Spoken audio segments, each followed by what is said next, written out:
crash before my eyes. But at least there's one huge plus. We know that the bomber was a gay woman, drone pilot, hashtag girl boss. A gay woman, drone pilot, hashtag girl boss. I'm here to get my kid from school. I pull up, don't see him at all.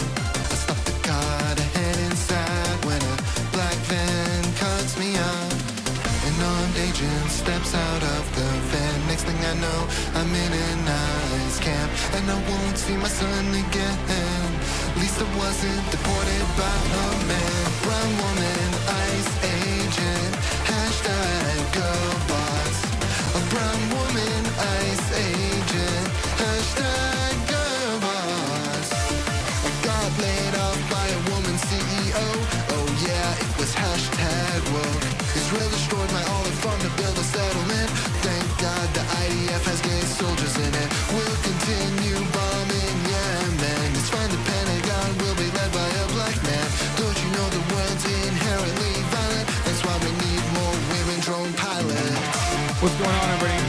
I hope everyone's having a fantastic evening, afternoon, pre-noon, no matter where you are in the world. I'm Hassan Piker, and this is HasanAbi broadcast coming to you live from sunny California, Los Angeles. Folks, we're live and alive, and I hope all the boys, girls, and MBs are having a fantastic one, because today's a beautiful day. Today's a wonderful day. Today is Wednesday, January 14th, 2026. We're live, and I hope all the boys, girls, and MBs are having a fantastic one. Ladies and gentlemen, boys, girls, MBs, we're alive. I am late, and I apologize for that, but this is part of the broadcast where I tell you about my personal news, and part of that is the reason why I'm late. I actually have no excuses. Half day Hasi, you already know, did a 7-hour broadcast yesterday. What's going on, beta? This is a long video, but we might be actually watching this. Jimmy the Giant might have cooked on this. Anyway, so yeah, doing big business deals, interviews with mainstream media. No, none of that. I was actually lifting. I got under the squat rack.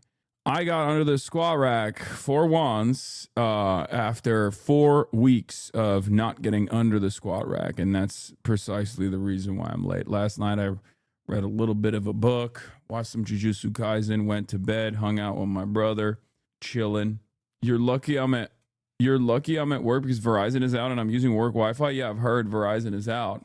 We will find out who the Verizon tuner inners were in this community. Holy dictatorship, I can't even say what's up, so Sparky. Holy dictatorship, I can't even say what's up to Sparky? What do you mean? Oh, it's because you were trying to say, yo, what up, Electro Wizard, smiley face, smiley face, smiley face. Again, if I was a guy like this, I'd probably kill myself. Good start to the broadcast, though. Anyway, if I lived life like this, I would have fucking ended it a long time ago. Anyway, where was I? Okay. Personal news-wise, not really too much happening. Can you say I'm going to the cottage in Russian accent, please? No. Yeah, I don't know. I had some big business deals, you know. But that's pretty much it. Mind reading my last message? Did you see the governor of New York broke ranks with Hochul regarding the nurses' strike? No, I have not. Yehuda, I have not seen that. That's from Heated Rivalry. Oh, nice. Anyway, folks. Business deals, fake ass commie. Oh my God. Every day people ask me, what book are you reading? Okay. It's the same one. It's like 700 pages long. So it's a big book. It's going to be the same book for a while, okay? It's Mao, the Man Who Made China by Philip Short, BBC reporter, journalist who was stationed in Beijing and Moscow, who got a lot of access to other documentarians who've gotten access to Mao directly, and he has also gotten a lot of access to Mao personally. But in any case, I'm loving the 2001 fit. Yep, you already got it, baby. This is how it is. We're indie sleazing it. So that's where I'm at. Overall, your voice is strong. Can you discuss how we as a one can help end the world issues peacefully, brother? No, I refuse. Where's the Band-Aid to go to on your cheek? Yeah, this thing has been growing. I don't know what's up. It's like getting redder and redder around it too. Okay, we got Turks in here. I have to do it. I have to do it for the one time. We got Turks in here. Max List. Wait, is this even the right? I gotta show you guys my new favorite guy.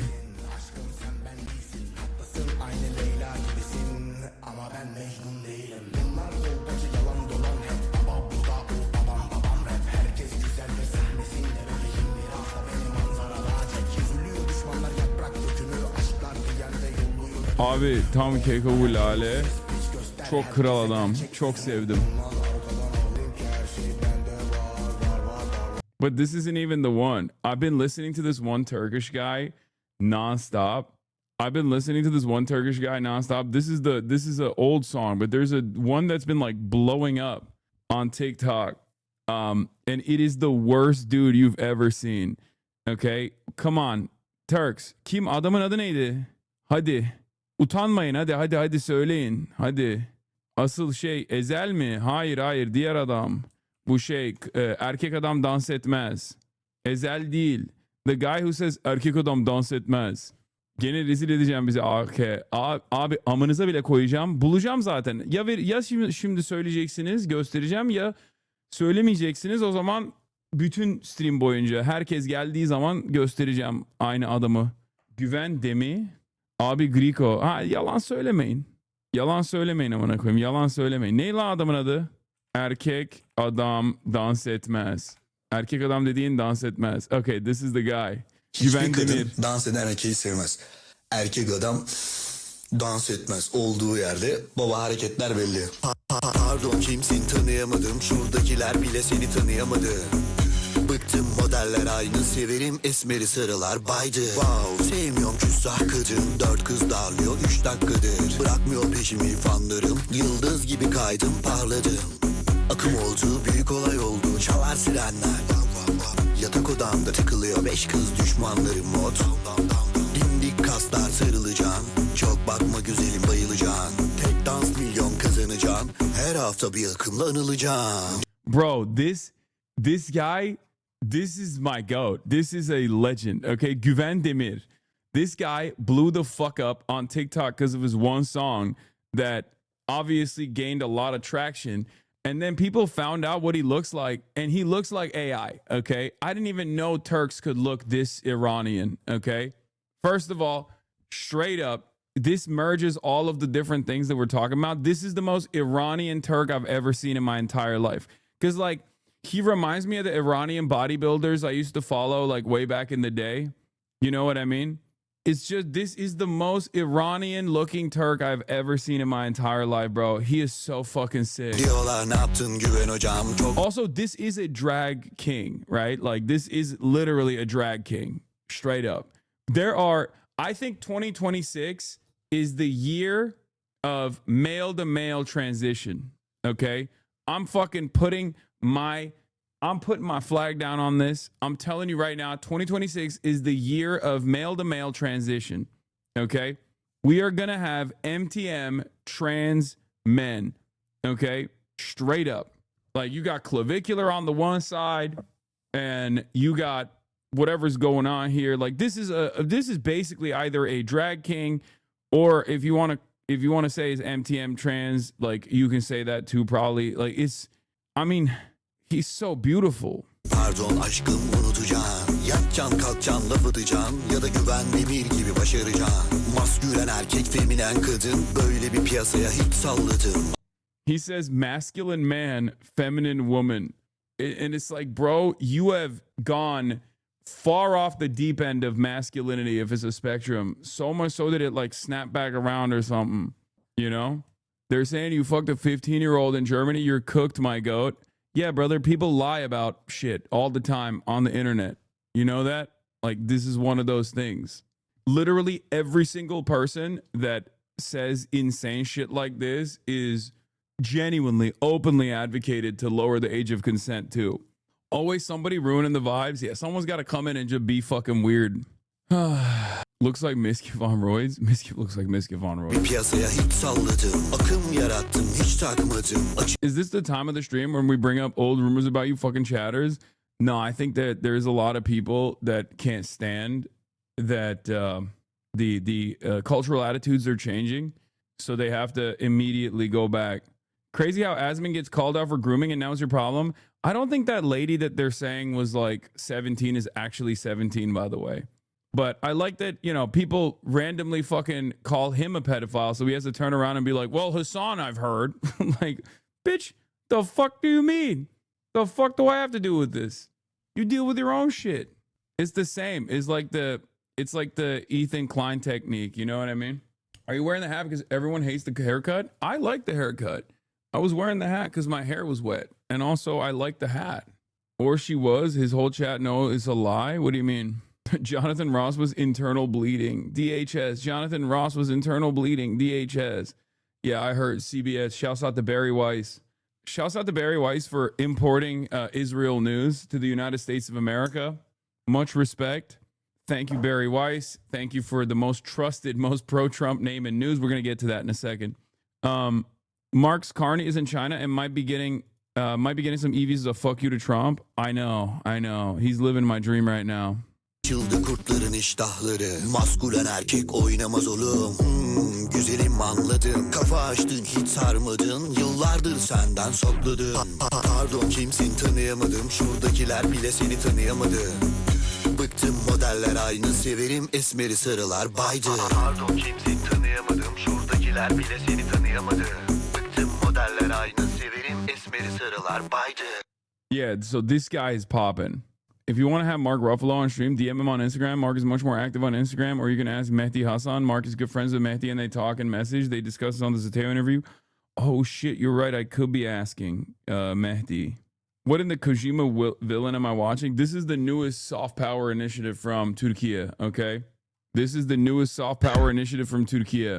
I didn't even know we had this kind of thing. Like, I didn't know we had this level of steroid abuse in the country. Honestly, you know, it makes me proud when I see stuff like this because, like, we have caught up. Turks, we have caught up to the rest of the world. It makes me happy to see that, like, you know, despite the hyperinflation, despite the fucking state of the economy back in the homeland, seeing guys that are you know, doing this kind of stuff that I previously only thought happened in America, it truly means that there is equilibrium. It's actually upsetting me. People are making shit up about you being with someone underage. Like they couldn't cancel you with Kai. Now they're trying this. It's disgusting. They've been trying that for years. Nobody fucking believes it. It's not an accident that the only people that fucking go along with it are some of the most psychotic swerfs, sex work exclusionary radical feminists, and also every right-wing pedophile on the planet. Don't cover your hair with a hat when it's wet. You're setting up a perfect environment for bacterial and fungal growth. You're okay. You have to realize, like, look, I'm going to be in here covering the news. Sometimes I'm going to be covering some content creators that are also, you know, covering the news, but from a right-wing perspective. And what my ops will do in the process is just make shit up. That's it. There's not really much you can do about it. This is just how the information environment is. If you're on the left, if you're progressive, if you're liberal even, they're just gonna make shit up. They're going to make shit up about you over and over again to try to mask their own inefficiencies in their own life, to try to mask their own issues that they have in their own life. Not really much you could do about it. It's just fucking bullshit. What was the book called again, LeBron? Mao by Philip Short. You still have time to change your prediction? Oh my God. Germany is deploying troops to Greenland. It's the death note. All right. I'll blast off real quick. Dude, I'm bad. This year, all my predictions, especially on American insanity, American foreign policy is falling off the fucking wheels, dude.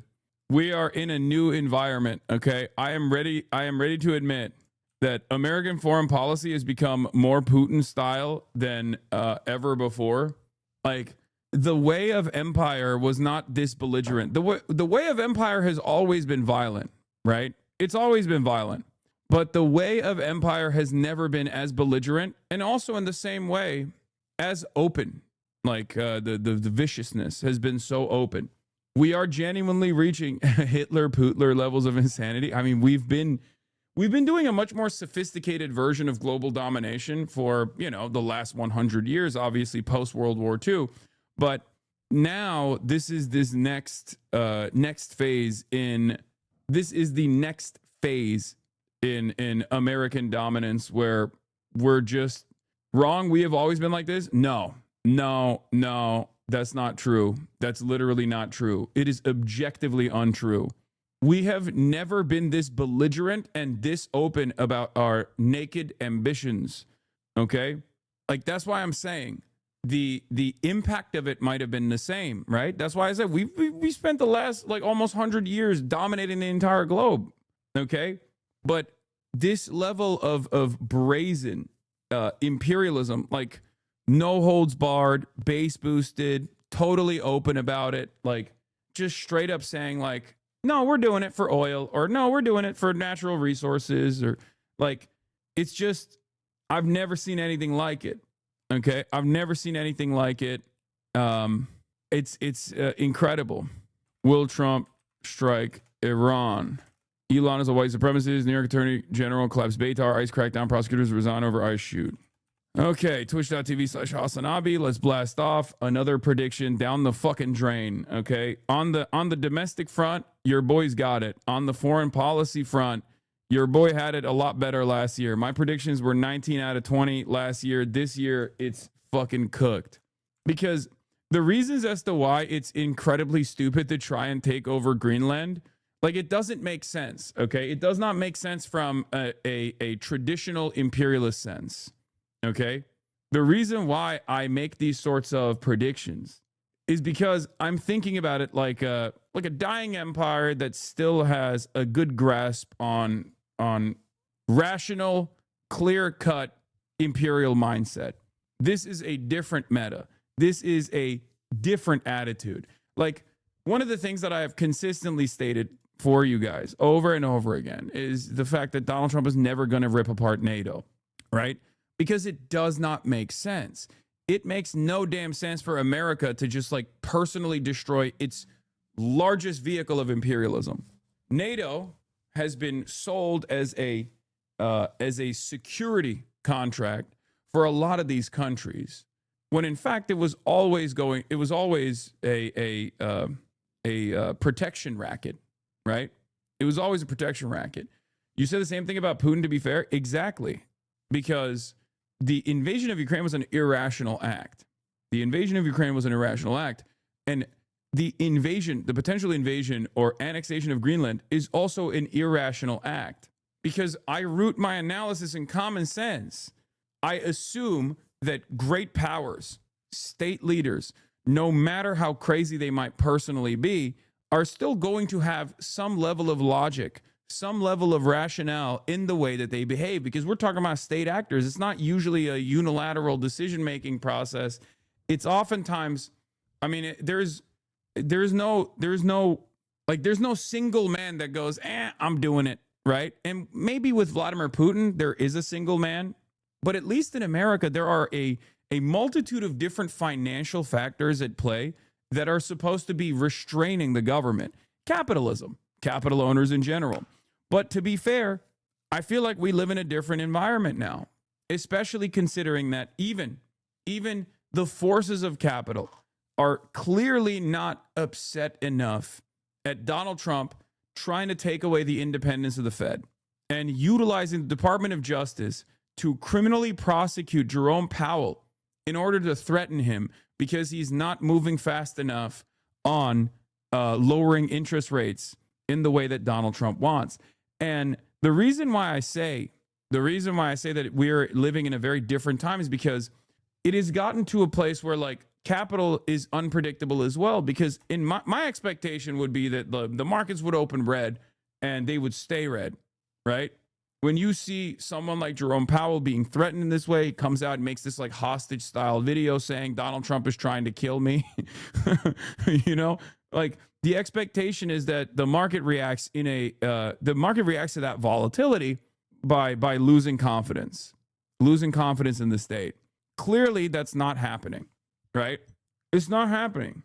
So take a look. For me, looking at all this stuff, it leads me to believe that there is a lot more room for irrational behavior. There's a lot more room by leadership to engage in volatility and irrational behavior, and therefore it just makes it infinitely harder to predict where we go, right? That's the problem with these sorts of predictions. I took the long way home to explain to you why another one of my predictions might be fucking wrong when I said we don't annex Greenland, because Greenland makes no sense. Annexation of Greenland makes no sense. Greenland barely has a fucking 3-month window for commerce. And even then, there are obviously still many issues with the weather. Okay. Extracting natural resources from Greenland already is very difficult. It's a very difficult endeavor. Okay. Like, there are much cheaper methods of extraction. There are much cheaper methods of extraction elsewhere. Straight up. Like, I'm looking at this from a logical through a logical lens. And I think it's partially because, yes, the melting ice, global warming is real, and it will become a much more viable territory to overtake. And also, its proximity to Russia is important, and you can control the Arctic routes when, like, the ice melts and there's new trade routes that open up around the Arctic Circle. I guess, like, that's part of the reason. It's a future ambition that we're locking down right now. But even then, it's like, yeah, the level of investment required to harvest Greenland's natural resources makes it not really worth it in the first place. And this is the same exact argument you can make for Venezuela. Venezuela is not the regular style of imperialism that you see, because oil extraction in Venezuela is not as profitable because of the heavy crude and because of the upfront investment that is a necessity to build up the refineries in Venezuela, especially considering the potential for political instability. It makes it so that, like, a lot of these companies, Western companies, don't want to actually invest in Venezuela, right? Like, there's all these arguments, but at least with Venezuela, I can understand that you still want to dominate the entirety of this currently very important energy resource, that in an effort to leverage the next energy resource that China already controls, right? Because China is going to run the world when the world shifts over to renewables. America might destroy the world before we get there by way of anthropogenic climate change or directly with nuclear holocaust. But, like, it's obvious that China looked to the future and said, the future is renewables. We're going to dominate the space. We're going to have all the battery tech. We're going to control all the rare earth minerals on the procurement side and the refinement side. And nobody can come close. Nobody has the industrial base to come close to that. And America was like, bet. Well, we're still running on oil, so I'm going to take all the oil. And if you ever threaten me with a rare earth mineral export control ever again, I will shut off the oil faucet to you, right? But this doesn't, like, my point is, even from an empire sense, Venezuela makes more sense than a permanent annexation of Greenland, especially when you already had military bases in Greenland. You could still have military bases in Greenland. It's a fucking NATO country. It's a territory under a NATO nation, without doing all this shit, without, like, genuinely flexing on your vassals. Like, it feels very strange. It feels incredibly strange to flex on your vassals like this, especially when they've been loyal servants of empire. The European Union and NATO both have served America willfully and diligently for the last almost 100 years at this point. And America is still like, it's not enough. I need you to suck it. And they're like, no, we'll get on our knees and we'll suck it, sir, please. And he goes, no, you need to suck it harder. And you need to tickle my asshole. And also, I'm taking your family members too. It's just, it does not make sense. It does not make sense at all. Danish Prime Minister, if Donald Trump attacks Greenland, it will be the end of NATO. I mean, yeah, it would be. It should be. We shall see where it goes. It does not make any sense. This is their only opportunity for projecting any kind of force. Well, this, and also I guess, like, the tools of espionage that the Danish authorities have always had, working alongside the Americans closely with their operations. So I don't know what that means. We're also gearing up for potentially war. Evacuation has begun. U.S. Air Force planes evacuating the Al Udeid Air Base in Qatar. Okay, this is weird because I've talked about this already, but I'm supposed to be going to Qatar soon. And I feel like I'm not going to be able to go to Qatar if this keeps going. Trump is not budging. Anything less than U.S. owns Greenland is unacceptable. I saw that. I saw what's going on. Danish spies are so effective that you didn't even think such a thing could exist until you saw this message. Yes, Danish espionage is interesting. Anyway, but we'll get into that in a little bit. HasanAbi curse continues. Yeah. Denmark is deploying an advanced command to Greenland consisting of a military material support and forward personnel ahead of a large force from the army that is expected to arrive soon on the territory. In addition to aircraft from the Royal Danish Air Force, according to Greenland-based newspaper Sørmidtsyag. I mean, I want to say critical support to Denmark. Okay, critical support to Denmark in their anti-imperialist endeavor here. Even though technically, I guess Greenland is also like a colonial holdover.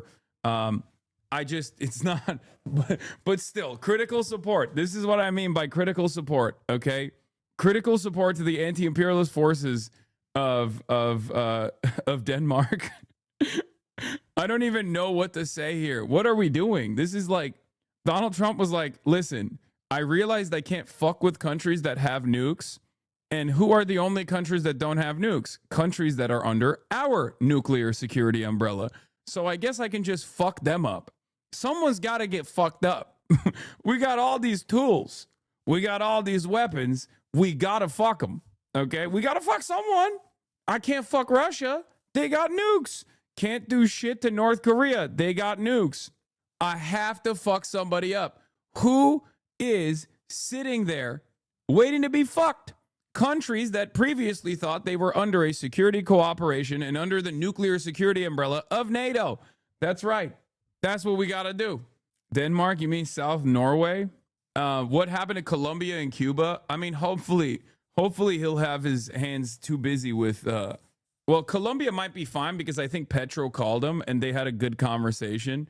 And I feel like things like that go a long way with Donald Trump, especially because Gustavo Petro is like such an interesting guy and Trump loves interesting guys like that.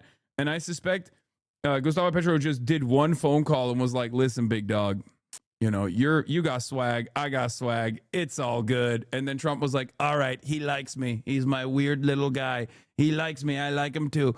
I've heard, I don't know the veracity of this reporting, but I've heard a similar thing happen with Lula as well, where Lula called him up and was like, Bolsonaro is always in the hospital. He's a weak man and a pussy. Stop defending him. It makes you look bad.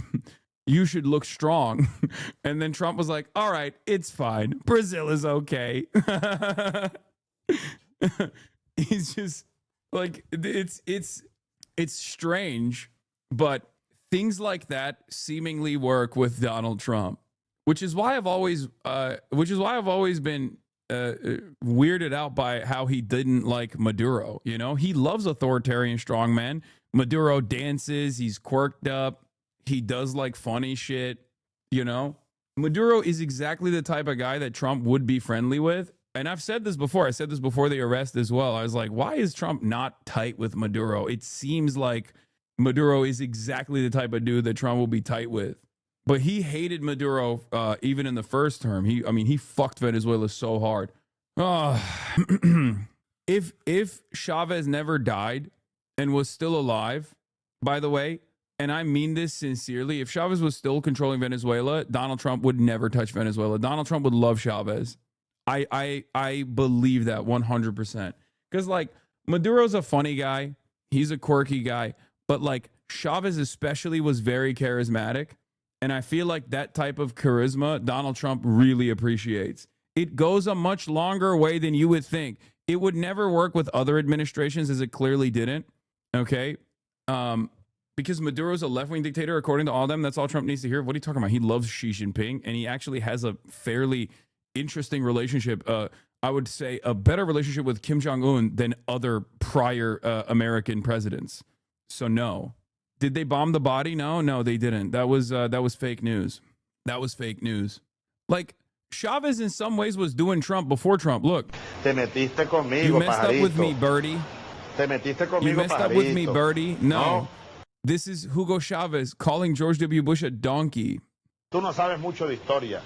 Tú no sabes mucho. Eres Where un is it? ignorante, Mr. Danger. Yeah, he says, a great ignorance is what you've got. You're an ignorant Mr. Danger. Es la que tú tienes. Eres un ignorante, Mr. Danger. Eres un ignorante. Eres un burro, Mr. Danger. He says, "You're a donkey, Mr. Danger." And he's talking about George W. Bush. This is what Trump would say to George W. Bush. You know what I mean? Like, this is a very Trumpian way to operate. Yeah, he was a lion. Chavez was a lion. I will say that. I will stand on that. Anyway, he was a lion. He was a man. Okay, he was a man, Mr. Danger. Burro means fool. It means donkey, right? I mean, you could say in Spanish, you call someone a donkey when you say they're stupid, like when you mean they're stupid. But that's what it is. He's still calling him a donkey. Anyway, we went all over the place, but obviously we're going to be talking about fucking Greenland right now. Germany is deploying troops to Greenland. Denmark is deploying troops to Greenland. Donald Trump is supposed to be holding an Oval Office event to do another signing ceremony, and all eyes are on him, obviously. But the reason why we're starting off with, America Empire today, as Donald Trump has set his sights on, Greenland, is because I don't even fucking know anymore. I don't know anymore. But apparently Donald Trump said anything less than U.S. control is unacceptable on Greenland. So let's start there. Trump just said the United States needs Greenland and that anything less than total control is unacceptable. The question is, what is he willing to do about it? Given that the Prime Minister of Greenland says he does not want to be part of the United States, the people of Greenland do not want to be part of the United States, according to opinion polls. So the president just wrote that Greenland is, quote, leftist Twitter cooked you for it, but I'm assuming your tweet yesterday said the left position on Iran is to end sanctions and demands for democracy was talking about the mainstream left, Bernie, AOC, and not the actual left. Could you clarify? Yes. No shit. Do they also think I'm like pro Barack Obama? I was saying that it is crazy to me that the left position on Iran, or not even the left position, but like the Democratic Party's like normal position led by Barack Obama was the utilization of sanctions in exchange, like sanctions relief in exchange for like getting Iran to ease up on certain things. And the JCPOA was a objectively successful method to normalize relations with Iran. And it is, in my opinion, such a dramatic tide shift that even Bernie fucking Sanders is not running first and foremost with sanctions relief. And it's really funny that like left Twitter is yelling at me for that position, but then also all the fucking NATO NatSec liberals are also yelling at me, including like the American Enterprise twink, the American Enterprise Institute twink from Syria that is that has never seen an American imperial domination force that he hasn't actually jerked off to, whatever the fuck his name is. And also a boner box as well. They've been like freaking the fuck out. They've been freaking the fuck out because they're like, sanctions relief? What do you mean you want to fucking, what do you mean you don't want Iranian children to starve? Like, fuck you. We have to liberate Iran by starving them over and over again. So there is, I've once again found the perfect middle ground where everyone on the left is yelling at me because they misunderstand my position, and everyone on the right is yelling at me always because they're on the right. But yeah, it's very cool. I find myself once again making a very reasonable stance here. Currently in Qatar, crashing out. Can your country please not strike Iran? We're exhausted. Yeah, I can't stop that. American foreign policy is completely outside of my control. I apologize, but good luck. Also, I'm supposed to be in Qatar soon in a couple weeks, if it's still even sustainable to go there. It kind of feels like when you see, American, the American evacuation taking place with the U.S. Air Force. I'm going to be flying Leroy Jenkins style directly in the direction of the fucking, action, I guess. You don't even know what countries will be on the map in a couple weeks. I'd stay home, my dude. Yeah. Your Twitter language fucks you so much, man. You got to be more succinct and clear. No, this is untrue. First of all, there's already a limitation with how many letters you can use on Twitter. I refuse to ever do a long tweet. That's number one. Number two, that's not the reason why people misunderstand you professionally on Twitter. The reason why people misunderstand you professionally on Twitter is because that's what works. Okay? What works on Twitter is people professionally misunderstanding you, and they make money off of it, as a matter of fact. And this is precisely the reason why people will continue doing that.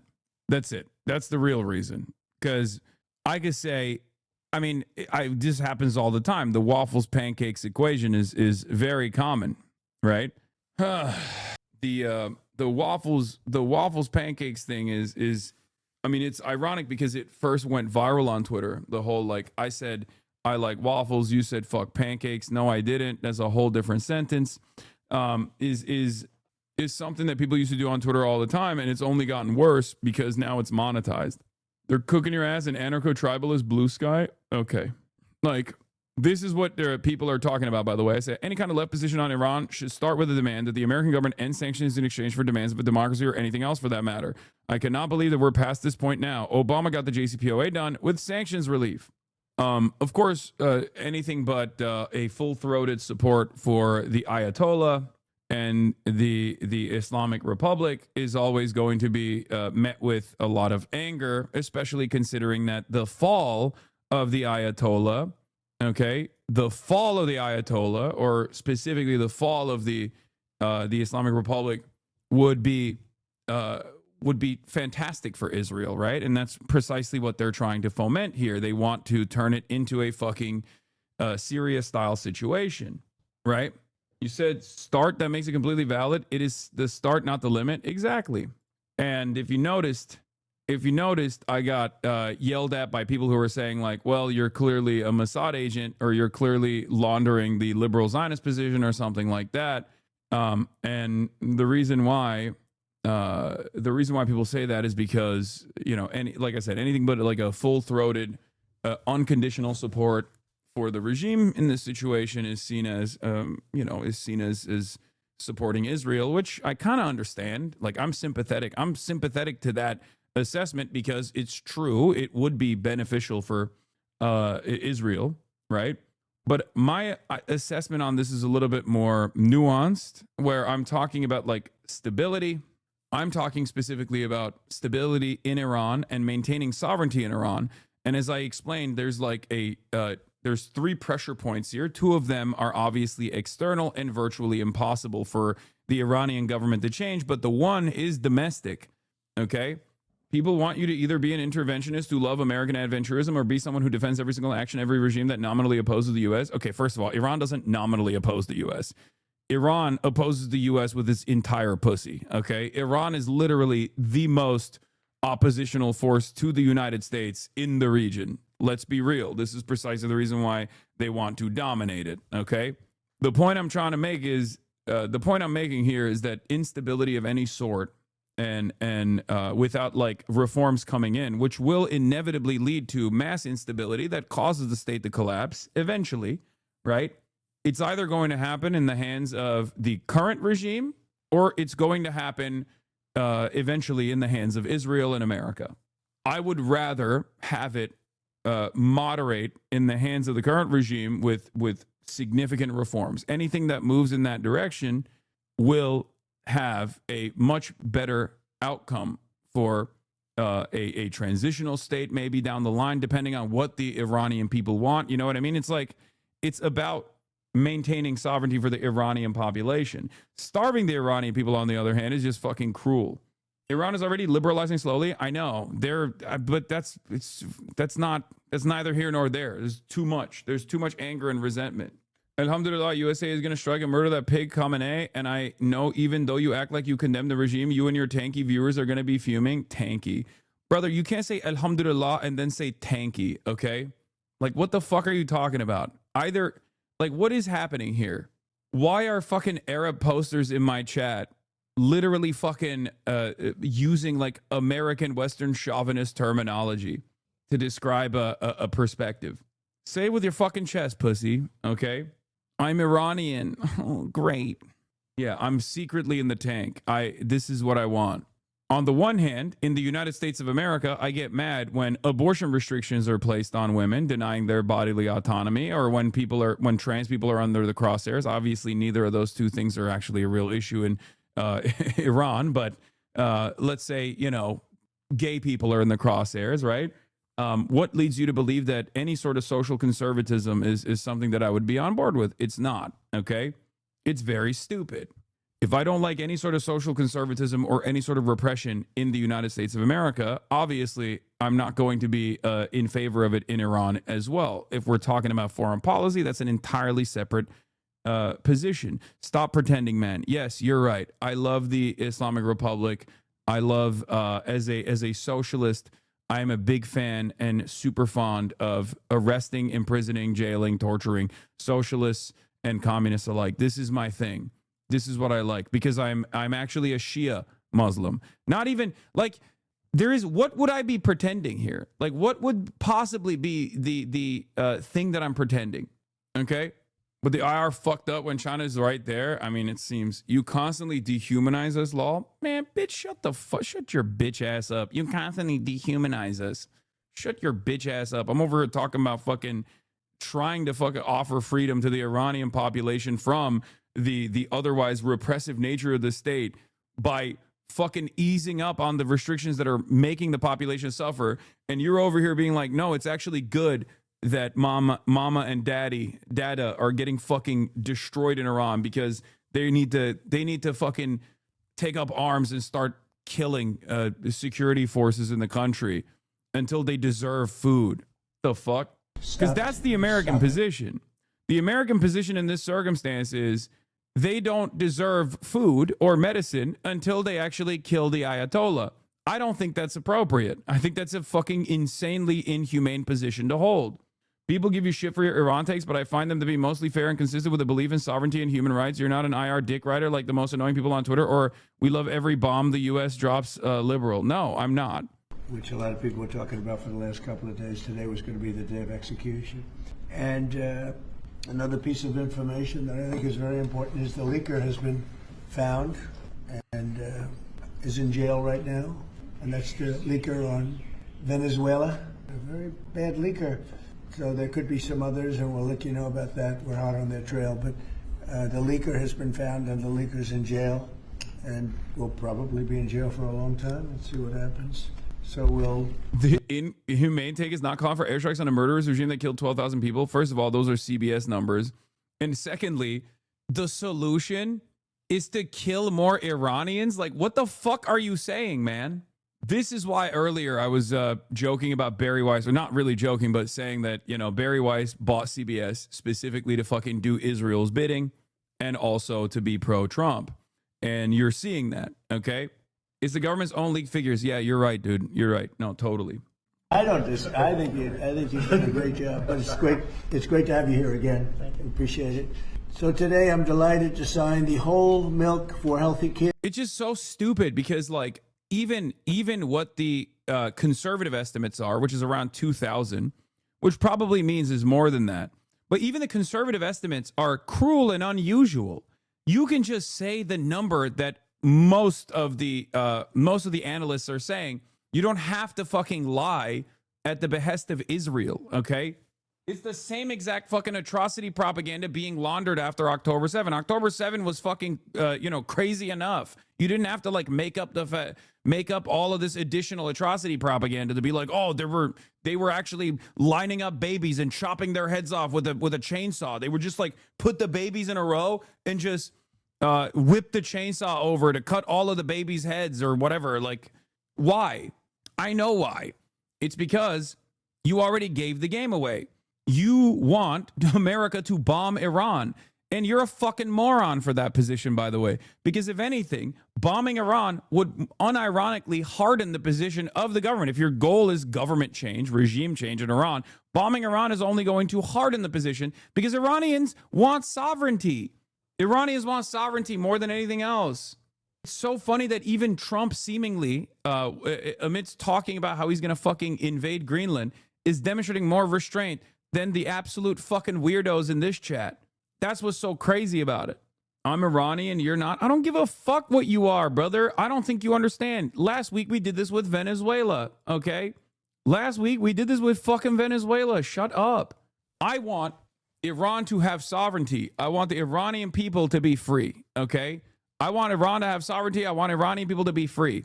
You are demanding America strike your country. You're a fucking idiot.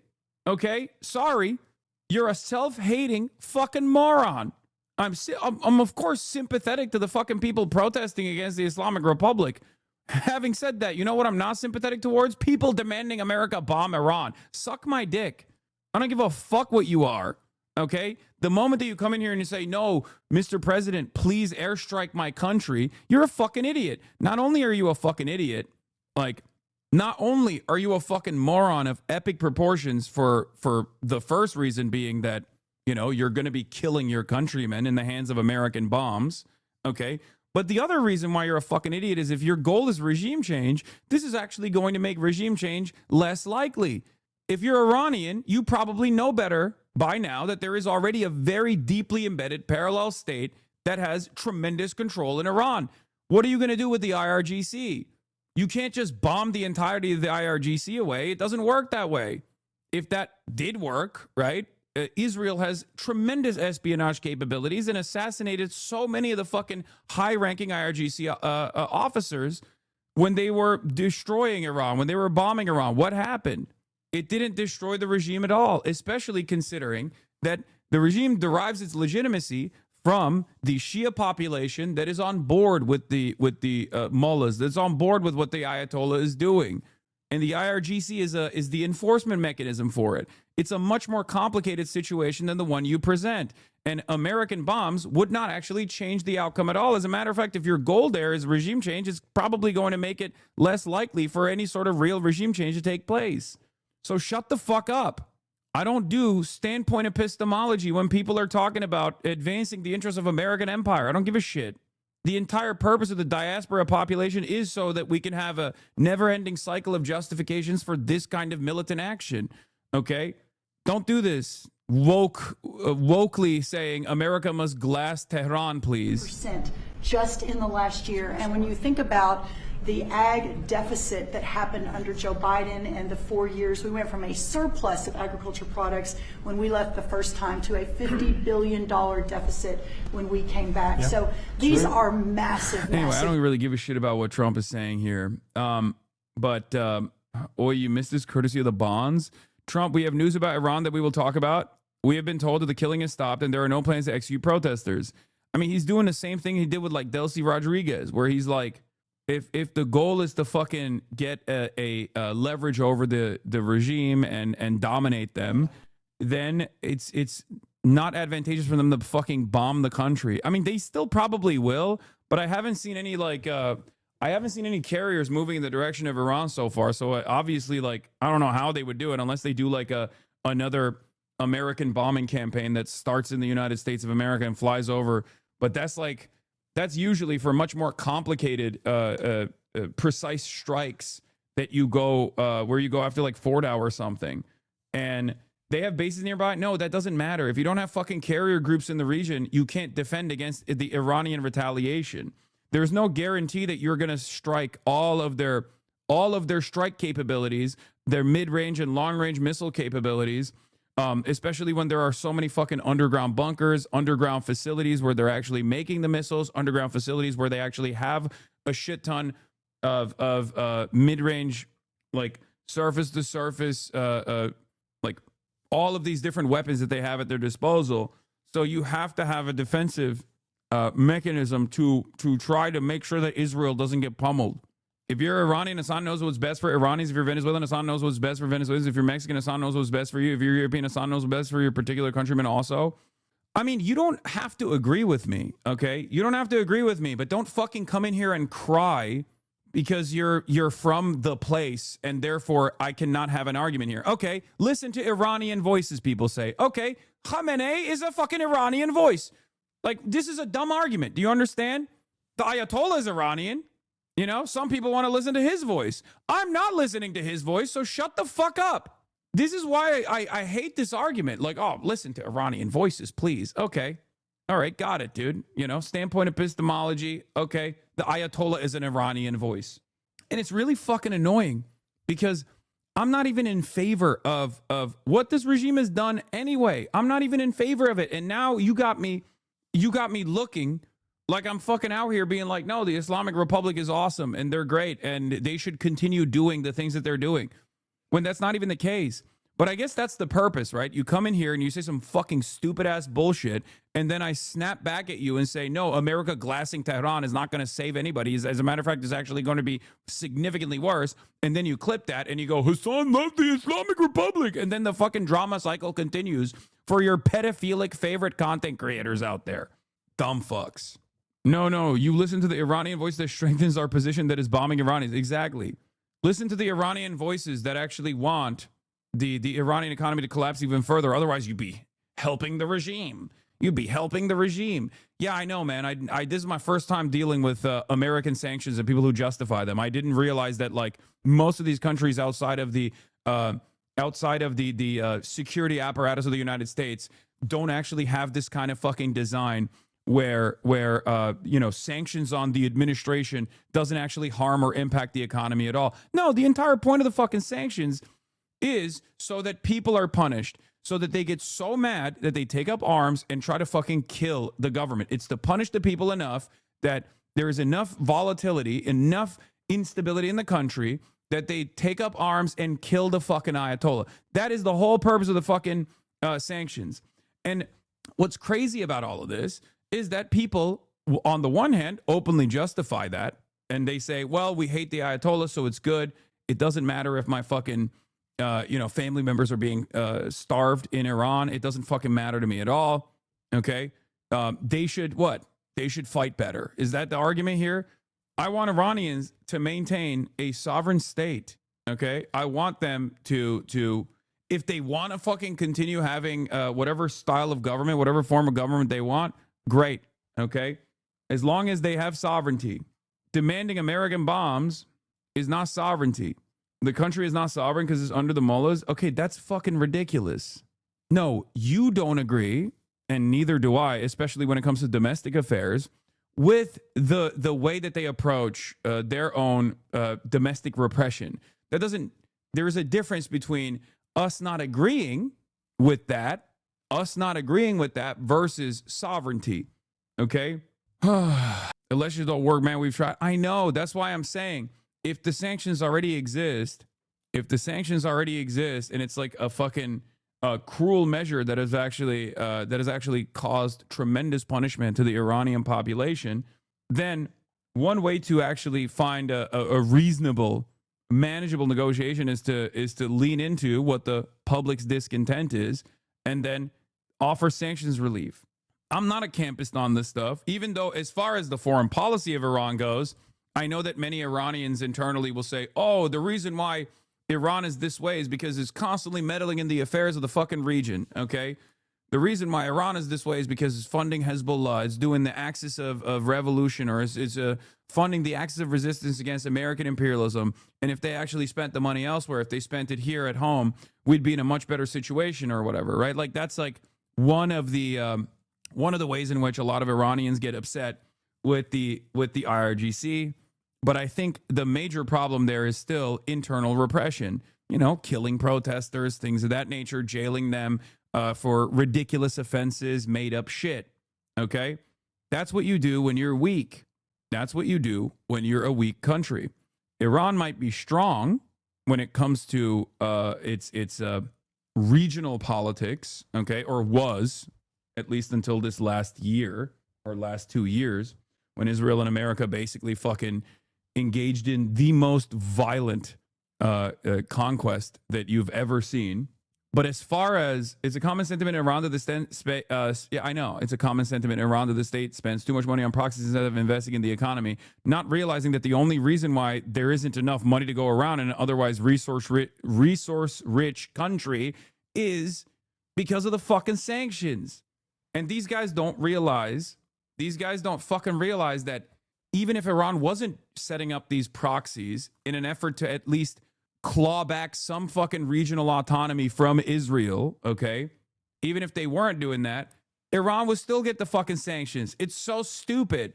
The idea that Iran, as a sovereign country outside of the fucking outside of the control of the United States of America, was never going to be punished if it wasn't for fucking Hezbollah, if it wasn't for the Ansar Allah movement, the Zaidi Shias in Yemen, or if it wasn't for the Sunnis, Hamas, that they are offering, logistics to and training to, then America would let them go. You're fucking delusional. That's not the case at all, because they still have striking capabilities. They can still strike Israel if they wanted to. Okay? That's the real problem. The real problem is America has a fucking design for this goddamn region, and that design includes a completely servile, completely dominated Arab and Iranian, all the fucking regional Arab countries either have to be perfect little vassal states like the Gulf states are, or they have to be destabilized and broken apart like Syria.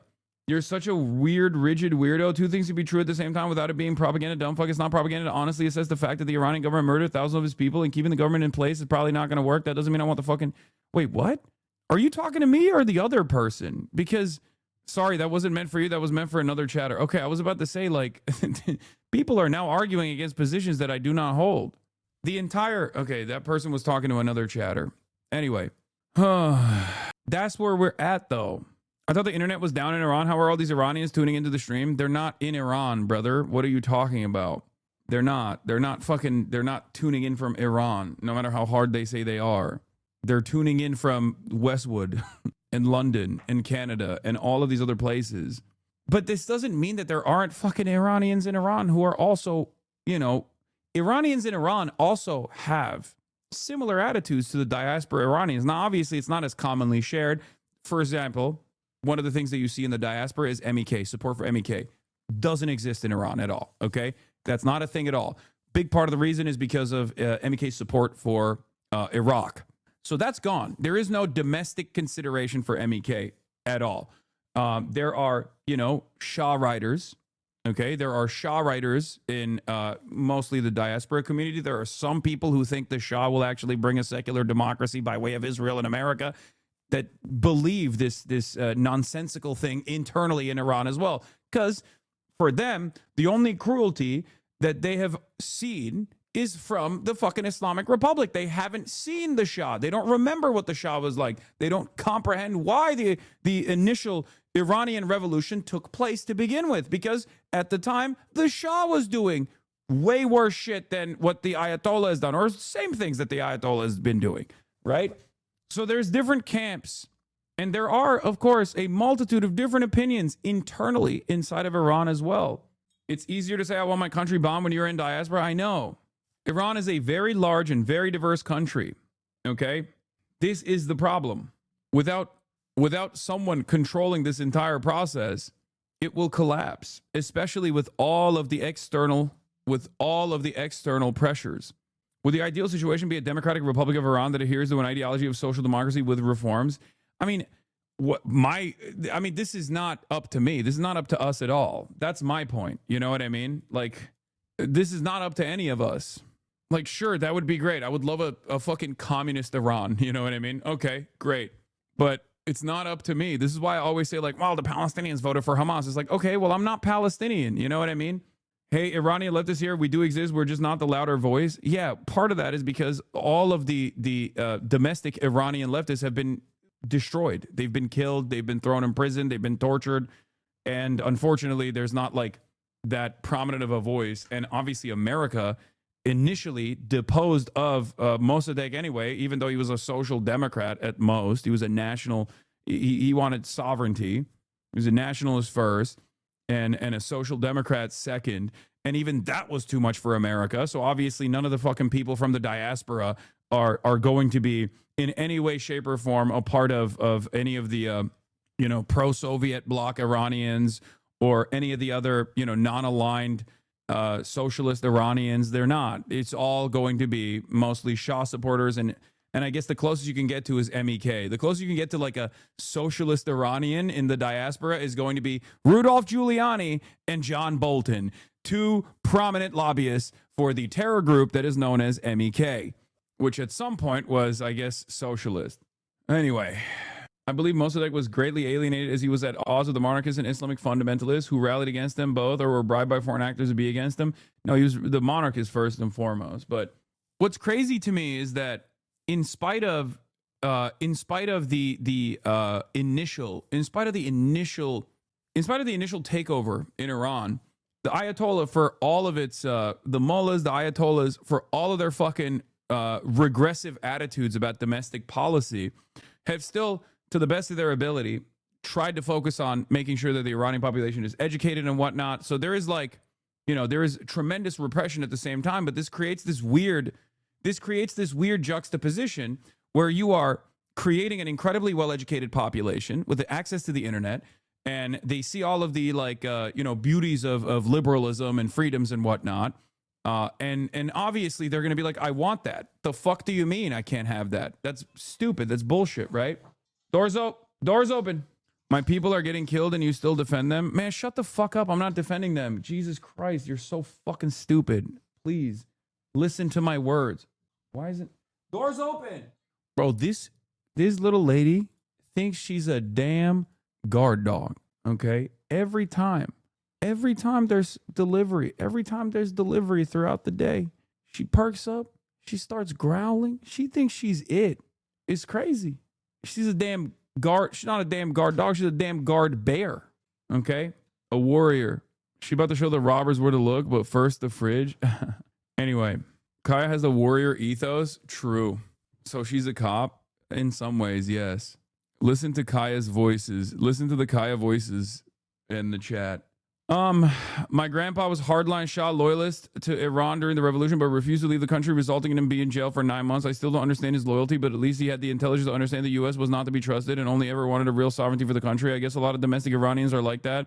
Don't trust any diaspora Iranians that support the Pahlavis, though. No, I don't. Diplomats have sought guarantees from Lebanese armed group Hezbollah that it would not take military action if the United States or Israel carried out an attack on Iran. A Lebanese source familiar with the group's thinking told Reuters on Wednesday. The source said that the Iran-backed group was approached through diplomatic channels last week. Hezbollah did not offer explicit guarantees, but has no plans to act if the strike on Iran is not existential for Iran's leadership, the source added.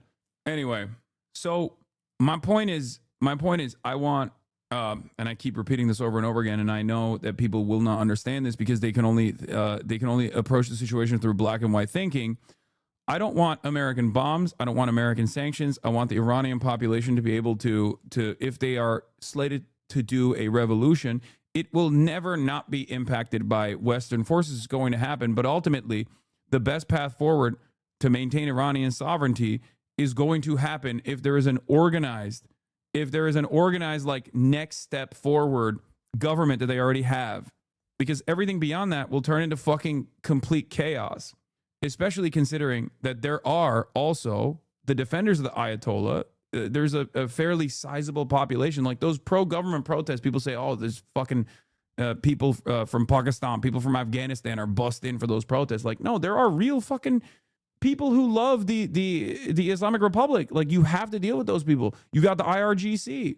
Like, whether we like it or not, the disagreements in terms of domestic affairs, whether we have our own understandable disagreements with how the domestic affairs of Iran must be conducted, those people are in the tens of millions, and they got fucking guns. They have a military. They have the IRGC.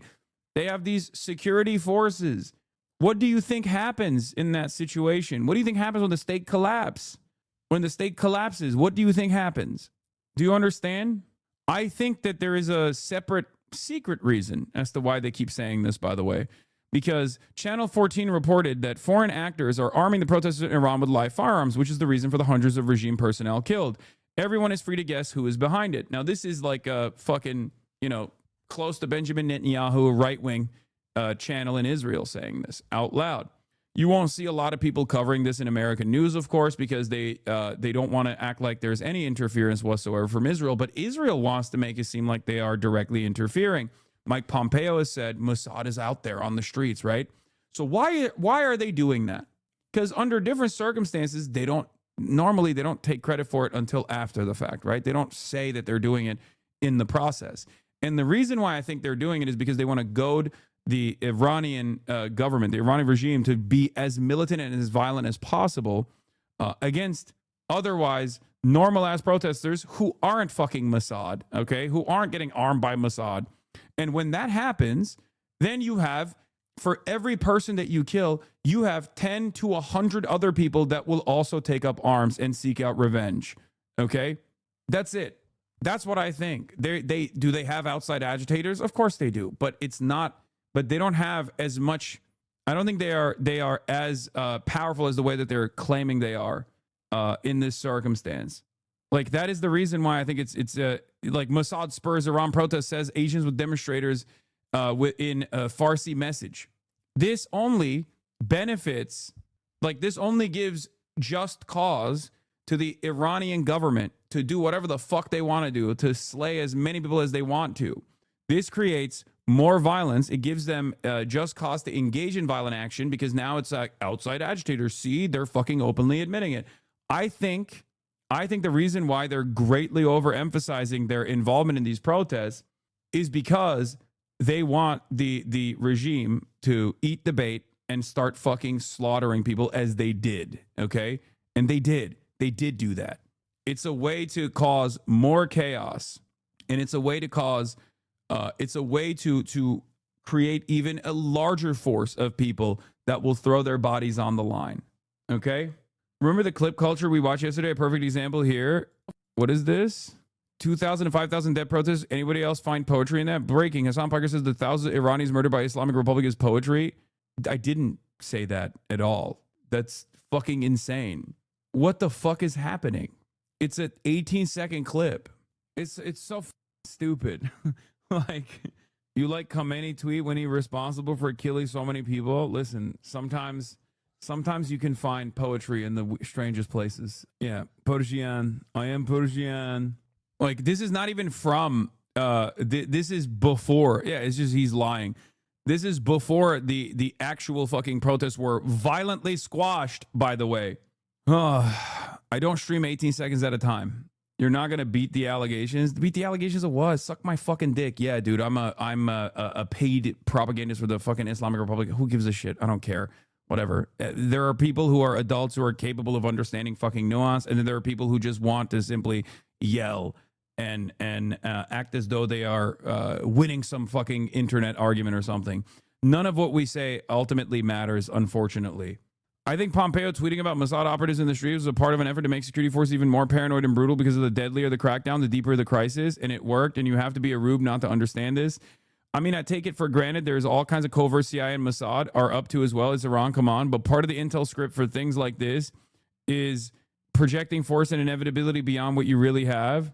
Other accounts of this I have seen are just brain dead sorry. Do people really think the former head of the CIA just casually outed a bunch of assets on X on the everything app to gloat the shitpost? Be serious? So you're telling me Pompeo didn't tweet out actionable intelligence days before the protest expanded? Beats me. I always thought if you have secret agents embedded in a protest movement, you should tweet about it ahead of time. I mean, he's being sarcastic. But, like, I do think it's interesting that they are doing that. I do think it's interesting that America and Israel are doing that, okay? Like the Jerusalem Post article that came out being like, oh, yeah, we have all of our assets on the streets. They have been unlocked, okay? I respected you a lot more when you stopped running ads. People should be able to see you aren't this paid propagandist. Exactly. I don't run ads. The Piker Broadcasting Service is sponsored by you, the people, for you, the people. You might sometimes disagree with what I'm saying. You might agree with what I'm saying. History oftentimes does vindicate me. But at the end of the day, it is your subscriptions. It is your subscriptions that sponsor the show. What is this? Here's a clip from yesterday when you're talking about how Iran is very cruel for killing protesters. 2,000 is enough for it to be insane. Why do these people always have to make it even higher? Well, it's the same as like October 7. You could have just looked at October 7 and been like, this is a fucking catastrophe. How do we get here? But it didn't matter. They had to be like, they're decapitating babies while raping them, you know? It's just, it doesn't, like, the truth is not enough. They have to literally, they have to do atrocity propaganda. Israel kills hundreds of thousands of Palestinians in Gaza. That's nothing. That's just, you know, the cost of doing business. It's not a big deal. Don't worry about that, right? Iran, on the other hand, they've killed 10,000, 20,000, 30,000, 50,000. It's not actually Vanilla Mace. I have like random fucking people that put me in their stupid fucking group chats on Instagram, and for some weird reason, even though it doesn't show up on my actual Instagram DMs, when I turn on Instagram desktop, it shows random fucking Stan accounts and the conversations that they're having. I don't know why. I don't know. It's just, Instagram is busted, okay? Anyway, let's get back to Trump for a second. I gotta go. They were shooting at them with guns, and they were shooting back. And, you know, it's one of those things. But they told me that there'll be no executions. And so I hope that's true. Does this mean military action is now off the table against Iran? Well, we're going to watch and see what the process is, but we were given a very good statement by people that are aware of what's going on. Is that considering military action? Is that still a threat? No executions. Everyone's talking about a lot of executions were taking place today. We were just told no executions. I hope that's true. That's a big thing. Yes, ma'am. The Foreign Minister of Greenland, she said a while ago in a press conference in an embassy of Denmark that she made very clear in the meeting that happened here in the White House what are their limits. She also said that it was a very respectful meeting. Are those limits going to be respected? Well, we're going to see what happens with Greenland. We need Greenland for national security, so we're going to see what happens. They're going to brief me on the meeting right after this conference. In fact, the sooner I get you out, the faster I'm going to know exactly what happened. But we have a very good relationship with Denmark, as you know. We'll see. But, we're doing the Golden Dome. We're doing a lot of things, and we really need it. If we don't go in, Russia's going to go in, and China's going to go in. And there's not a thing that Denmark can do about it, but we can do everything about it. There's no more than what they can do than Well, we're going to see. I mean, look, we're going to see what happens, but we need it. I'm not the first one. This was talked about by President Truman, and 40 years before President Truman, they were talking about it. They've been talking about this for 100 years. This is not anything so new. A lot of people don't realize that, but this was a hot subject. Probably not as hot as it is now, but it was a hot Trump sounded satisfied. No executions, possibly no military action, or is this a ruse? With Trump, you never know. With Trump, you never know, because he does end up, leaning in a certain direction as a way to misdirect, as to get people to focus on something else. But happened and why Planned Parenthood? There is one thing that you can always count on, though. He will suck Israel's dick. So if they're not bombing Iran right now, it's probably because Israeli intelligence is saying, don't bomb Iran yet. And I assume the only reason why they wouldn't bomb Iran is for the same reasons that I mentioned.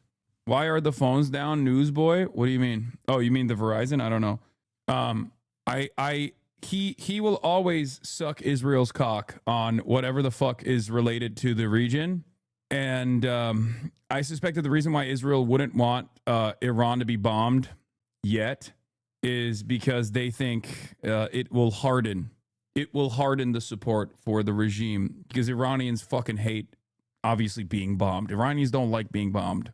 No one likes being bombed, Iranians are a magical, mystical people, very stubborn, very proud people who hate getting blown up. Because right now, as it stands, there's already so much discontent, so much anger. This is not the end of the protests, okay? It's stopped for now. But people will understandably vow revenge. They will seek out revenge. There will be more organizing. There will be more anger. There will be more resentment. That's why I keep saying something's got to give, okay? That's it. Yeah, why don't the Iranians realize that if they stopped resisting and complied, that things would get better? Yeah. Yeah. Exactly. I don't understand, right? Just like ICE. Just like ICE in America. Why don't they just stop resisting? Oh, I forgot. Everyone that's saying that in America is saying the opposite in Iran. I forgot. Right-wingers with their consistent position here. They're truly in favor of a free Iran. Except, ironically enough, that when they talk about like religious oppression or religious repression that the Ayatollahs are committed to, they want to do that in America, but Christian style. Actually, probably even worse, they don't want women to fucking read. They don't even want women to go to school. They want it fucking Taliban style, not Ayatollah style, but in the Christian way. Yeah, this is, ma'am, your government just shot a woman in the face. Smoke them if you got them.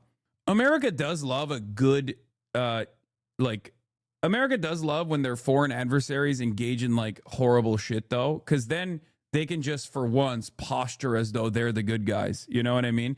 This is what happened in Ukraine.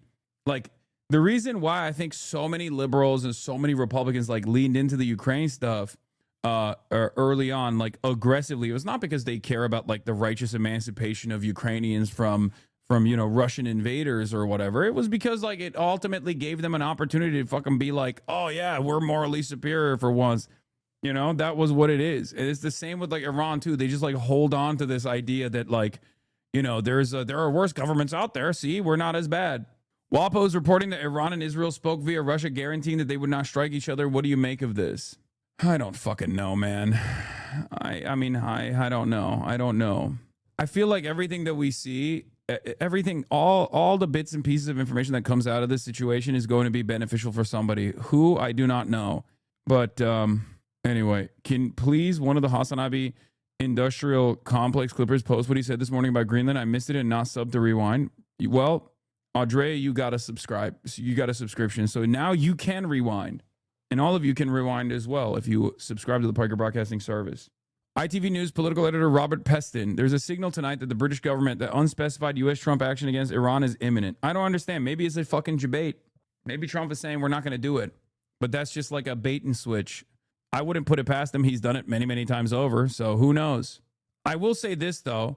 I could see Israel and Iran secretly reassuring one another that they're not going to strike each other, because I don't think Israel is as defensive as you think Israel is. Like, I think Iran in the 12-day war, a lot of people actually covered that as like total Israel annihilation. Iranian forces were destroyed. They were embarrassed, all this stuff, right? And there is some truth to how ridiculous the opening salvo was, right? Because Israel had penetrated the Iranian government so deeply that they were able to like destroy anti-aircraft weapons immediately before they started bombing campaigns, right? Having said that, if you think that Israel is not being more restrained because they don't want to get fucking pummeled again like they did last time, you would be wrong. Okay. Now, on the one hand, they are America is pulling its Air Force troops out of the Qatar base, so maybe Qatar gets hit again. I don't know, as like a reasonable solution, like a middle ground solution here. No Israel getting striked. Iran gets hit one time, precise targeted strike on, key regime guys or something. And then Iran turns around and like strikes Qatar again, right? Something along those lines. I don't know. But remember, this is important. Stockpiles of interceptors are still severely depleted since the war 6 months ago. Triggering a wide response from Iran risks unnecessary depleting the stockpile even further. With the lack of any major naval assets, they won't have VLS-launched SM interceptors available either. That's why I said if you don't have American carriers in the region, even though there were American carriers in the region, they still could not sufficiently defend Israel, and their stockpiles were depleted. Last time Iran was fucking pummeling Israel, there is 0% chance, like either they get assurances from Iran that they're not going to, either they got assurances from Iran that Iran is not going to strike Israel again and punish Israel again, or they're going to strike and be insane about it. Who knows? They need a lot more assets to be in the region, many of which moved to Venezuela, off the coastline of Venezuela right now. So it's not even about like taking out Iranian capabilities. It's more so about defending Israel. From what I've seen, there are still no indications of a buildup for CENTCOM. Diego Garcia's empty, and Alidate only has a few C-17s visible on satellite imagery. I still think a limited strike is possible, but nothing major like a decapitation.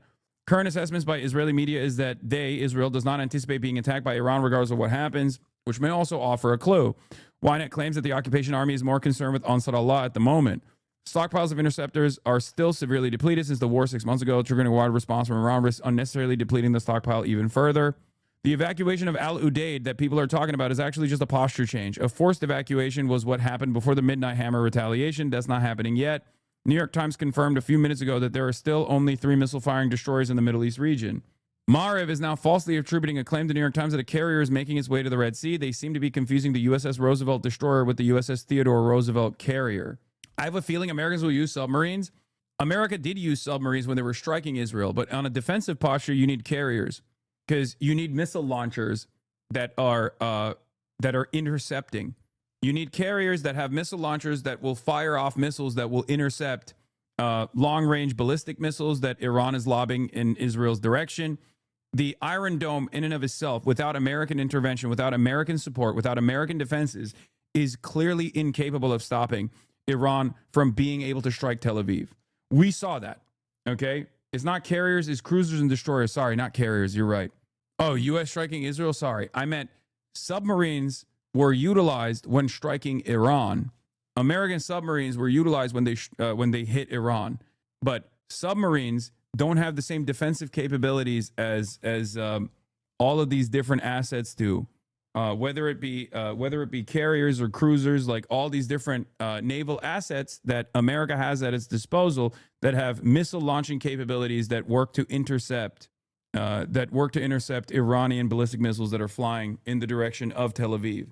Yes, I know it's not just the Iron Dome, it's the Aero systems as well.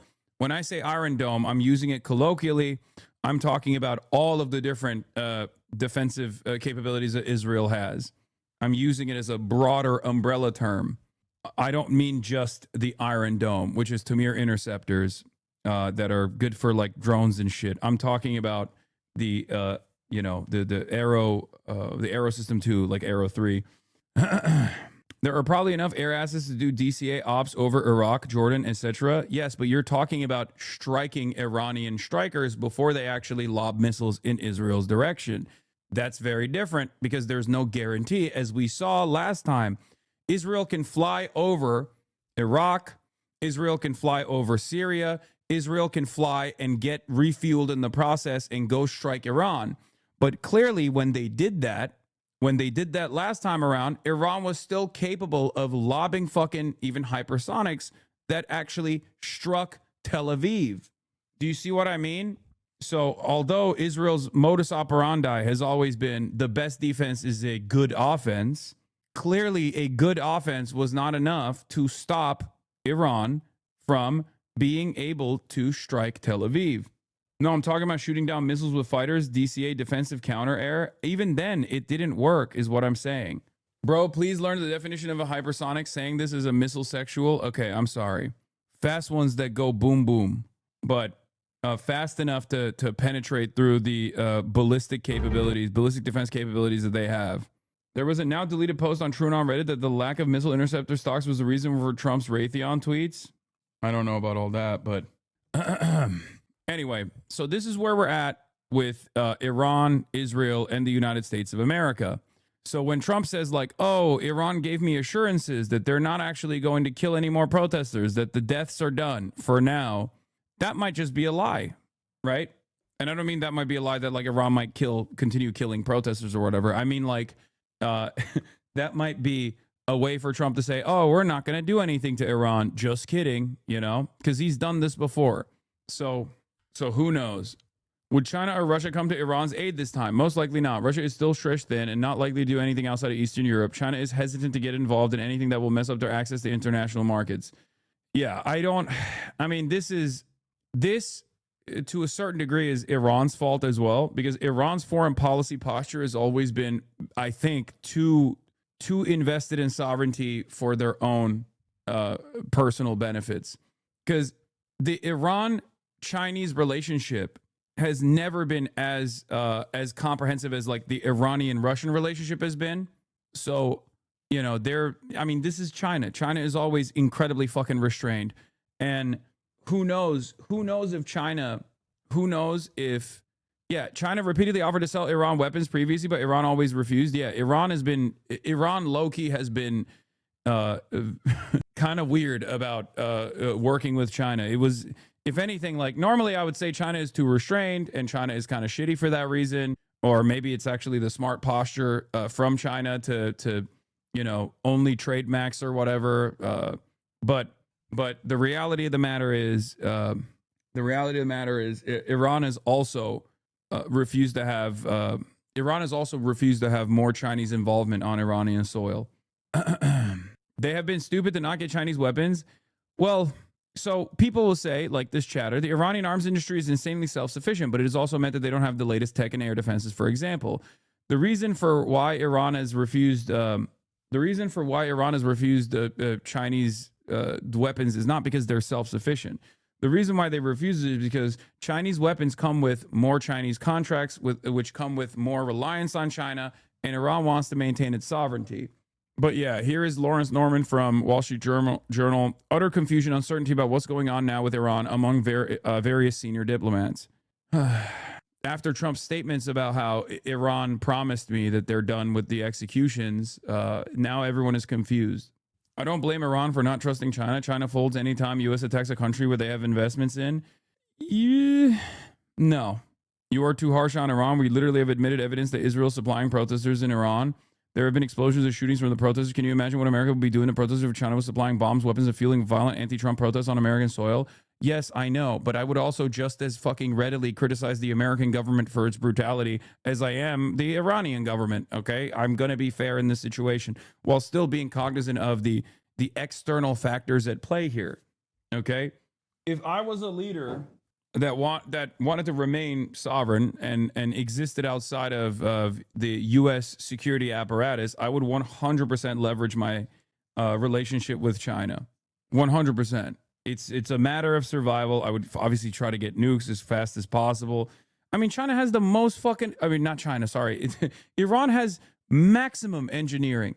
Like, you don't got one guy that knows how to fucking enrich uranium? Like, what are we doing?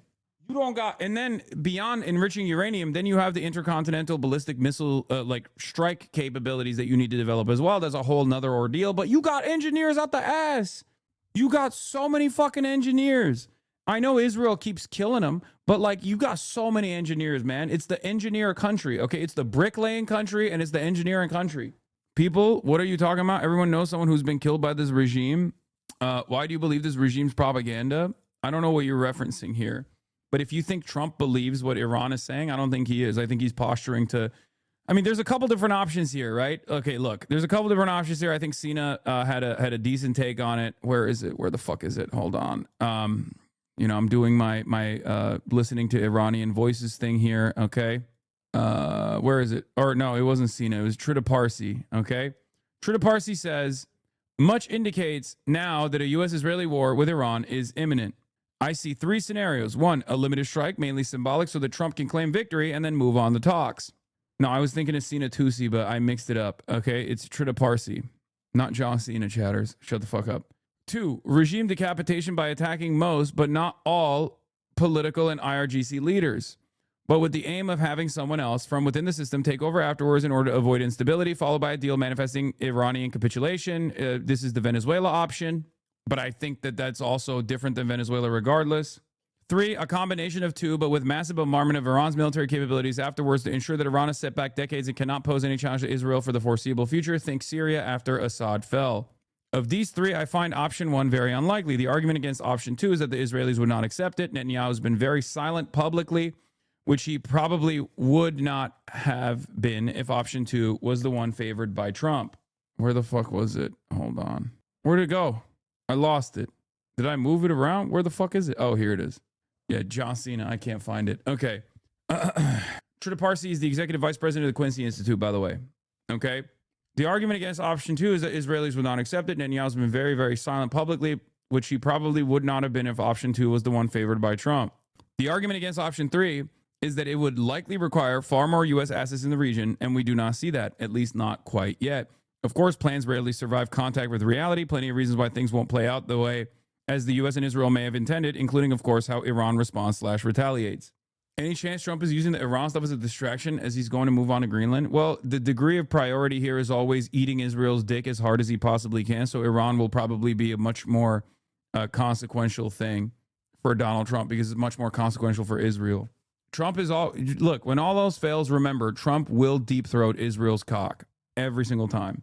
And as much as this is frustrating to hear from the Iranian diaspora chatters in here, the Iranian population and their best interests are not a consideration here when America and Israel are making these deals. So no matter how hard they try to sell this idea to you, or no matter how hard you fucking hate the Islamic Republic, and I don't put that past you at all, okay? The reality of the matter is America and Israel do not give a fuck about the Iranian population. They give a fuck about Israel. They give a fuck about Israel dominating the region for American interests and protecting American investments. And Iran is a major factor that holds the Israeli incursions back. Western leaders and mainstream media rallied behind the perfidy. Come on, man. Of course, they're not going to say that when they will strike in June, they did it while negotiations were ongoing and a lot of people believed it was going to work. No, I know. That's why I'm saying I think Donald Trump stating that, you know, the killing has stopped doesn't mean that they're actually not going to strike. Yeah, could be backing off, could be trying to dupe Iranians amid reports of potential imminent attack, though ultimately such statements are unlikely to alter realities on the ground or Iranian calculations in a meaningful way. Check logs. Like, you had Morandi spreading propaganda with little criticism. Both internet and Twitter is blocked by Iran, but how is dude on Twitter being the government mouthpiece, and yet you haven't heard and shown a single journalist from the other side showing the regime's cruelty? Check logs. No, I have. And also, do you think this position is not sufficiently covered by both every single fucking Western media, every single Western media outlet that we've watched? I've watched probably 12 videos on Iran yesterday, and 11 out of the 12, including the one that you're talking about that had Morandi speaking, had people who were very critical and completely against the regime. Every single fucking video that we watched, with the exception of the one piece where Morandi was speaking, was anti-fucking Islamic Republic. The reason why you're mad is that there was any mention of the Islamic Republic side at all. That's the reason why you're upset. How can you say that I haven't fucking sufficiently covered, and not only sufficiently covered, but also specifically, personally fucking criticized the Islamic Republic myself? The only reason why you're mad is because there's any mention at all of the pro-regime talking point, a pro-Islamic Republic spokesperson that was mentioned at all. That's it. Yes, I know. I'm not saying you're doing selective activism, but you've been talking about the genocide for years with correct attitude that Israel's doing a genocide, but when Iran is doing somewhat the same thing, it's not the same thing. That's fucking ridiculous. You talk like a politician who cares about the stability of Iran or how they have to be a sovereign nation. You want to play fair. They're going to the hospital and arresting the wounded. I'm not subbed. I can't send links to vids. There is no amount of fucking cruelty that the Islamic Republic has not done in this process. They are doing that. Okay? They're doing it nonstop. And it's not something that I've actually hidden at all. As a matter of fact, that's the reason why a lot of people to my left on Twitter are getting mad at me and saying I'm actually, normalizing intervention or something like that. Of course, I care about the stability and sovereignty of Iran. I want Iran not to be fucking Syria. I want Iran not to be Libya. I want Iran to be Iran. And if the Iranian population is able to bring about a democratic, secular Iranian republic, then that's fucking awesome. I love that. That's what I want. I want what's best for the Iranian people. I don't want the Iranian people to be fucking repressed and have to deal with not only the economic sanctions and the impact that has, but also the unimaginable amounts of repression from the Islamic Republic. As long as America doesn't help them, America will never help them. America will never help Iran. The entire reason why the revolution took place in Iran is because of America helping Iran in 1953, okay? Shut the fuck up. America does not help its allies. America is talking about invading Greenland, and you're over here being like, well, what about a foreign adversary? You think America gives a fuck about dead Muslims, dude? What level of delusion are we on? It's not like the Trump administration is saying that they're invested in helping Iran anyway. They're talking about bombing Iran. They've been starving Iran, and now they want to fucking bomb it, and you're over here talking about America's going to help them. America doesn't even help Americans. And you're over here thinking that they give a fuck about Iranian people? Are you crazy? Are you out of your mind? They don't even fucking care about Americans. They care about a hand-selected pedophilic elite. That's it. And their fucking profit interests. That's the only thing America cares about. And it's the same fucking argument. Like, we got to free Gaza from Hamas. That's what Israel was saying. Like, Israel gives a shit about the Palestinians. Do you need America to fucking wipe out Tehran until you realize, okay, maybe America wasn't actually invested? Like, what are we talking about? A lot of this conversation revolves around the hidden notion that people accept, the reality that people accept that America is the hegemonic superpower. So you just have to be fucking servile little piggy to America's interests, no matter how ruthless or cruel they get. Otherwise, look at the situation in Iran. Sanctions freed Iran. Yes. Yeah. American sanctions. They liberated Iran. They liberated Iranian children from their life. That's how we are liberating Iran. Because ultimately, what's so crazy about this is that Americans, by and large, are basically stating, okay, Westerners in general are basically stating that the Iranians need to be sufficiently starved, okay? They need to be sufficiently starved so that they can get angry enough to kill the Ayatollah. And if you don't kill the Ayatollah, sorry, you're going to get starved even further. And there are people in the diaspora that are fine with this, okay? There are people in the diaspora who also will defend it. It's no different than the way that Cubans in America will say we have to bomb Havana. We have to bomb Cuba. We have to bomb Cuba to liberate Cuba. The ones that defend the sanctions in America are the Cuban Americans that say, no, sanctions on Cuba is good. The trade embargo on Cuba is good. This is how we will bring about democracy. All you're doing is advocating for a regime that you fucking despise, continuing any sort of fucking repressive any sort of like repressive act that they will engage in, and unironically increasing the fucking cruelty as a matter of survival and as a matter of sovereignty. You're hardening the position of the base of support that these governments have, and I'm not even comparing Cuba to Iran right now, okay? But all you're doing in that situation is just like starving people further. It blows my fucking mind. I don't understand it. Where'd you get the bear fur mat? Kaya. It's a movable one. It's a new type of rug that moves. Kaya, place. Yeah, it's an AI rug. What are you looking at, huh? Anyway, where were we? Oh yeah. Also, Unk caught a stray here as well. Just now, ex-Canadian Parliament member threatens to hunt opposition. Goldie Gamari to Cenk Uyghur in Farsi then English. Don't worry, when the regime is over, we will come after you. Bro, these guys think they are Israel, by the way. That's one of the funniest things I've seen is like, there are some of these people who like think they're literally Israel. Like, you're not Israel, little bro. Let me ask Rob a question. Hey, is Israeli puppet, hold on a second. Okay? Can I ask Rob a question? All right, don't talk over each other. Yeah, Israeli puppet, blah, blah, don't blah, talk over each other, please. Okay, hey, Rob, when you do enough military... Yeah, she goes, when the regime is, don't worry, when the regime is over, we will come after you. Cenk is now being targeted by both the Shah writers and Mossad. Fucking awesome. I don't know why Cuck Todd is there, by the way. That's a crazy addition. If one person commits high treason and espionage, calling on adversaries to attack America, they would face capital punishment under U.S. law, and all Americans are okay with it. Why the hypocrisy? Come on, you know why. Unk is in the trenches, getting death threats from Stephen Miller, getting death threats from the son of Hamas, who is a Mossad asset, getting death threats from the Iranian Shah writers too. It's awesome. He's just catching it on every end here. Anyway, where was I? So yeah, we got the diplomatic guarantees. Kaysan says, I'm Iranian. My parents were born and raised in Iran. Had to leave when the Shah was overthrown. The revolution happened. Was currently happening and has been happening in Iran for years and years. Absolutely heartbreaking. Women were being killed for not covering up, but you didn't hear about the government murdering anyone who didn't agree with their dictator actions and laws given at any moment. You didn't hear about it. You see, this is what most people don't understand. This isn't about religion. This isn't about what side you choose to be on. This is about a freedom from a country who wants to be free from a tyrant regime, a country who's currently standing up to this tyrant regime and has their entire internet and any communication cut out completely. Now imagine if this happened in America.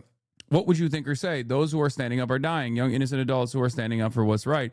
The citizens of Iran are amazing people. Some of the most kind, big-hearted, selfless people you will ever meet in your life. Please, and I mean please, do not take this message to think about this is something else. This isn't about another country. This isn't about another religion. This is simply freedom and standing up for what is right. I pray for the people of Iran. I pray for my family. I pray for those peace in the entire world. Love you. Okay? Verizon is having nationwide outage. Yeah, that's not the same as like the government fucking cutting off all internet. Okay. Before everybody yells at Kaysan or any number of different people, okay, you have to understand. There are literally plenty of people that have actively that have been called the regime enjoyers on Twitter. People that I know. Okay, for their position against Israel, who are Muslim, who are Shia, who come from that background, who also have similar attitudes to Kaysan. Okay, and the reason for, and they're much, they're very well-read people. They're organizers. They're activists. One must ask the question: why are they all Mossad operatives out of nowhere? No, of course not. The reason for why, and I guess I have a. It's not to the same degree, but I do, as a person who grew up in Turkey, I have a unique perspective on this, as opposed to dumbass Americans, where I do understand why young people especially would want liberalism, okay? Like young people in a place like Iran would want to be rid of a lot of the repressive forces within the government. And my statement here is, in order for Iran to maintain its sovereignty, that repression needs to go away. Okay, bro, you're in a Marabou. Please stop. I know. but I contain multitudes. It's hard for some people to understand America isn't the only negative force in the world. Listen. The reason why a lot of people get very sensitive about this kind of statement is because a lot of anarchists and a lot of fucking pro-regime change people or pro-Western intervention people will use that as a talking point. Will use that as a talking point in a very unnuanced manner to justify American or Israeli intervention. I'm not doing that at all. Okay, I'm not saying that at all. I'm simply stating that if there are, as I've described, 3 different points of pressure, the number one point of pressure being the economic sanctions, which is Western intervention. The number 2 point of pressure is like the leaky faucet that is an angry Iranian population that is more and more willing and able and interested in working with Israeli intelligence or American intelligence. And then the 3rd point of pressure is the actual repression committed by the government. There's only one thing you can actually control. If you are the Islamic Republic, there's one thing you can actually fucking control. So if you truly have any sort of nationalistic sentiment in your heart, okay, if you truly want to maintain sovereignty, okay, what is this? What's the difference? Lamau, anarchist, fuck off. Okay, calm down. Calm down. My point is, the only thing that is in control of the regime in this circumstance is to abide by the demands being made by a lot of these people. You can either say, oh, they're all fucking ridiculous, they're all Mossad, which is what the government is currently doing. The Iranian regime is saying, oh, they're all Mossad, they're all CIA. And there is evidence that some of them are actually at least getting armed by Mossad or the CIA. Having said that, there is a fuck ton of people in Iran that are understandably frustrated, that are capable of taking up arms. These are not Israelis that are fucking killing security forces. These are Iranians that are killing the Iranian security forces. Okay? And Israel does not have a hypnosis beam, or CIA does not have the capabilities of like hypnotizing Iranians into taking up arms against their own government. They can only take advantage of the instability, and the instability that is oftentimes born out of the economic pressures that they've subjected the Iranian government to. Having said that, very real reason for why people are understandably fucking pissed off. It's a tad more nuanced than that because, yes, even in Sudan's revolution in 2019, we wanted liberalism, or rather secular civilian-led government. Most people very much understood that it'll always be strictly Sudanese civilian-led government with no external influence whatsoever. That's why we now hate the civilian prime minister during the transitional period who sold out. There would be no talk about repression if there were no sanctions. How often do you hear about the Saudi repression when their government is even more repressive? Yes, but it doesn't matter because the sanctions already exist. Okay? That's it. It's that simple. And you can't change that. So you have to work within the confines of you have to work within the confines of reality. Okay? You can't just close your eyes. If you're a government that wants to maintain sovereignty, you can't work with what you wish was happening in the world. Okay? You have to work with what is happening to you. It's that simple. Like, their economy is still going to suck even if they had social liberalism. Their economy is still going to be in the shitter even if they have social liberalism, at which point you have to make different foreign policy decisions. Lean into China, for example, okay? But that comes after you actually maintain stability in the country, a country that is actually on fire, a country that is on fire for good reason. Beyond the external pressures, there is a valid fucking reason for why a lot of the Iranian youth would be fucking, are understandably angry. You are such a lib on this? No, I'm not. No, I'm not. There's a reason why Sudan is literally the best example to give here. The revolution that top hold a 30-year dictatorship was successful only when it was by the Sudanese people with no foreign intervention. We were killed in the hundreds and the internet was shut off as well. That didn't stop us. What's the solution then? They don't have enough firepower to take over the government and the regime is not going to reform. What happens when you release sanctions and they give that money to the terrorist organizations they fund? First of all, I'm going to be very real with you, okay? This argument is incredibly stupid because you're saying the government is stealing all those funds and using it on Hezbollah instead. You're coming to a person who doesn't give a shit about that regardless. But let's say I do. Let's say the Islamic Republic is taking all the funds and simply funneling it to Hezbollah and not actually using it to stabilize their economy. Okay, release the sanctions and they're going to continue doing that and the people are still going to be mad because the economy is not stabilized. That doesn't make any fucking sense, right? That doesn't make any sense at all.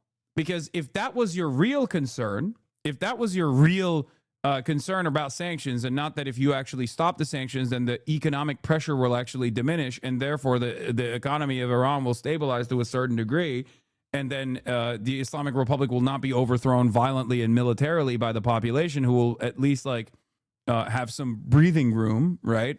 The real reason why you're saying that is because you want the sanctions to continue, because you want to punish the Iranian population for not successfully overthrowing the Ayatollah, okay?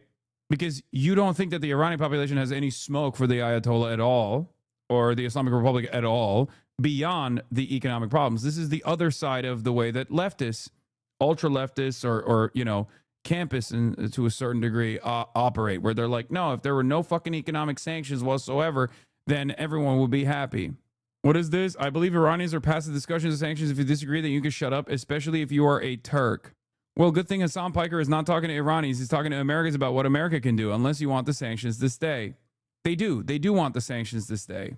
And the only reason you are lib about this, to be honest, people in the region experienced the same hope for liberalism and secular democracy during the Arab Spring, and we fell for it, including me. Instead of all of our governments got replaced with even worse collaborators, the Middle East doesn't have space for that bullshit, and the youth in Iran are idiots if they think so, just like how me and all people like me were idiots at the time. I guess I have more belief that the Iranian population are more resilient in general to this kind of outside pressure. That's it. Because the Islamic Republic is also incompetent in some ways as well. I mean, I don't know how I would operate in a similar situation. I mean, there's so many fucking external pressures here, but they have also very clearly had issues with their domestic attitudes, with their domestic repression, and also their inability to maintain stability by looking for other trade partners, for example, or deepening their relationships with other trade partners that are growing around the globe. Okay?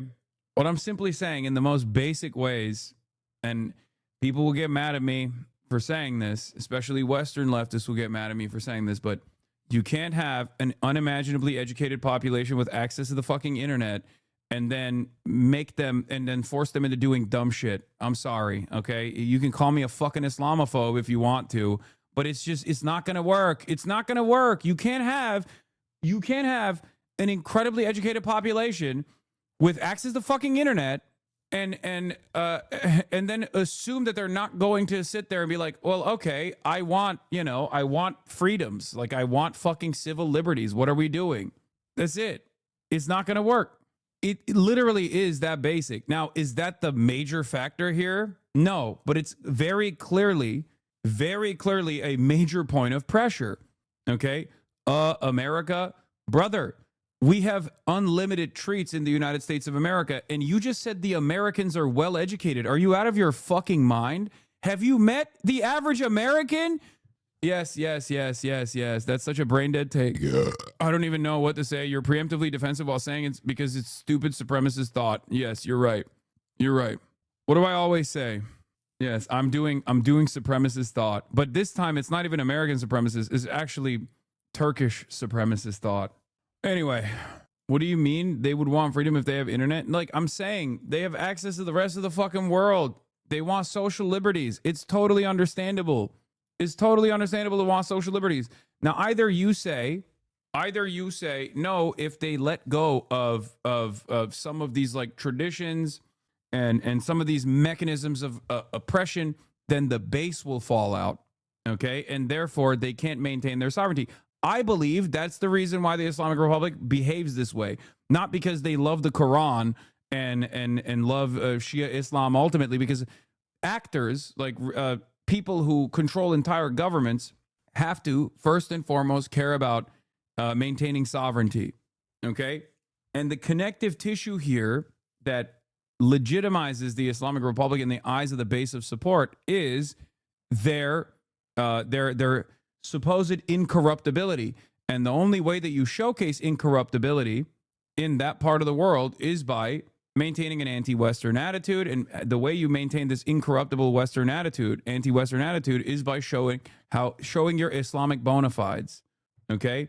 That's it. Freedoms don't work in the Middle East. That's just the reality of things. No, that's not true, dude. What the fuck? That's a crazy, crazy supremacist. That is unironically supremacist. Freedoms just don't work in the Middle East. That's just the reality of things. It's crazy. Like, come on, dude. I get your point, but the youth are dumb and too hopeful when the hope doesn't exist where we are from. What do you think about the Shia-led government? Is it not similar to Syria? That's exactly what led to injustice. Syria is an even better fucking example of this because they weren't... Syria, the Syrian government was woke. Bitch, I'm Iraqi. I know. You can still be fucking racist to Arabs, dude. This is the type of shit that I would hear from like a Turkish supremacist. You know what I mean? Aren't you Kurdish? Do you feel the same way about the Kurds in the region too? Syria is an even better example of this because Syria was woke by the Islamic repression standards, but they still had a fuck ton of repression. They still had torture. They still had fucking the military being used against the population. Look how that fucking turned out. And a lot of that was still very much fomented by the United States of America. Barzanis and Talibanis take shit ton of money from the Americans to rule us.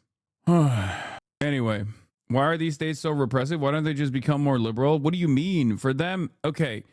The other side of the story is the reason why they're repressive is because they are trying to maintain stability as Western forces are fomenting instability. And the more they're under attack by these powerful Western forces, the more they fucking harden their stances. Some countries are able to get away with it in different periods of time, and other countries are not. The ones who are not able to get away with it are the ones that suffer and the ones that turn into failed states. And the reason why I say this is, I mean, I'll give you an American example, right? Like the United States of America has talked about, maintaining the First Amendment. And yet during the Cold War, the First Amendment was out the fucking door, okay? During World War I and World War II, the First Amendment was out of the door. The moment that you talked about how we shouldn't go to war, like Eugene Debs famously did when he did not want America to intervene in World War I, as was the international Marxist position here, he was thrown in fucking prison, right? That's what happened. The Espionage Act was created to find treasonous people that were that would be assassinated, that would be executed by the state if they were actually working with America's enemies during times of war. So the reality of the matter is America itself, if America, the most powerful country on the planet, itself has taken such stringent repressive action at times during times of war, then what leads you to believe, why are people saying D? What leads you to believe that like other countries that are constantly under the thumb of American empire are not going to do that? Of course they are. Of course they're going to do it. I mean, we fucking interned Japanese people in this country, man, during World War II. We just like put them in concentration camps. Like, what the fuck do you think that was? I mean, that was transparently racist for the record. But like, what do you think America was doing during World War II? They put every Japanese person in a fucking concentration camp, in an internment camp, because they were like, we can't trust them. And you're over here thinking like, oh man, how repressive are these countries that are under the fucking endless barrage of misinformation and war, right? Sure, but don't you think they're also repressive because they're no longer popular? I mean, this brings me back to the other Gulf states, as I brought up yesterday. What, you think Saudi people love that they only recently were able to have women drive cars and shit? No. Why didn't they actually do anything? Why haven't they actually had the same level of protest in Saudi Arabia? Do you think the Saudi government is not as repressive as the Iranian government is? It is. The only difference is America doesn't destroy the Saudi economy. Saudi Arabia is allowed to liberalize now in an effort to whitewash all the other stuff that they're doing in the region under the watchful gaze of the United States of America. Okay? How'd that happen? That's it.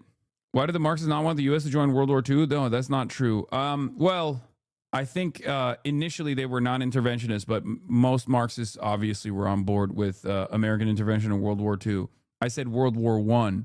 The international Marxist position in World War I was that there's no war but class war. This is all like, this is all imperial powers fighting amongst one another, divvying out their own colonial bounty.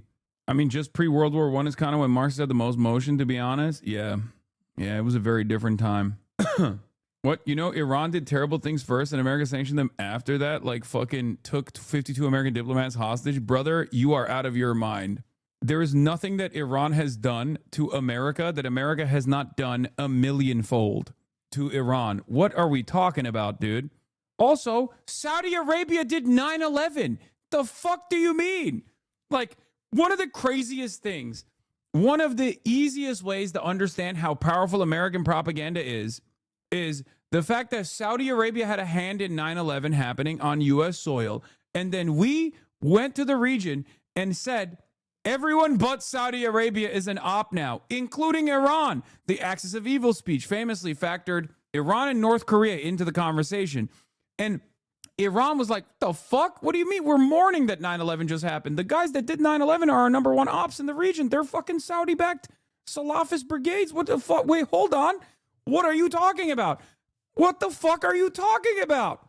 And Americans did not even consider that. Americans have not even, to this day, considered that. If you ask Americans, probably more Americans think Iran did 9/11 than Saudi Arabia. It's fucking crazy. And then we sit here and act like we're not the most propagandized country on the planet. It's the best propaganda because it's the most effective propaganda, because good propaganda doesn't even let you believe that you're reading propaganda. It makes you feel like you're learning the truth. That's how good propaganda works. Hasan, like now they got the Iranian government saying outside a terrorist group is killing people, not us. Like, come on, man. If anyone believes this shit, they have a potato in their brain. I mean, I'm not saying that there isn't fucking real Iranian elements that are fighting back against the government with arms. Yeah, of course the government's going to say that. Every government lies. This government is lying. The Islamic Republic is lying. They're using truth. Like, they're using what Israel is saying. That's why I said it's really interesting that Israel is like leaning into this shit. But they're using what Israel has said or what America has said as a justification for why they're fucking killing people. Okay? They're doing that. Average Americans just see Muslim region of the world and probably don't even understand the difference between Saudi and Iran. Is so easy. It's easy propaganda. Yes. Yeah. Cheney Rumsfeld admin plan to attack 7 countries: Iraq, Iran, Syria, Libya, Sudan, Somalia, and Lebanon. Anyway. So is it them being paranoid? I mean, it's also them wanting to violently suppress the protests so that the protesters think twice before ever resisting militarily against the Islamic Republic. That's the reason why they're killing people. Okay? Look at this map of Greenland. Oh yeah, we got Greenland. We got the Greenland stuff that we got to talk about as well. Wait, what the fuck? Oh, this has been playing nonstop in the background. I forgot. All right, but we have, I think we've sufficiently discussed Iran over and over again, and I don't know if it's going to be productive to continue talking about it, but I will give you more updates when there are more updates. But now let's get back to the other coast of American empire and its imperial endeavors. We're talking about Greenland. The IRI needs to grapple with its disdain for leftism more than its disdain for liberalism. Your theory of releasing the liberal pressure valve is marginal at best. Their goal of increasing productive forces in contradiction with their anti-communism. Yes. I mean, I agree with that too, but I'm not going to sit here and be like, Iran is not doing revolution the right way, okay?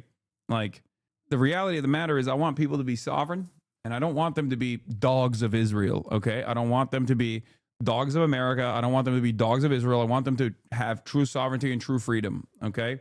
But yes, I do believe that if Iran wasn't, if the Islamic Republic was not the great commie annihilating nation, they probably would have had a more successful organizational capacity inside of the country right now. All you get at best is just like voting for reformists over and over again, and then nothing changes. And then, of course, when people don't have that pressure valve that you get through the democratic process, you end up revolting. Okay? What makes you think we'll be dogs of Israel? I didn't say that. I'm saying that's the worst option. Do you agree that that's the worst option? You get the same level of repression, especially because, let's say there's these different factions, right? You got the MEK on one side, and you got the Shah on the other side, okay? Now the Shah writers are saying, oh, we will have a secular, liberal, monarchist republic or something, like the Shah will come in. Okay, what do you do with like 20 million Iranians that are like, the fuck do you mean? We already revolted against this motherfucker. We're going to kill him. Now you need troops. Now you need Western troops to protect the Shah, as they did last time. Now you need the same exact repressive state apparatus that will find people and torture them. Okay, maybe they'll offer some level of secularism, as a red meat for the base to say, look, you got, we're releasing some of the sanctions and you're going to get some level of secularization. Isn't that wonderful? That's what you wanted. Okay, what happens when all of the other forces are like, well, I don't want that. The fuck do you mean? You just brought the Shah back. You have American troops now in Tehran that are like maintaining this regime. Fuck that. They're going to start literally murking American troops. What happens to Iran then? What happens when you have Sunni forces that come into Iran? Because now there is a power vacuum that has been established. Because I think one of the other factors that we're not even considering is Sunni militancy that has wreaked havoc in the entire fucking region. Who's Iran's number 2 op if it's not Israel? Israel's number 1 op, right? Who's number 2 op for Iran? Saudi Arabia. What happens when you have ISIS inside of Iran? Now America has to definitely put boots on the ground because now they have to fight ISIS as well. Mass instability. Do you think Iran gets saved in that process? Do you think Iran is going to look better in that process? There is no clean break here. President Trump just said the United States needs Greenland and that anything less than total control is unacceptable. The question is, what is he willing to do about it? Given that the Prime Minister of Greenland says he does not want to be part of the United States, the people of Greenland do not want to be part of the United States, according to opinion polls.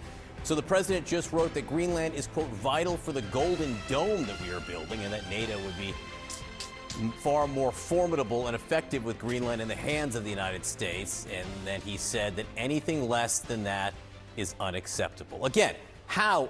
Yeah, the Inuit are being oppressed by Denmark that is stealing their babies nonstop. We must free Greenland, obviously. That was one of my best locks. Listen, I'm not very good, as we've seen, of predicting what this unstable madman regime is doing around the world. But I did tell you how they will sell it. If you recall, that's precisely how I told you America was going to try to sell it. Now, of course, they're not doing that because Donald Trump doesn't give a fuck about trying to justify why they're doing it. Okay? But a liberalized version of this propaganda would be, we are liberating Greenland from the treacherous Denmarkian, from being the treacherous Denmark colonial outpost that it's become. We are liberating Greenland the right way, okay? With bombs, of course. Yes, we must bomb Copenhagen for freedom. My people yearn for freedom. My people in Greenland yearn for freedom. Unacceptable. And what will he do about it? Today, Vice President J.D. Vance and Secretary of State Marco Rubio are set to meet with the foreign ministers of Greenland and Denmark, which Greenland. This shit is so sad and cooks me because the Greenland students are literally saying, please don't make us U.S. citizens. We don't want to lose our healthcare and education like we're the boogeyman. Because we are the boogeyman. We are the boogeyman. We are the one who knocks. It's true. They literally have bountiful social democracy to the best of their ability in Europe, and that's also going away. But like they do, they have it. They have fucking social democracy over there. They don't want American-style freedoms, and they will learn. They will learn to love those American-style freedoms. A hamburger store in every corner, okay? That's right. You're going to fucking eat the burger, and you're going to like it. Fuck you. Is apart. The White House meeting is a first between the three governments, and no the presence more free of J.D. Vance is That's notable. Ukrainian President repression. Volodymyr Zelensky can tell you that Vice President Vance has created a scene or two at high-level meetings. Our Nick Robertson is standing by in Greenland. First, though, let's go to the White House. CNN's Elena Trina is there. Elena. Yeah, look, a very stark message, John, from the president this morning. And the timing of it, of course, very notable with this meeting that you laid out between Secretary Rubio, the vice president, and the foreign ministers of Denmark and Greenland. Look, just to break this down, this is an issue and something that really President Trump has wanted for many years now. It goes back actually to his first term. I'd remind you, the president then had talked a lot about wanting to annex Greenland. All of those efforts were unsuccessful, but it's gotten a renewed focus, particularly in the days since that Venezuela operation, something that has left the president feeling emboldened. Now, just to break down why the president and the people in that building behind me feel so strongly about trying to annex Greenland from Denmark, which, to be clear, Denmark has made repeatedly clear that it is not for sale, Greenland, but they want it for national security reasons. Essentially, the argument that has been made to me over and over again when I've talked about this with top officials in the administration, is that, one, they want to counter Russian and Chinese aggression in the region, but they also see it as critical as part of their missile defense system. Essentially, one of the arguments that Vance has laid out publicly as well is that, you know, if a foreign adversary wanted to launch, for example, a nuclear weapon onto the continent of North America or even to Europe, Greenland and having an important presence there would be crucial to having the missile defense system trying to intercept that. And so this is something they've talked a lot about. Now, I think a key question, of course, is it's clear what the president wants here, and he's repeatedly making that clear publicly. What isn't clear... Don't worry, we the Portuguese will defend Greenland. We may not have nukes, no weapons whatsoever, but we'll do it with wine and socialism. Dude, listen. America is coming, okay? Listen to Greenlander voices. Where's the Greenland? Being colonized in 2026 is actually so embarrassing.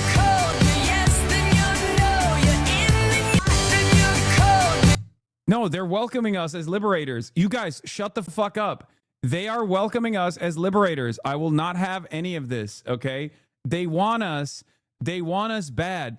They want me. They want me. They want us to take control over all of the resources of Greenland. It is vital. It is vital for the Golden Dome that we're building. They want us. They want us. They want us to fucking take away their health care. They want us. Stop saying that's not the case. It's true. It's true. We will molest the shipping lanes. We will molest the money. We will molest the shipping lanes. We will molest the fucking Greenland natural resources. It's gonna happen. Okay? Take a look at this map of Greenland if you want to understand why Trump wants to take it over so badly. Trump says that it's all about national security. We need Greenland from a national security situation. It's so strategic.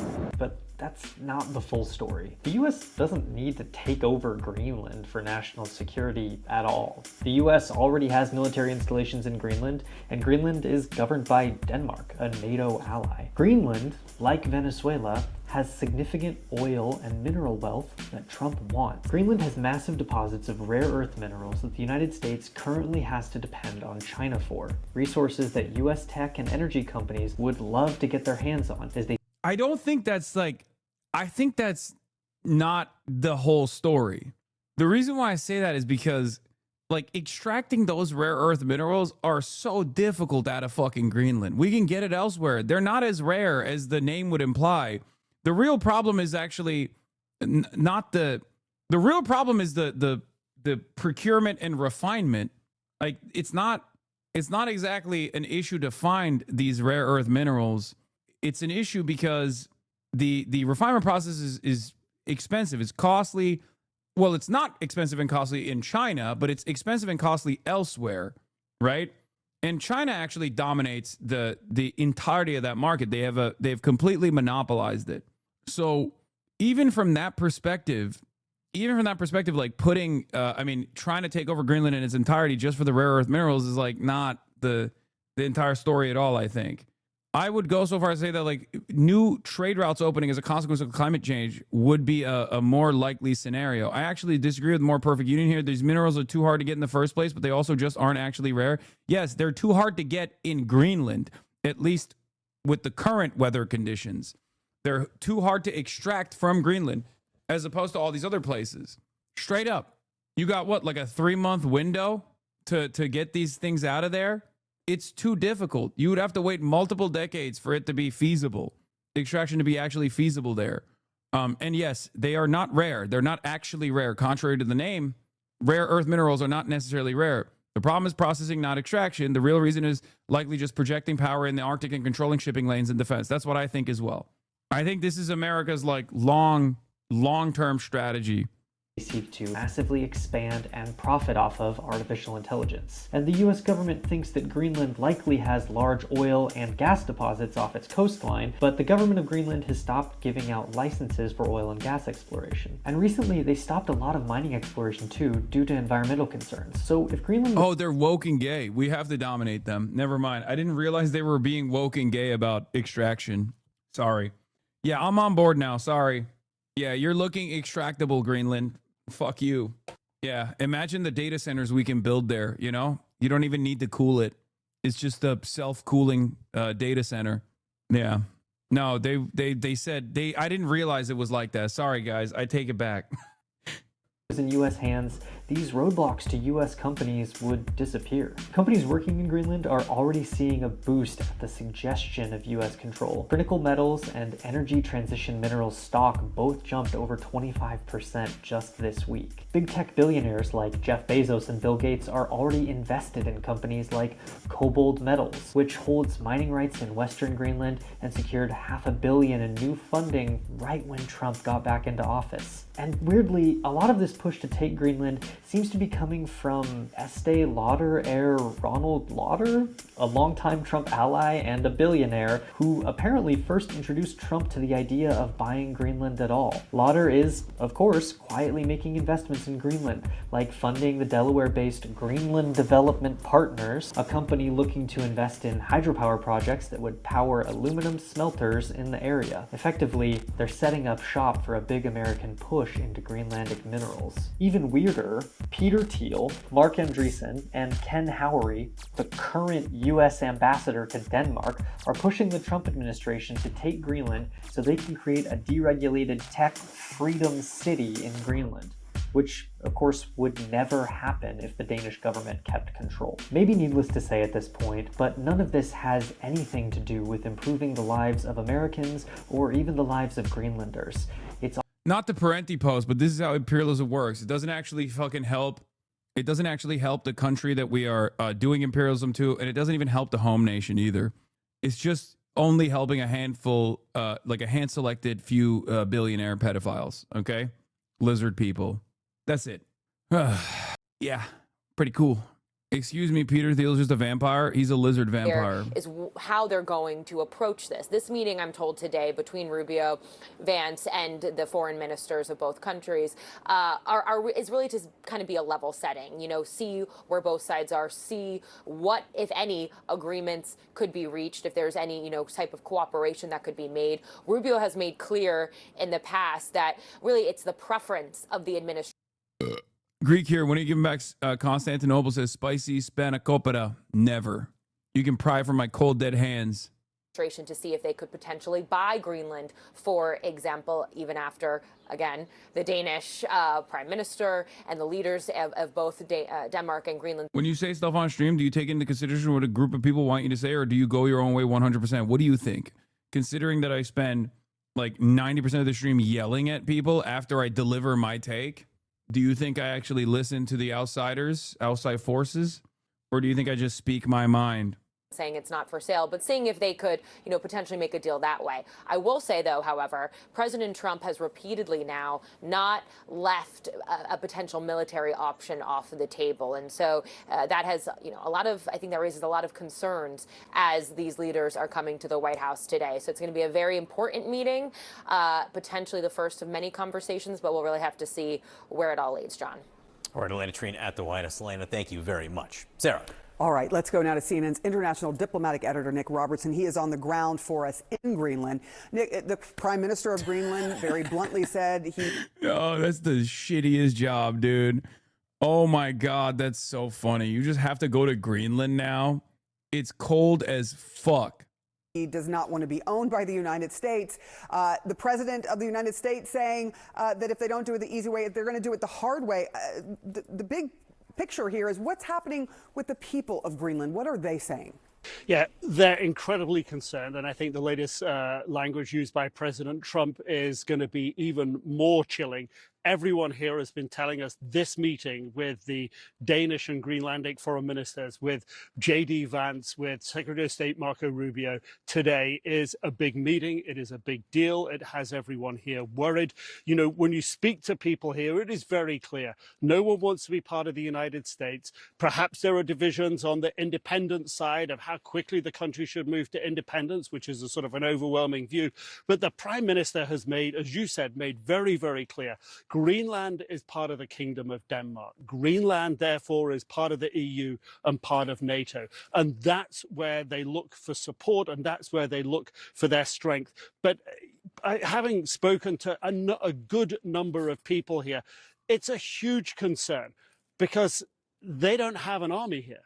They don't have the ability to fight back against the United States. And there's a very real concern, even within government, that the president could make good on what he's saying and that Greenlanders could wake up one day soon and find out they're American. I spoke to one businesswoman here, and this is what she said to me. Get nukes. Simply the name nuke is not enough.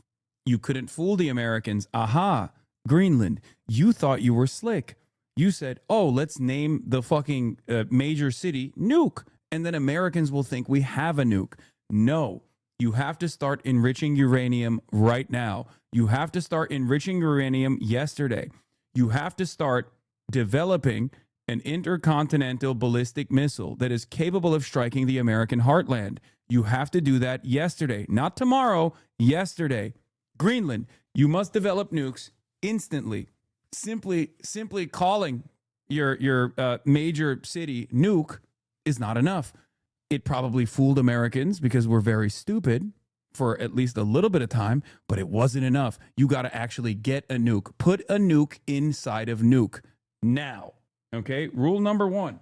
Unless you want Greenland to turn into a pedophile island akin to Little St. James for all of our psychopathic tech billionaires to come in and do whatever the fuck they want to, like a libertarian anarcho-capitalist paradise, you must develop nukes now. If you don't know which country you're living in a month, then, you know. Is that real for you right now? No, I don't want it to be real. I really try to push that thought down. But that is the worst case scenario that, you know, in a month I'm American. We don't even have military in Greenland. It's so funny to be like, this is a terrifying prospect. Please don't make us American. Haven't we suffered enough? We've already been Danish. We've already been considered Danish for the longest time. And now you want to make us American. I don't want to be American. It's brutal. It's the worst fate of it all, of all time, okay? Because we don't do war. So, of course, you know, there would be, I don't know, you know, we wouldn't be able to resist the American military. No one can resist the American military. So the big question here for people is, how does the meeting go today? Oh, she doesn't know. You won't be an American, sweetie. You won't be able to vote and won't get any of the benefits, but you will be American. Yeah, Puerto Rican style. Yeah, that's probably what will take place. Like, you'll have freedom of movement, I assume, because they're white, right? So, like, or white enough. So they'll have, like, some kind of freedom of movement, but they won't actually be able to vote for the president or whatever unless they move to the mainland. It seems that both sides are in a very clear position. Poles apart. Everyone here knows that J.D. Vance has been to Greenland before. It is a very big thing on his personal as well as political agenda. The Greenlandic Danish side are not for backing down. That's very clear. So the question people have here is, well, how far will the EU, how far will NATO go to support us? And I think it's fair to say at the moment that the major military northern NATO members are squarely behind Denmark, Greenland. There's a question mark perhaps over some of the others. Yeah, a lot of people wondering how this is going to... Greenland is about 90% Inuit, but many of them look kind of white. Yeah. Inuit equals terrorist. That's the next excuse. And what that might... Well, they do have MS-13 style tattoos too, so you already got that on deck. You know what I mean? The Inuit separatist movement must be squashed, okay? It must be destroyed militarily. They do not understand that we're there as liberators, okay? They're going to welcome us as liberators. They don't get it. They don't understand that we're actually there to democratize Greenland, okay? Yeah. They already got hand tats and face tats. It's already scary. Trend at Arctica. Look like. Nick Robertson, thank you so much. Joining me right now is a member of Greenland's parliament, Juno Berthelsen. Thank you so much for coming back on. Juno, how do you respond to they what got parliament members with face tats, dude. Americans are already on board. Like, they're just... The craziest thing is, like, the American government isn't even trying to make these arguments, okay?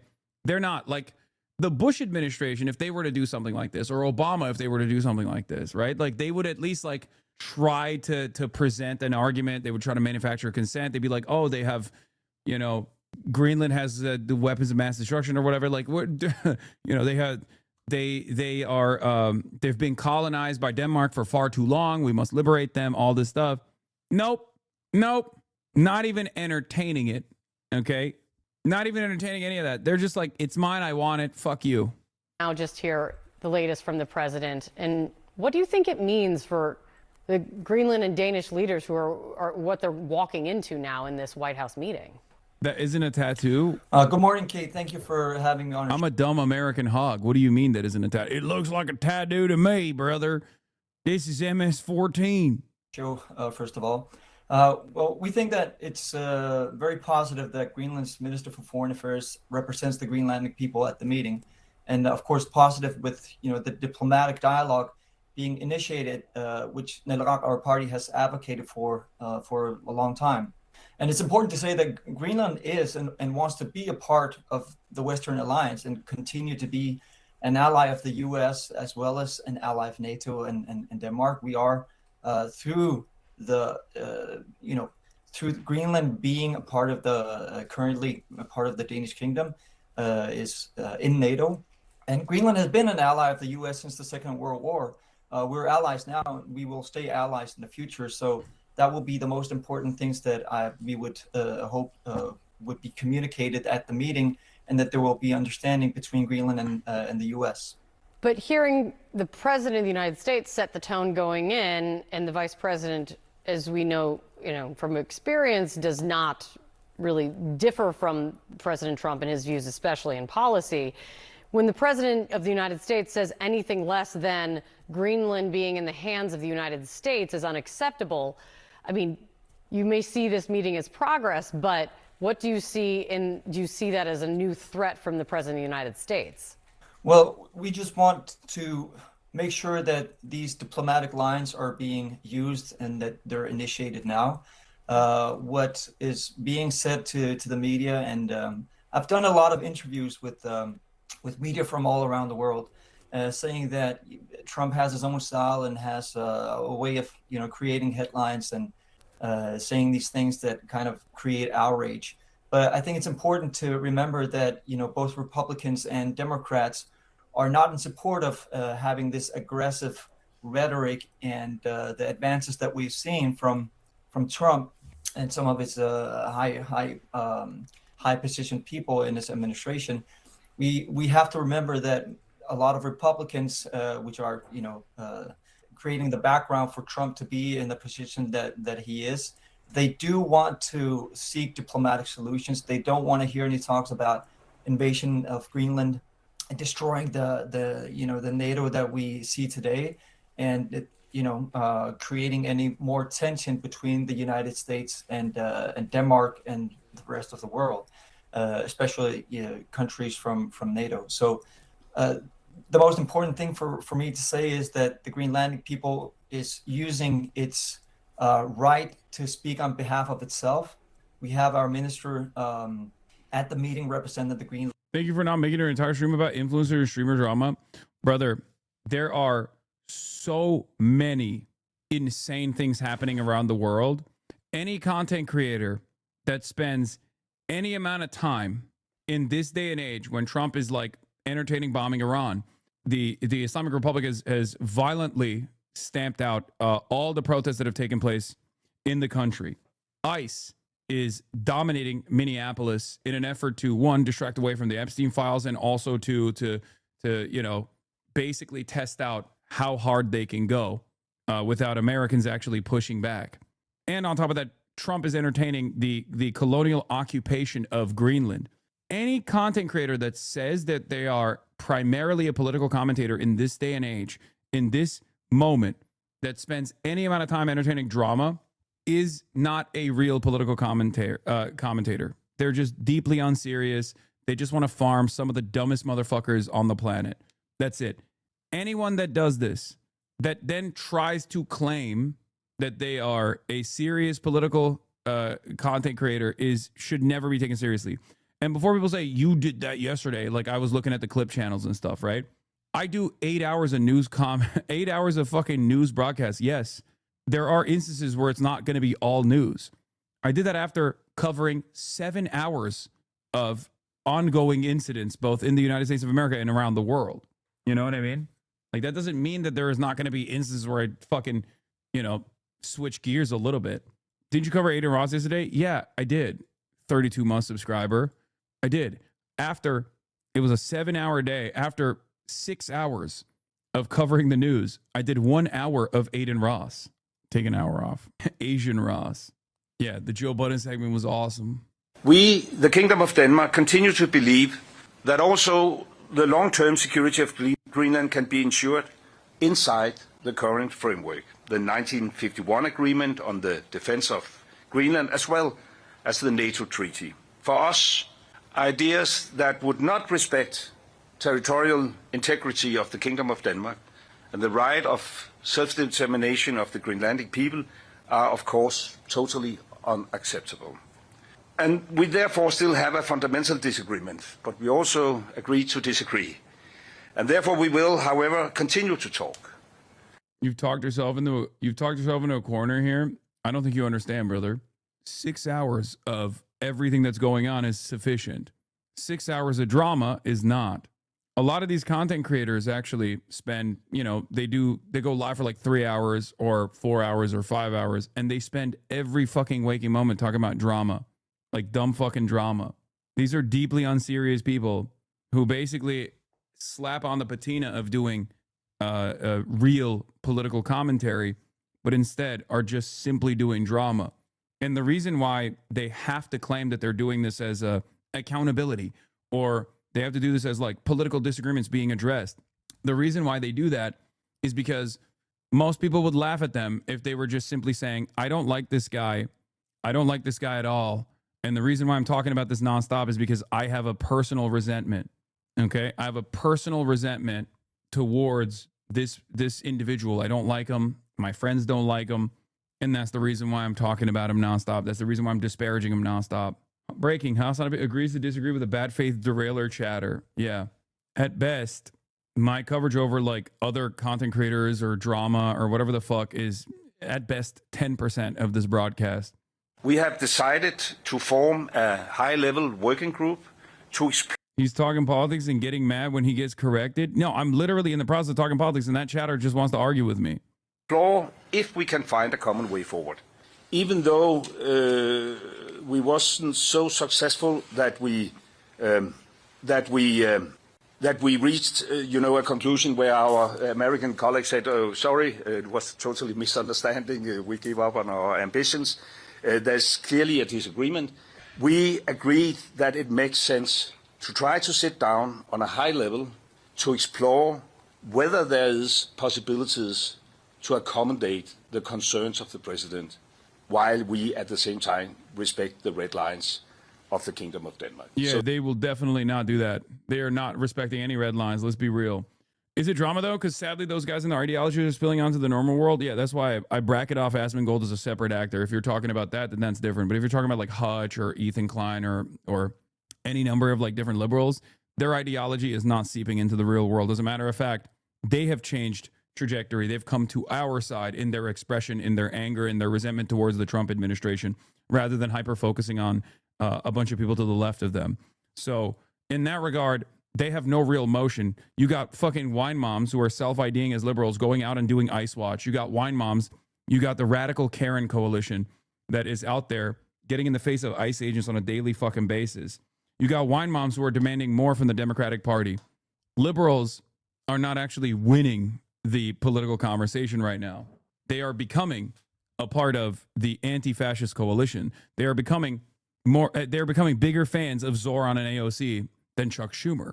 So if you want to bracket this off as like ideological delineations on the left, if you consider the liberals to be a part of the left flank of the two major political planks in this country, then our side, or at least representatives that are closer to our ideology, are absolutely some of the most popular political figures and popular political actors in this nation right now.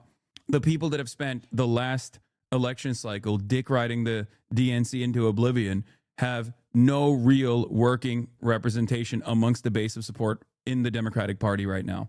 The Bernie-crats have infinitely more motion in the eyes of the public than the establishment Democrats do. The establishment Democrats are seen as like poisonous for the most part.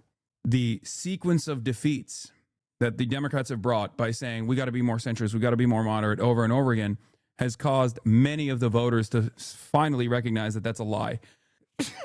So So while there are liberal content creators out there who are still maintaining this like weird centrist posture, they're simply following our lead. Okay? They're following our lead. They're following from behind. And even at first, they might say, they might turn around and say stuff like, why are the Podjons platforming Hasan? He's a dangerous terrorist. But electoral victories end up creating this environment where they have to fall in line. This has always been my assessment. I've always said, no one is actually a Joe Biden supporter through and through. They're a party supporter. They like the Democratic Party. Okay? They like the Democratic Party. They support the Democratic Party. So if the Democratic Party tomorrow became a communist party, they would support the Communist Democratic Party. Obviously, this is an extreme example. It's not going to happen. But they support the regime. Okay? What do you want, passionate tea drinker? I got a little info from Denmark. Check logs. I got a little tidbit for you. What is this? While the Danish government exploited their fishing as Denmark and EU are dependent on keeping the fish prices low, but the catch is Greenland has been made dependent on money from Denmark in order to survive, as their main income is from fishing. In 2023 alone, they earned Denmark 6 billion Danish krones. Hey, Danish here, just to let you know, the Danish defense has sent resources to help Greenland's defense. This includes military materials and troops.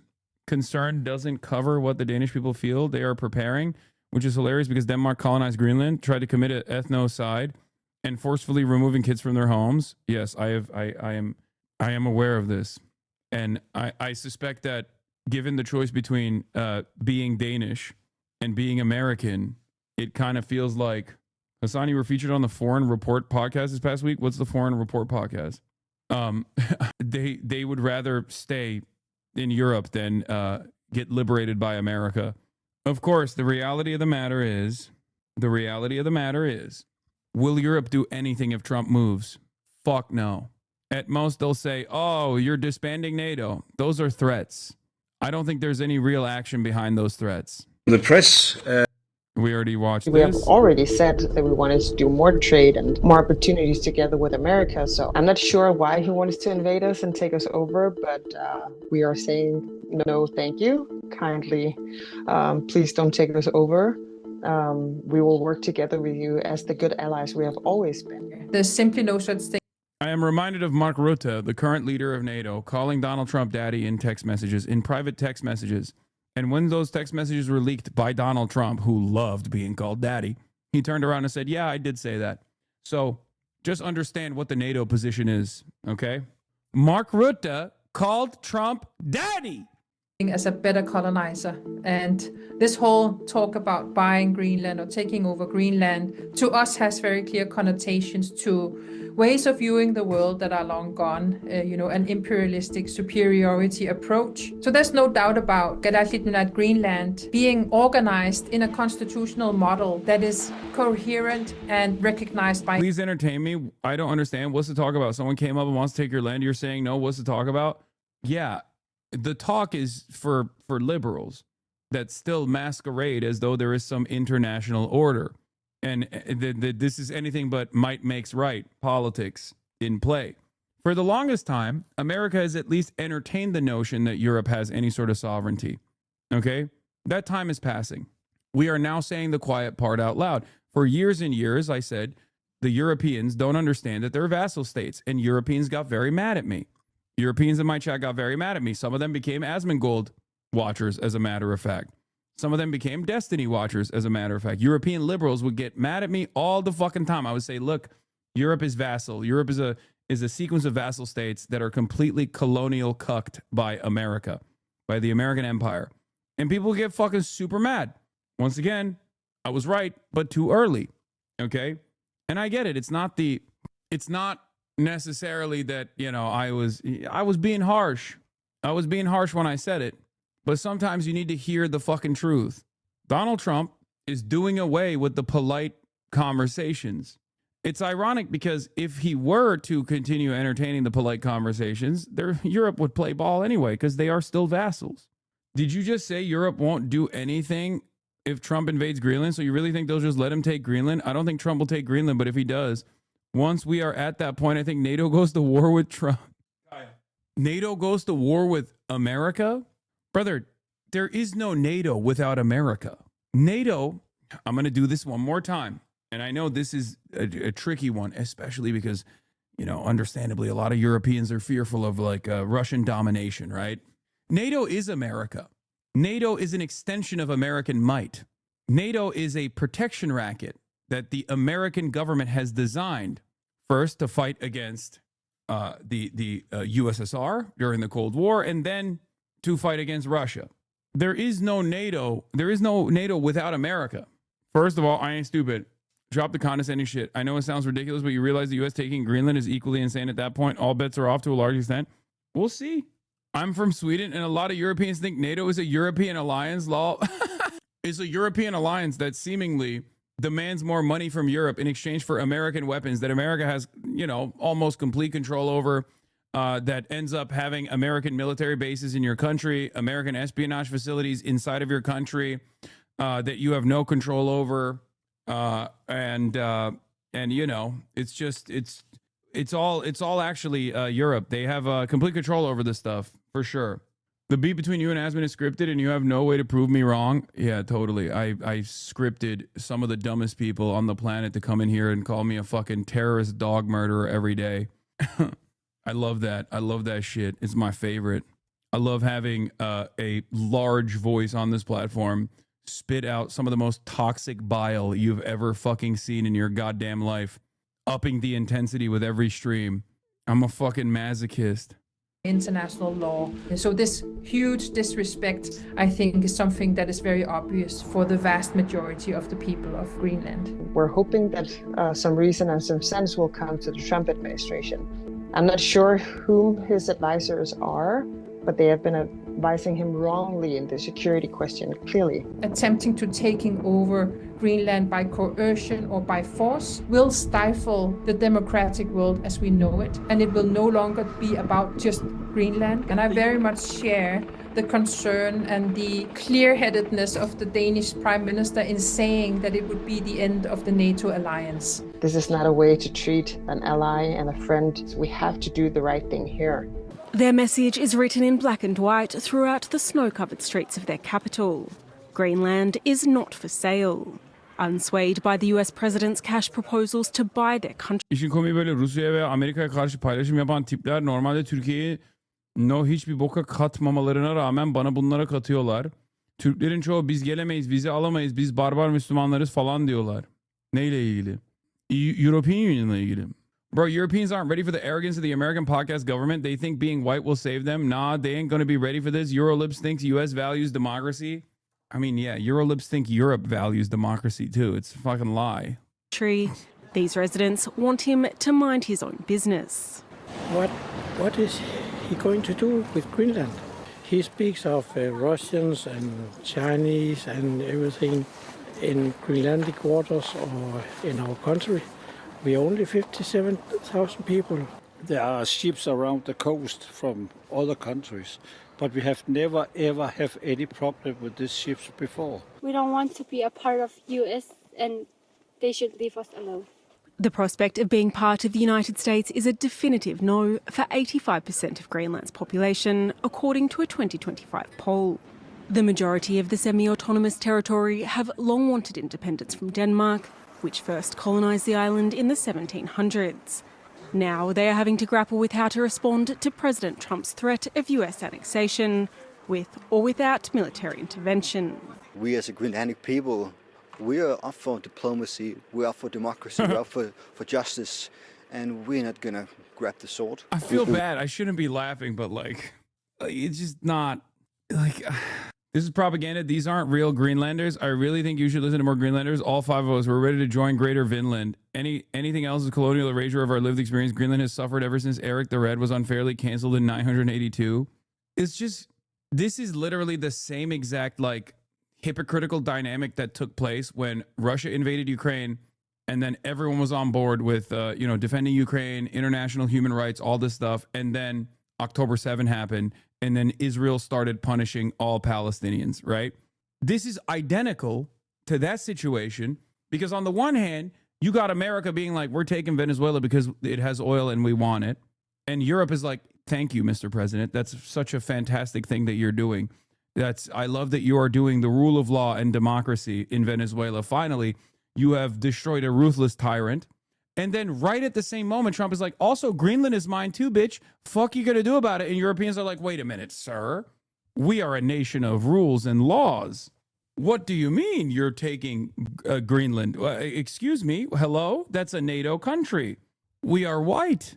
We are white. What do you mean? Not realizing that from the American perspective, it doesn't fucking matter. This has triggered LFI France on bound to introduce legislation for France to exit NATO. It's not very likely to pass right now, but it's a breath of fresh air in the political debate. We're doing what we can. I mean, France is one of the only major powers in Europe that has its own nuclear arsenal that has actually left NATO in the past. So, I mean, more power to Mélenchon, Melon Goat, my goat. So, you know, I'm on board. I'm on board with that and fully. Will happen. The United States will try to buy Greenland or they will invade it. People forget, but there was a time when Europe understood what NATO was. Okay? There was a time when European powers understood that NATO was actually violating their sovereignty and denying them sovereignty and basically turning into a missile sponge for the USSR in order to advance American interests. Straight up. That time is long gone, but who knows? Crazier things have happened. To think clearly. I'm just simply stating that, like, I don't believe the current European leadership will ever seriously reconsider being a part of NATO. And think about how can we defend our country. Trump claims the United States needs the territory for its national security, but European leaders have expressed fears he risks global stability. French Prime Minister Sébastien Lecornu said Wednesday that the words of the US president should not be underestimated and that France stands in full solidarity with Denmark and the legitimate authorities of Greenland. NATO supported Franco regime in Spain, the Cardinals dictatorship in Greece, the Salazar regime in Portugal, as well as the far-right Gladio network in Italy. So yes, I am 100% in favor of my country, France, getting the fuck out of it. Mélenchon is right. Dude, I would dick ride the French into oblivion if they did that. If there was a LFI-backed anti-NATO movement in France, oh my God. Because that is the only way that you actually do get out of NATO, okay? I do not believe any of these fucking bloodless fascists will ever actually pull out of NATO. No matter how hard, like Meloni, for example, claimed that she was anti-NATO when she was running and then obviously wasn't when she became the leader of Italy, right? In the European continent, no fascist has ever genuinely and seriously considered leaving NATO. NATO is what made the fascist movements come back into power after World War II anyway. I will stop my French slander. I already love Mélenchon. You guys know this. That's my goat. I wish we had a Mélenchon in America. An American Mélenchon. Oh my God. Oh God. I would hug and kiss him every day. The Arctic town of Ilulissat hasn't seen the sun for 2 months.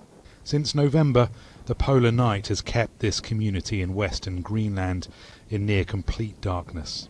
Sekeniarfik is the annual celebration to welcome it back. Up the snowy crags they've climbed to gaze across the icebergs at the brightening sky and wait, a moment of reflection for the Greenlanders gathered. Personally, for the new year, I hope things will remain peaceful. I think a lot of people know what's going on right now, and everyone's got their focus and their eyes on Greenland, and for the first time people are really acknowledging us as a population, but it's not in the way I had hoped. When the sun Greenland mention. Oh wait. she said Greenland mention. Never mind, I didn't like that. You're paying too much attention to us now. I do not like being perceived. Please stop perceiving us. Never mind. Does creep over the horizon. It's shrouded in cloud, and the song hand-wringing vassals politely groveling to their king to not pillage their towns. Classic EU moment. It's true. It's sad, but it's true.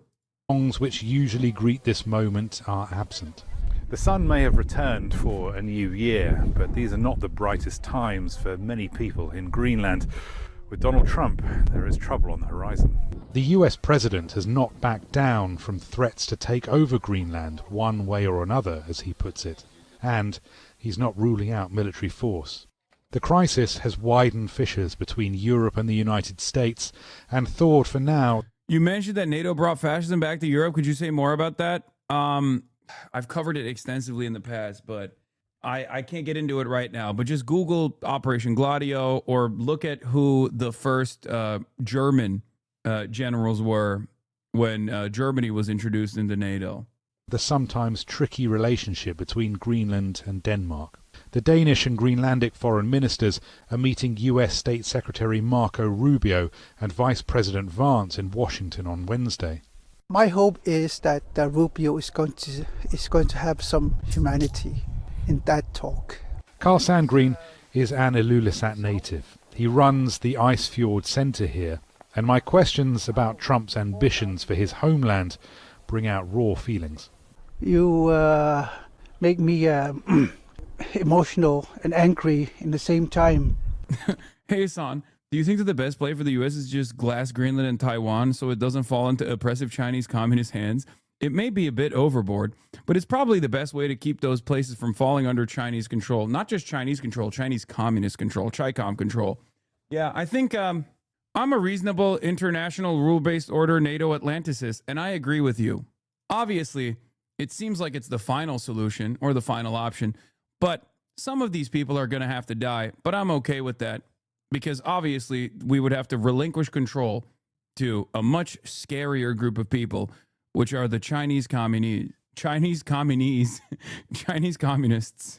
Yeah, it's for our national security. Yeah, the MacArthur method, exactly. I'm American Admiral Curtis LeMay, also known as Bombs Away LeMay. I have a very reasonable middle-of-the-ground position here. We must glass everyone in order not to let them fall into Chinese communist hands. He's not welcome to, do something like that to us. We are totally different. We are Inuit, and we've been living here for thousands of years. This is my daughter's and my son's future. Bomber commanders aren't admirals, whatever. I don't know the fucking people actual who are thinking title. about resources. Two hunters gut a seal on the glacial ice of Ilulissat's immense fjord. Though Inuit have been living like this for countless generations, in the span of just one, global warming is changing life here. Donald Trump could bring a shift more rapid still. In Washington, Greenland and Denmark's governments are hunting for an escape. Rory Challens, Al Jazeera, Ilulissat, Greenland. Don't miss out and get the full picture. Subscribe to Al Jazeera for reliable news and expert insight. Right now. By the way, here's Ben Norton, living my dream, living in China, obviously, every single day, saying the leader of NATO made it clear that the U.S.-led imperialist alliance is not only fighting Russia, but also China and North Korea and Iran. Meanwhile, Trump spits in the face of his European allies, and they say, thank you, Daddy. Let's wage more wars on the global south, please. Here's the NATO position. And yes, it is undeniable that Russia, China, North Korea, and Iran are aligning more and more. And they are challenging us. But they're only... Bitch, what do you mean us? What do you mean us? No, they're not. You're not part of the team. You're just literally waiting there to be seized, okay? This is what I don't understand. It's like you are just a dog to America. You are a servant of American empire. Oh, we have to do everything in our power to make sure that we don't let these fucking scary Chinese take us over. It's like, brother, you have already been taken over by America. You are not a part of the team. That's it. Oh my God. Starting to understand what partnership really means. We are miles ahead. We can build on decades of friendship between our organizations and between our nations on both sides of the Atlantic. And we can build on the growing... Bro, I swear, America's going to take over. America's going to literally take over other fucking Nordic countries next. They're going to be like, I don't know. They're going to pull a Venezuela on Norway. They're going to be like, a lot of your extraction industries have been nationalized, and I don't think that's appropriate. I think we need to do some free market capitalism here. Really fix it up. Kind of feels like you're eating good off of your nationalized oil sector. That's not good. Partnerships with countries around the world. Did he say miles ahead instead of kilometers ahead? Organizations and between our nations on both sides of the Atlantic. And we can build on means. Did he say miles ahead? No. What partnership really means. We are miles ahead. Daddy. I love Daddy Trump. and between our nations on both sides of the Atlantic. I'm kidding. It's just an expression. And we can build on the growing partnerships with countries around the world. And that is an incredible advantage. Let's ensure we retain it. Nobody says kilometers ahead. Yeah, you've been fucking America-cucked from the start, baby. Woo! Woo! America! Waving the flag. Hell yeah, baby. Hell yeah. Fuck yeah, dude. Liberation time. It sounds like you are saying that you would potentially acquire Greenland by force. That would be a NATO country. The United. Are you saying that? Would you do that? No, you're saying that. Would you? I didn't say it. No, you're telling me that that's what I'm going to do. You don't know what I'm going to do. So what are the options? Your network doesn't know either. The Danish foreign minister said that there's still fundamental differences after the meeting with Rubio and with the vice president. Are you willing to leave the NATO alliance in order to get what you want with Greenland? What are the options right now? Well, I wouldn't be telling you what I'm willing to do, certainly. I'm not going to give up options, but it's very important. Greenland is very important for the national security, including of Denmark. And the problem is, there's not a thing that Denmark can do about it if Russia or China wants to occupy Greenland. But there's everything we can do. You found that out last week with Venezuela. There's everything we can do about things such as that. Not going to happen. We're not, I can't rely on Denmark being able to fend themselves off. They were talking about they put an extra... Yeah, they can't even defend themselves from us. Here I am talking about invading it, and they're talking, oh, please don't do it. They're weak, very weak. It's just a test. If they can't defend themselves against us, what makes you think they can defend themselves against Russia, or China? Broski, what are you overall saying? When the only other option was Pact Warszawski, NATO was the best thing in Europe. Also, first German general in NATO was tried for being accused in the failed Adolf assassination attempt. Yeah, he was one of the... First of all, I don't even think that's the case. Okay? And secondly... The option is sovereignty. The fuck do you mean? Sovereignty. Actually having sovereignty. Leveraging relationships between the USSR and the United States of America. Extra dog, and they were serious about this. They put an extra dog sled there last month. They added a second dog sled. That's not going to do the trick. Denmark fought alongside the United States in both Afghanistan Thank you and for telling me Iraq. that. I appreciate it. I have a very good relationship with Denmark, and we'll see how it all works out. I think something will work out. The protests in Iran approaching the 3-week mark. Yeah, he seems to really appreciate it. Yeah, we're gonna get back to Iran right now because there is a no flight NOTAM issued by Iran, closing the airspace to all flights except international flights to and from Iran with permission. NOTAM is valid for a little more than 2 hours. Here's what the Iranian airspace looks like right now. It was a case where that dude still did participate in war crimes and Holocaust on the front line. I thought there was other generals that were involved in NATO that were just like straightforward Nazis, weren't even a part of any dissent against Adolf Hitler. USS Theodore Roosevelt Nimitz class aircraft carrier leaving San Diego January 14th. Now, are locals throughout Iraq hear jets overhead? Iraqi sources reporting hearing increased fighter jet activity over the region. Oh shit, is Israel striking? I mean, we'll see. There were like 20 high-ranking Nazis in NATO. I know my shit. Yeah, there were definitely pro-Hitler generals in NATO. Orders have been given to the Iranian Air Defense Command to immediately engage any aircraft that enters airspace without prior identification. Okay, maybe things are happening. Fighter jets on Iraq and Iran border. Iraqi news outlet Al Jabal reports that residents heard and observed fighter jets earlier tonight over Basra in southern Iraq, only miles away from the border with Iran. What is this music? Arma 3 footage law? Bro, that's not even, you can't even see what that is. Like, you can't even see what that is to even make out whether or not it's Arma 3 footage or not. Reminder that this is what Trump was tweeting before allowing Israel to strike Iran. Remember, yeah, exactly. So that's the reason why I said earlier today when Donald Trump was talking about like, oh, they're not going to execute people anymore. They've stopped killing the protesters, blah, blah, blah. If you recall a couple hours ago, which you can rewind to see my commentary if you're subscribed to the Piker Broadcasting Service. That's right. The Piker Broadcasting Service is sponsored by you, the viewers, for you, the viewers. If you'd like to know the news of tomorrow, today, subscribe to the Piker Broadcasting Service with a free subscription in the form of a Twitch Prime if you choose to do so. There will be no ad breaks here at the Piker Broadcasting Service. And your voluntary contributions are the only thing that helps maintain my editorial independence.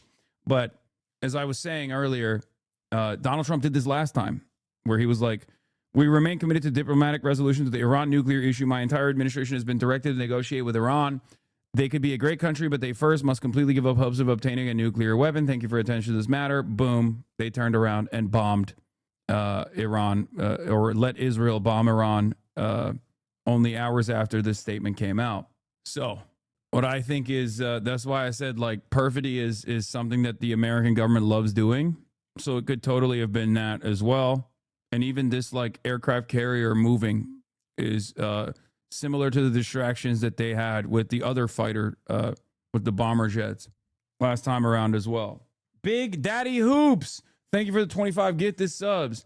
Iran's foreign minister, an interview in Fox News to Trump, do not repeat the mistake you made in June. You know, if you try a failed attempt, you will get the same result. Yeah. The only thing that I thought was, would restrain Israel or America is the fact that there aren't enough American defenses in the region right now to successfully defend Israel. And I don't think that Israel's defenses are sufficient. I don't even think Israel's defenses on top of the American, American carriers in the region and cruisers in the region were sufficient to defend against Iran when they were striking Tel Aviv. But maybe they believe that Tehran has depleted their munitions in the same way that Israel had its stockpile of munitions depleted, its defensive capabilities depleted. If Iran nukes Tel Aviv, will the entire world end? Wait, what? Iran doesn't have nukes, brother. If Iran had nukes, this conversation would not be taking place right now. What? There's even more reports of fighter jets overheard over eastern Iraq. Well, I mean, Iran doing a no-flight, Iran doing a NOTAM warning means that they got information ahead of time somehow that there are probably going to be strikes on Iranian soil, most likely by Israeli fighter jets, I assume. Kataib Hezbollah Islamic Resistance in Iraq spokesperson has issued a short statement likely to express readiness for the upcoming conflict. He said, in the name of God, the most gracious, the most merciful, O you who have believed, take your precautions and advance in detachments or advance altogether. God Almighty has spoken the truth. Probably clear to not accidentally shoot down commercial planes. Yeah, that has happened before. But have you thought about how Israel always knows best and we must trust them? I think about that every day. I love Israel. Am Israel Chai. And I think Israel will liberate the Iranians. Israel will liberate the Iranians with these bombs. F-15 fighter jets, F-35s, different bombing campaigns in Iran will certainly liberate the Iranian population, I think. Guys, you guys know me. I call balls and strikes, and you know me. I've been a very big Trump supporter, famously. I'm beginning to think maybe Trump isn't the peace president. You might say this is my turning point. It kind of feels like Trump is not the peace president. I don't know. Don't get mad at me. It kind of feels like he was lying when he said he was the peace president. And it gives me no pleasure to report that I think the FIFA Peace Prize was bullshit. I know many of you are firm and committed to the sanctity of the FIFA Peace Prize, but I do think, oh God, it just, like I said, it sucks to see this. It sucks to say this. These words, they hurt me. I don't think he cares about the FIFA Peace Prize. Yeah. Anyway, here's a report from Washington Post. 2 European officials speaking on the condition of anonymity to describe sensitive information said their countries were asked by the Trump administration Monday to share intelligence on possible targets within Iran. I think the funniest outcome here is like if the Danish security forces, if the Danish intelligence was giving the go-ahead to Iran and collaborating with Iran to just as a fuck you to America.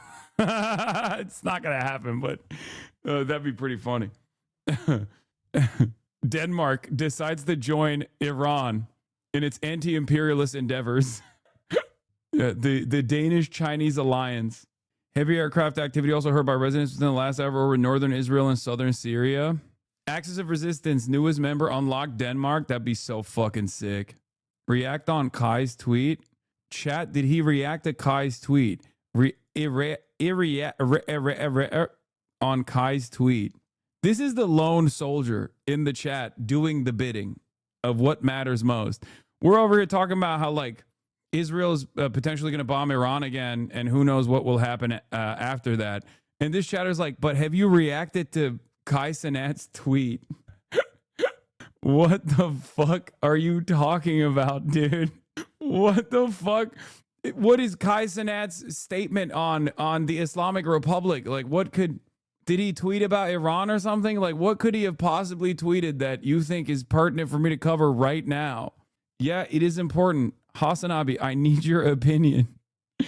Kai Cenat has come out with a strong, resilient stance, offering condolences to those who were slain by the Islamic Republic, while simultaneously maintaining an anti-imperialist posture by saying the only way for Iranians to maintain sovereignty against Israel is to stand behind the Islamic Republic, is what I've heard.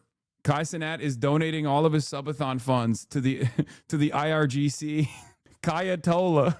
Kai Cenat has reverted to Shia Islam. Jerusalem Post editor-in-chief. Breaking, a United Airlines flight from Newark to Israel began takeoff and then turned back. Passengers were informed the flight is currently canceled, according to I-24 News. Interesting. KRGC. Yeah. If the U.S. did a Little Green Men Crimean Peninsula-style annexation, what would the NATO nation even be able to do? I mean, dude, they already have military bases there. The fuck? All you need to do... There's already American bases there. Just send more troops there and then say, this is ours now. That's it. Like, what are they going to do? Is Germany going to fucking spend, like, all 13 of their soldiers that they sent to Greenland to defend Danish territory? Like, what? Why are American leftists like this? Let me find out.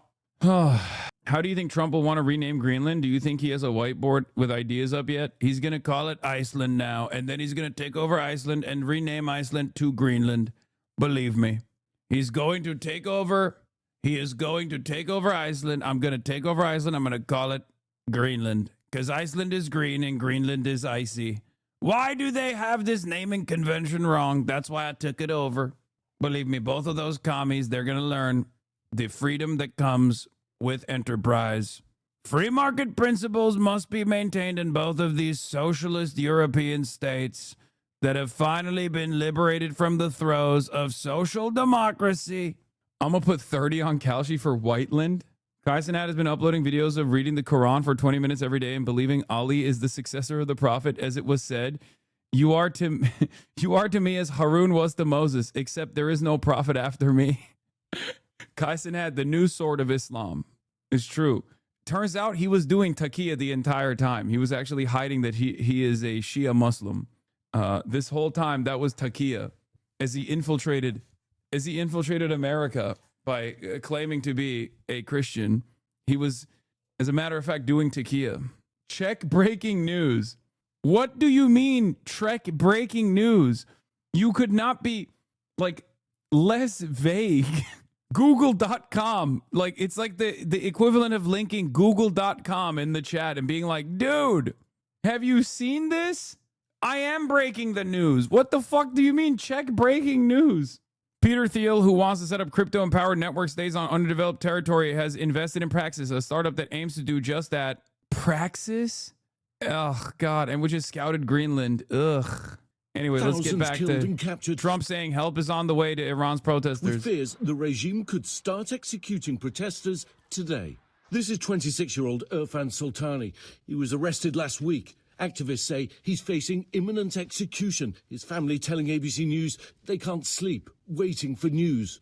I think one of the grossest things, low-key, one of the fucking dumbest, grossest things that the Iranian government did after all this shit was posting a video on one of their like official Twitter channels talking about how much liberalization that has already taken place in Tehran, like showing videos of women like with their exposed midriff and things like that. It's like, bro, if you're going to do that, then you might as well fucking go all the way. Okay? The fuck do you mean? Like, that shit is so, that was very lame, because that means that they are also aware of the internal pressure, because that's not just external pressure, right? Like, that's not, a lot of people will, a lot of people will turn around and say, oh, that's just, you just want to liberalize Iran because you're a fucking Western chauvinist, blah, blah, blah, all this shit. Like, oh, feminism is like, this is peak white feminism using like wokeness as a tool of oppression or whatever. Like, no, there is like very real need from the population that wants these kinds of like social repressions to go away and the enforcement mechanism to go away. And if you post shit like that, that means that like you understand that this is what the people are demanding. You just don't want to fucking give it to them. You only give it to them every now and then when fucking people die in the process. It's ridiculous. It's ridiculous. President Trump now warning the regime that if they start hanging people, we will take very strong action, promising Iranians that help is on the way. All Iranian patriots, keep protesting, take over your institutions if possible, and save the name of the killers and the abusers that are abusing you. A handful of videos emerging online despite a near total communications blackout, showing dramatic street clashes between an unarmed crowd and state officers in the western city of Urmia this week. Protesters chanting "Down with Khamenei." In Isfahan, crowds seen tossing Molotov cocktails. State broadcasters also showing footage of what it says are the incinerated remains of the Grand Bazaar in Rasht. These videos from Iranian state television reportedly showing the aftermath of the protests, with burned out vehicles, stores smashed in, while crews try to repair roads and buildings. And in the capital Tehran this morning, funerals for state security force personnel, as the regime warns it'll quickly try and execute those it claims are responsible. Well, we're now getting very limited information about what's happening inside Iran. It appears some protests are ongoing, but the regime's brutal tactics do appear to be working. I think the question for many this morning, when President Trump says help is on the way, what does that mean and when? George? He has not answered that question yet. Okay, Ian, thanks very much. Our defence and security analyst. Michael, good afternoon to you. Asking you, just curious, how do you handle protests? You want the government gone in a liberal way, not the current actions are justifiable in any way? Is super simple. If you have any sort of authoritarian control, okay, and every government is authoritarian, but like if you have any sort of like state repression that you have in your design, okay, people are always going to revolt. That's just the part of the problem. Like that's just how it is. I think the liberal democracies are much more effective at squashing any sort of dissent by at least giving people the feeling. Giving people the feeling that they have liberty, that they have this pressure valve of democracy, and sometimes being responsive to their needs, even though it's ultimately fake. But you have to be doubly cognizant of the demands being made by your population when you don't even have any sort of like liberal democracy, or that mechanism of control. So in that circumstance, what you have to do is immediately cave to what the protesters are demanding. If they want less repression, you have to offer that to them. I think when you don't do that, people get more frustrated, especially when you kill people over and over again. Then even more people are going to come out and take up arms, or even find themselves increasingly more invested in like aligning with foreign actors, you know, whether it be Israel or America. Is that simple. How do you have 39,000 people watching you? This is crazy, but I love the topic you discuss. Well, now you know why. 39,000 people are watching. The Iranian foreign minister is going to be on Fox News soon. Yeah. Are you talking about USA or Iran right now? I'm talking about a good one. I mean, I'm talking about Iran, which will resemble the future of the United States of America if things continue going the way they're going. I mean, look. Submit their response by January 19th. The decision comes as immigration operations last civilian spread plane into across Tehran arrives in Minneapolis, 15 minutes. While protests have led to repeated confrontations with federal agents. We'll have a live report on that coming up later in the show. FBI agents searched the home of a Washington Post reporter as part of a probe of Iran. I have followed you, your passion, the way you articulate the hope of your people. It will be up to the people of Iran to pick their next. Sorry, but you're really comparing apples to oranges here? No, I'm not. That's why I also said that, look, free speech is only afforded to dominant world powers, okay? Free speech is a liberty that will be taken away from Americans if America's global power starts waning, okay? And we already saw a version of that with the Israel protests in the United States of America. We've seen this historically in the United States of America with the civil rights movement and how that was dealt with by the American state. We've seen this in the past with, the internment of Japanese Americans during World War II under the suspicion that they might actually align with Japan. So when there's war, or the Espionage Act is another version of this. In the Cold War, it was the Red Scare and the McCarthyist trials. So America has always gone back and forth on how much liberty in terms of free speech Americans actually have. Okay? So it's apples to oranges now from your perspective, because yes, the American government hasn't killed 2,000 protesters. Okay? They didn't do that, right? But if push came to shove and you believe they wouldn't do that, you're delusional. They would kill 10,000 protesters. When terrorist elements led from outside, entered these, protests and started to shoot, police forces, police officers, and security forces. And there were terrorist cells. They came in. They used Daesh-style terrorist, operations. They got police officers. This cap. They beheaded them, and they started shooting at police officers and also to the people. I don't know if they actually beheaded a police officer, but saying that they were doing Daesh-style attacks is bullshit. Fighting against terrorists and not, with the protesters. It was completely a different story. The reason I have to explain, and this is important, why they started to shoot at people, for one reason, they wanted to increase the number of deaths. Why? Because President Trump has said that if there are killings, he would intervene. And they wanted to drag him into this conflict. And that was exactly an Israeli plot. They wanted to drag the President of the United States in this conflict. So they started to increase the number of deaths by killing ordinary people, by killing police officers, by starting a kind of, fighting inside the different cities. Mr. Foreign Minister, you're saying that these killings, these deaths are at the hands of foreign elements inside your country, not by the Iranian regime. That's not what we're being told when we get people to talk to us on the ground. The internet has been shut off, but occasionally turns back on, and we do hear from people on the ground who tell us various stories. Witnesses spoke of seeing snipers positioned on rooftops in downtown Tehran, firing into crowds of peaceful protests, turning abruptly into scenes of carnage, panic as bullets pierced through people's heads and torsos, sending bodies toppling to the ground, and an emergency room treating 19 gunshot patients in a single hour. The regime is on a killing spree, said one protester, and we've seen the video of body bags stacking up. You were saying that all of this is because you're not in control of your country and foreign elements are killing people inside your country? No, I'm telling you that it was a fighting between our security forces and terrorist elements who had a plan to create a big number of killings in order to provoke President Trump to enter into this conflict and start a new war against Iran. And that was exactly an Israeli plot. The footages that you mentioned have not been seen in Iran. I have to tell you that a misinformation campaign is going on at the same time. And you're suggesting that it's Israel and Mossad acting like Iranian forces, shooting the Iranian people to make casualties to spur on the action of President Trump. I'm just saying there's a lot of people that don't believe that, Mr. Foreign Minister. No, Mossad has already confessed that. They may be on the ground, sir, but as far as them killing hundreds and hundreds of people to make it look like you did, it does not appear in the video that we get out that this is a full level of calm.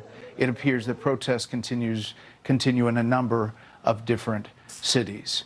The exiled Iranian crown prince, talking to people on the ground, said this. About 12,000 plus. 12,000 plus. That's what we get so far. It might be more, but that's the minimum number that we know so far have been killed. Killed by the regime. This is not arrested. This is killed. We are talking about using military weapons, AK-47. Number came from Barry Weiss, by the way. That number came directly from CBS. Protesters. Their bodies are being picked up by bulldozers, and they charge each family for the bullet to be able to just retrieve the remains. It's abhors what's happening. As a longtime viewer who watched you from inside Iran, your segment on Reza Pahlavi was deeply disappointing and hurtful. The protesters chanting his name are being shot for that symbol of opposition, dismissing his relevance, erases their voices and complex reality on the ground. Are baseless.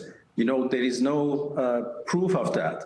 The number of deaths, although they tried hard to increase the number of deaths, are only hundreds. The exact figure would be announced very soon, perhaps tonight, by our authorities. So you're saying it's less than 1,000 people?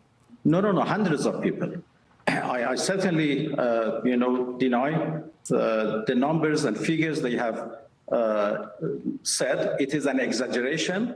It is a misinformation campaign only to find excuses to do another aggression against Iran. I can tell you that now it is 4 days that everything is calm. There is no demonstration, there is no unrest, nothing in Iran for the past 4 days.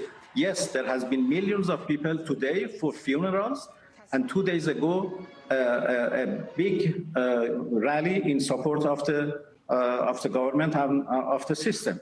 So people are on the streets, but in support of the Islamic Republic. Wow, so that's not what we hear when we hear people on the ground.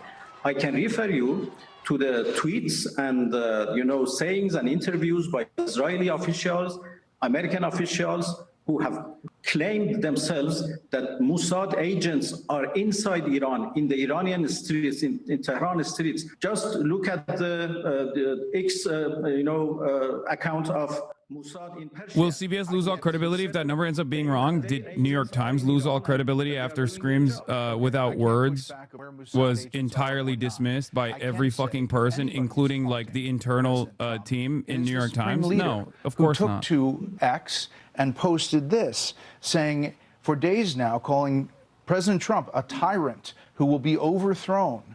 Why? If you're saying the Israeli outside forces inside your country are doing this, why would the supreme leader himself take to X and taunt the President of the United States?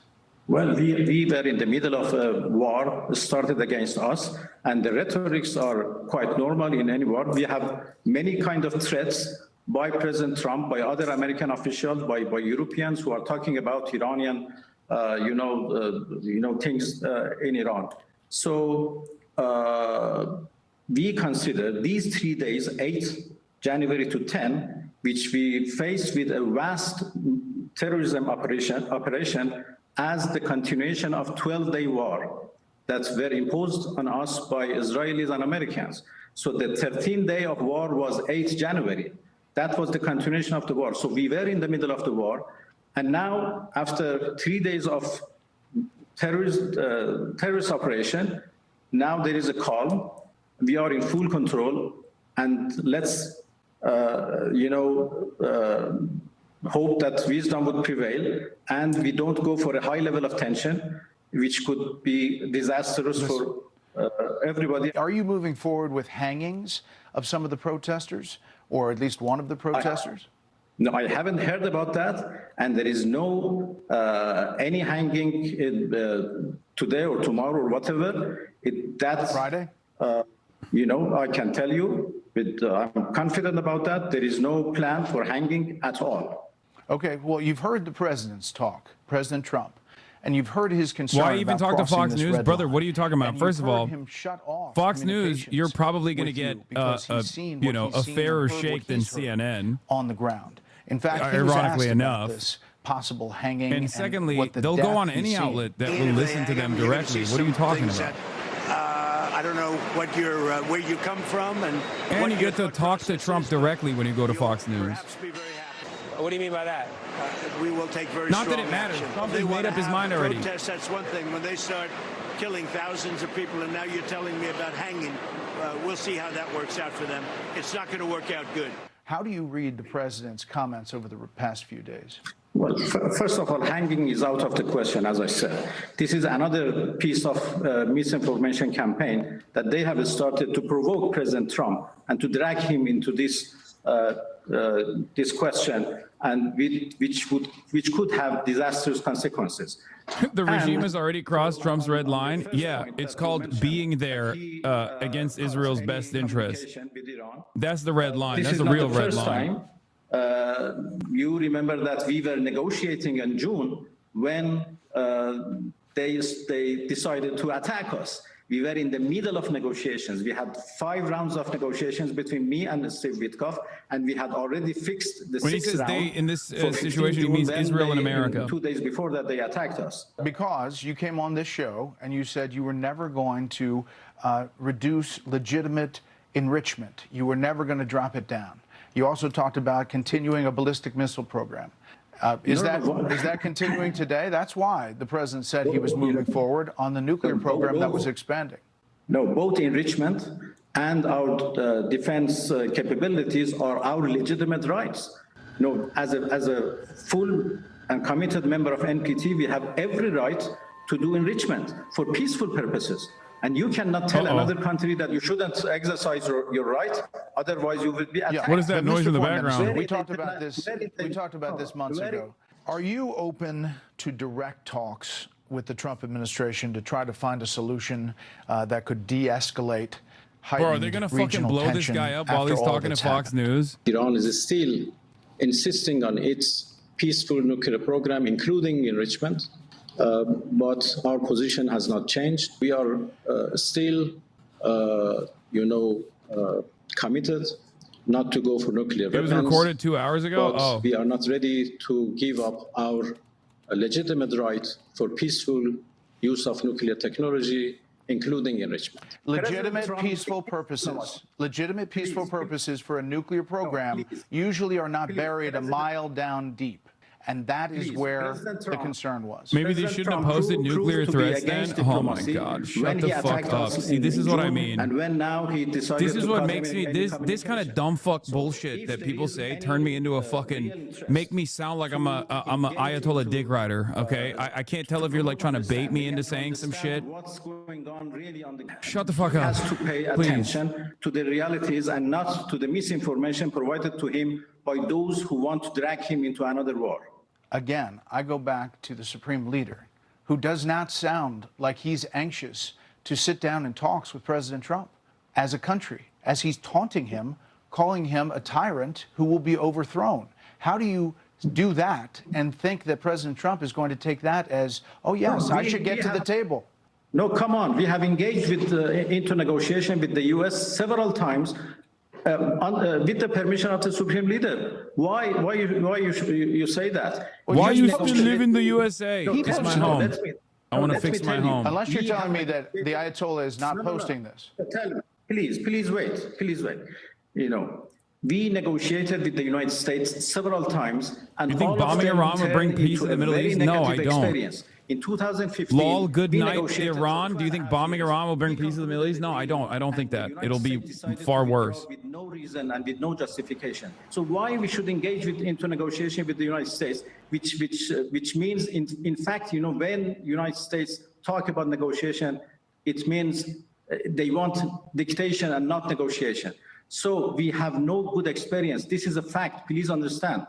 Mr. Foreign Minister, on all of those points, the U.S. would say they came away from those talks saying that you were not pledging to do what you said you would do, and that every time they walked away from the table, they believed you were throwing it out the window as far as enrichment and solutions for that, as far as ballistic missiles, solutions for that, and as far as your role in funding terrorists around the region.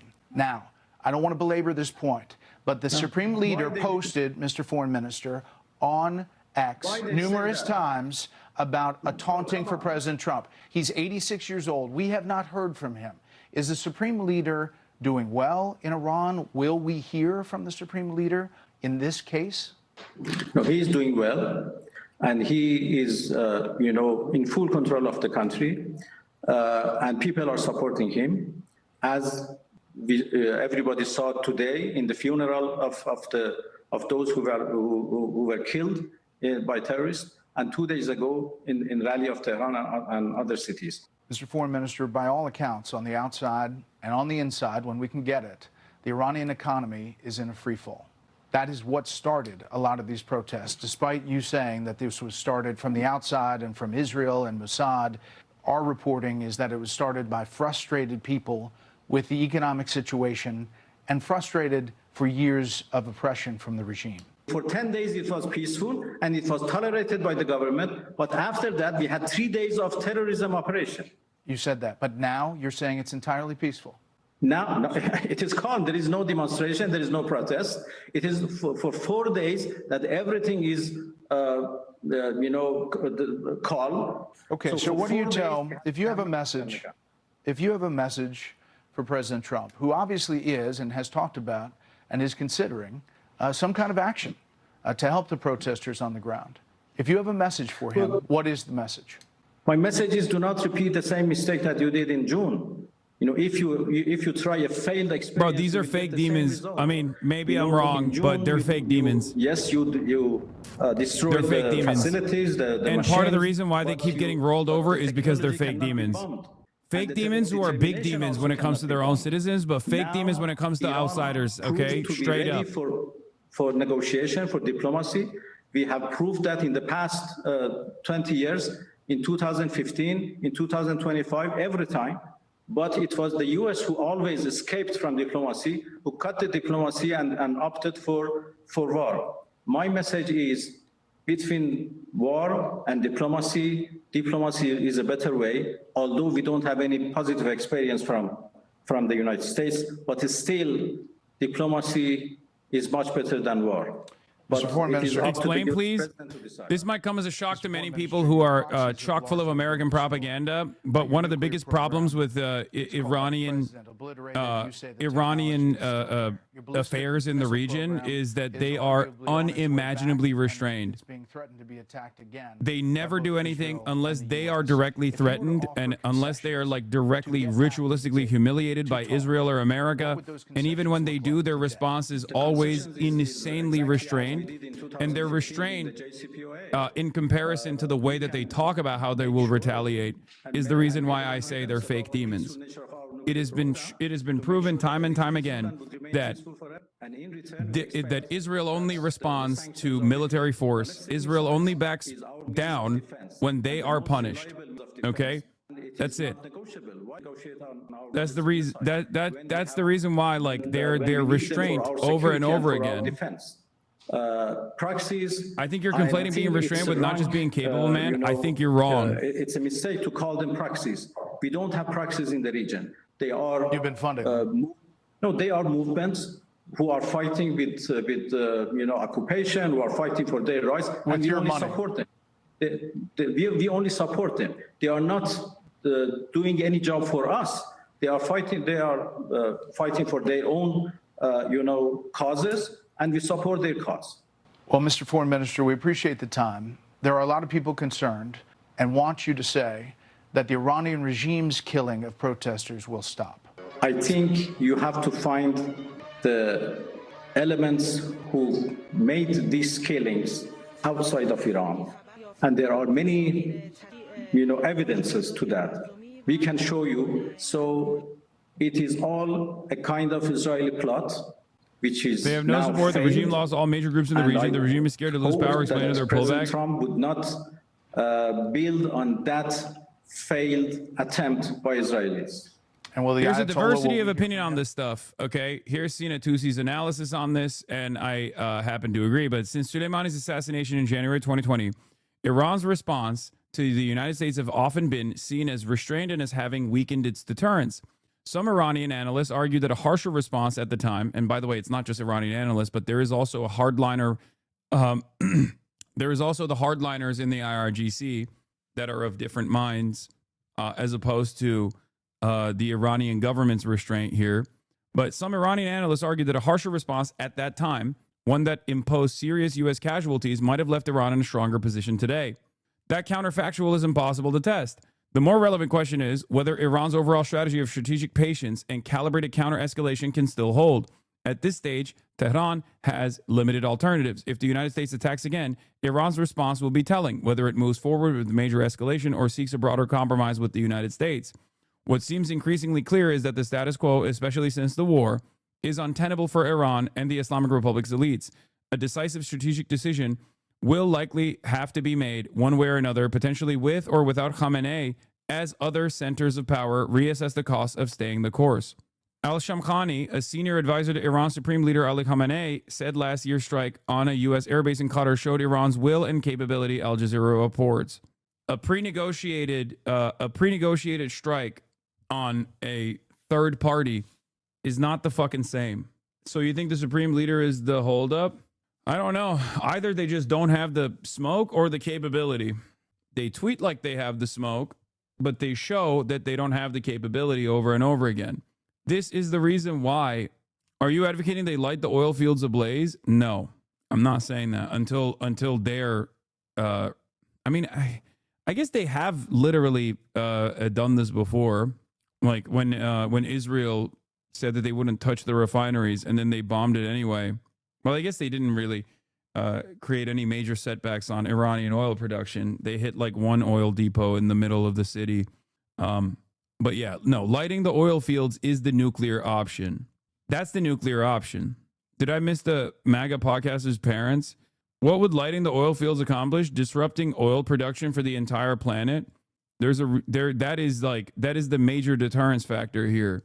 They are in striking distance of Iran. If they were to do such a thing, it would literally cripple the entire global economy. Straight up. Iranian airspace is closed, GG's? No, I know. Big call, as David Blevins was suggesting. What's your sense of where we are this afternoon and what call Donald Trump is likely to make? Well, who knows? I mean, he likes to keep people guessing. I gotta pee. And I think, the United States has talked up the idea they have all options on the table, from non-kinetic options, diplomatic options at one end, right through to a big military campaign at the other. When they look at those options, I'm pretty sure they will decide that the most effective ones are the non-military ones, and some of them are already underway. Sanctions, tariffs on countries that trade with Iran, which is already having an effect on the Iranian economy.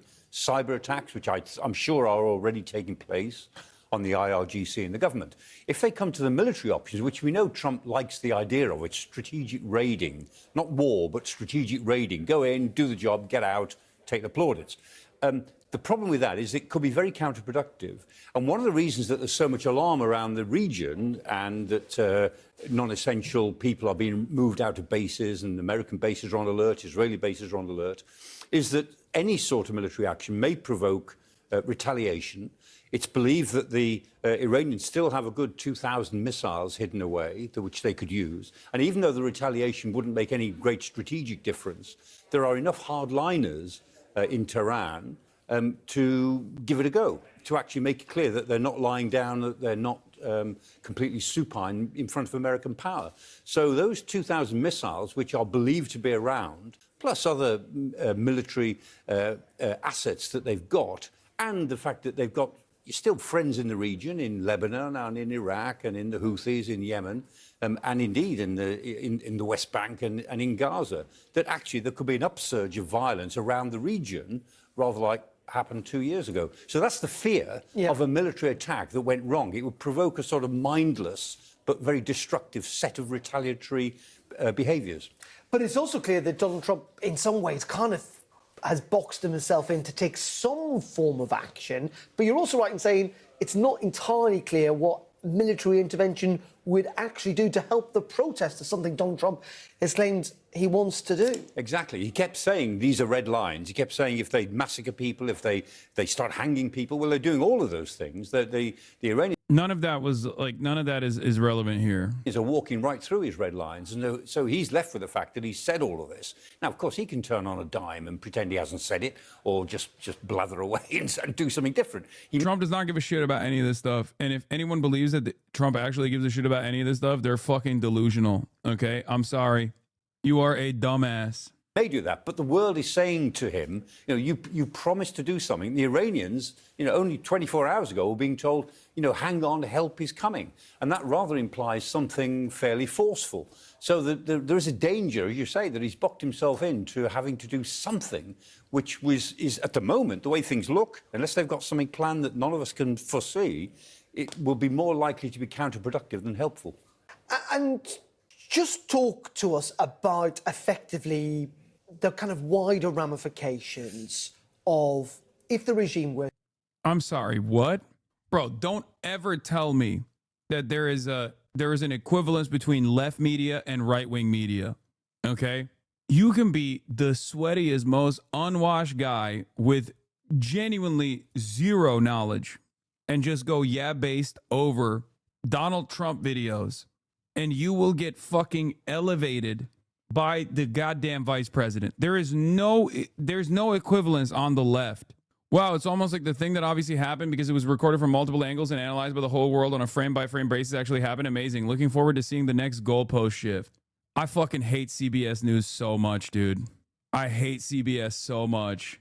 I cannot explain. This is why they bought it, okay? This is why. This and the 12,000 protesters were killed number. Those are the two reasons. Those are the two fucking main reasons why CBS was purchased. There is no equivalence. Like, can you imagine the fucking Barack Obama retweeting something that I said? None whatsoever. It's just not happening. That's why I always laugh whenever people try to make it seem like this is an even playing field. You can be a straight up grifter, openly admit that you're grifting to the right because they're the dumbest motherfuckers on the planet to grift to, and you'll get hosted at the White House eventually. I wish left media had more quality control than we think we have. This is so tragic. Anyway, I do think that, like a lot of people, CBS already lost like a big chunk of their support when they did the whole like CCOT facility thing, when that became the story in and of itself. But you know, that's why I said Barry Weiss and the Ellisons destroyed CBS for Trump and Israel. And yes, their reputation is tanking, their numbers are looking bad, but it doesn't matter. They're still a major aggregator, okay? When they say something, other news broadcasters will cover it as though it's real news. They'll pull the 12,000 number out of their ass by claiming that they got this fucking information from like an outsider or something, or from like espionage. Like they stole the information from like internal Iranian correspondents or something. It's bullshit, but it doesn't matter because then ABC will cover it as though it's real news. WAPO all over again. People who consume actual news instead of conservative slurry resent journalism being taken over by bigoted and incompetent chuds. I mean, yeah. By the way, this broadcast is the reason I was pretty early with the Bari CBS knowledge. In October, I was talking to some JVP boomers at the No Kings protest, and they didn't know anything about it. JVP members, yeah. I've been on the fucking Barry Weiss tip for a minute now, and this is the reason why I was covering it. Yeah, this is... The Mossad makes something up, gives it to Agent Barry Weiss at CBS News. CBS News reports it. Other outlets repeat it based on the once existing credibility of CBS. Exactly. That's exactly what it is. That's exactly what happened. I know one broadcast and one is cable, but Fox News already blasted shit to a gigantic audience. Yes, but Fox News is ideologically... Fox News is for the ideologically captured. CBS is seen as a liberal news outlet, so Democrats watch it, Republicans watch it. There's a difference. Everybody knows... everybody fucking knows. Stop covering up the genocide of the Iranian people. Long live the Shah. How do you know it's bullshit? Stop covering up the genocide of the Iranian people by calling the death count of Iranians propaganda. Brother, the death count is still high enough that the fucking regime has reached an unacceptable standard a long fucking time ago, and especially in this last iteration. My point is, it's the same principle behind October 7. But I don't want to have a conversation with you because you're already fucking saying dumb shit like long live the Shah. Ay, ay, ay. Inside the White House, there's effectively nobody arguing against strikes on Iran, with Rubio arguing Trump has to do it or he loses credibility, I'm told. That means the only opposition is coming from outsiders like Bannon and Tucker and allies who are opposed like Saudi, Qatar, and other regional partners. That's a heavy imbalance, suggesting strikes remain likely. Did you talk about the new Epstein testimony? No. So CBS does have... CBS... according to other news outlets like CNN, NBC, ABC, had remaining credibility. The 12K figure is from Iran International, initially, not CBS. Please don't dismiss it. Yes, dude, Iran International is not credible either. Shut the fuck up, please. Oh my God. Yes, it's from the National Endowment of Democracy funded Iran International. I know, it's like Voice of America. I can tell you how fucking bullshit that figure is because even Israel's own figures initially in Israeli news wasn't 12,000. Okay. The higher likelihood is that the 2,000 number is a conservative estimate, even though 2,000 is already fucking insane. 2,000 is already insane. It's unacceptable. The reason why, one must ask the question, why they're, 6xing the number. 2,000 is probably also a conservative estimate regardless. It might be higher than that. But it's not 12,000. So one must ask the question why they're saying 12,000. The answer is the same. October 7 initially, October 7 was an atrocity on its own. So why did they fucking immediately do the Israel technique of saying like, oh, they were decapitating six what? Like they're saying if the official numbers that are spreading right now is 2,000 and they're saying it's 6 times that number, one must ask the question why? It's because they want to heighten the stakes and overemphasize why bombing Iran is an absolute necessity. Where do the 12,000 protesters killed in Iran come from? Very credible Iranian human rights organization has put the number between 2,000 and 3,000 killed so far. The only source I've seen for 12,000 is Iran International. Has anyone seen any credible NGO citing 12,000? This doesn't mean that like for 2,000 it's like it's appropriate, but 12,000 is a bridge too far. That's not what I'm saying at all. 2,000 people killed is still completely unacceptable. But the reason why they're beefing up the numbers is so that they can justify bombing Iran or do propaganda, atrocity propaganda. That's the Israel side of things for CBS. And the other side of the story is, these are two sides of the same coin. Breaking, ICE agent who fatally shot Renee Good on January 7th in Minneapolis, Jonathan Ross, suffered internal bleeding to the torso following the incident, according to 2 U.S. officials briefed on his medical condition. They're fucking manufacturing consent. They're doing pro-Trump propaganda, pro-admin propaganda, pro-regime propaganda, and pro-Israel propaganda. And now J.D. Vance is retweeting Asmongold's response to it. And for the record, to address the whole, like, sanctions are killing Iranians thing that I've been saying, because it's the fucking truth, okay? There's numbers on it from Lancet. U.S. sanctions have crippled Iran and directly fueled the current protests. Sanctions actually kill people. A new study published in The Lancet finds that U.S. and EU sanctions imposed on developing countries are associated with 400,000 to 1 million deaths every single year. Iran has been one of the most heavily sanctioned countries for decades. The way that these sanctions work is by shutting off access to medicine, for example, that could help curable diseases, like treat curable diseases. So when you die from not having access to medication, you die as a direct response to a direct result of said sanctions. From the side that is enforcing the sanctions, this is good, because when you die, when your loved ones die, if you're an Iranian and your loved ones died, you don't think about it as like, well, my loved ones died because America stopped me from having access to this medication. You think this fucking dumbass government is the reason why my parents died, because they didn't have access to medication. Then the resentment shifts towards the government. It's crucial to understand that the protests in Iran first arose because merchants and shopkeepers could not function due to the impact of brutal U.S. sanctions. Exactly. This was the bazaar. The protests initially started with shopkeepers, okay? Shopkeepers that are the base of support for the Islamic Republic, by the way. The sanctions are designed to strangle the economy, create mass misery, and destroy people's lives in order to advance U.S. regime change objectives. The sanctions are illegal under international law, and anyone who claims to care about the Iranian people should be calling urgently for them to be abolished.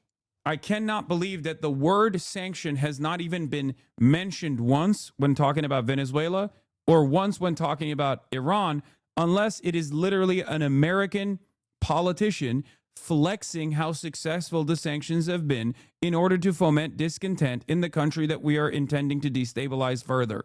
You haven't killed your leadership yet. Continues starving. That's what it is. In any case, let's get back to this.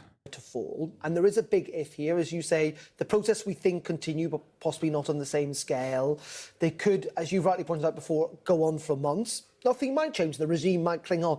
If it does, though, this is enormously consequential. I genuinely thought you were saying that sanctions don't work against enemies and only allies. Yes, sanctions only work to kill people. Okay.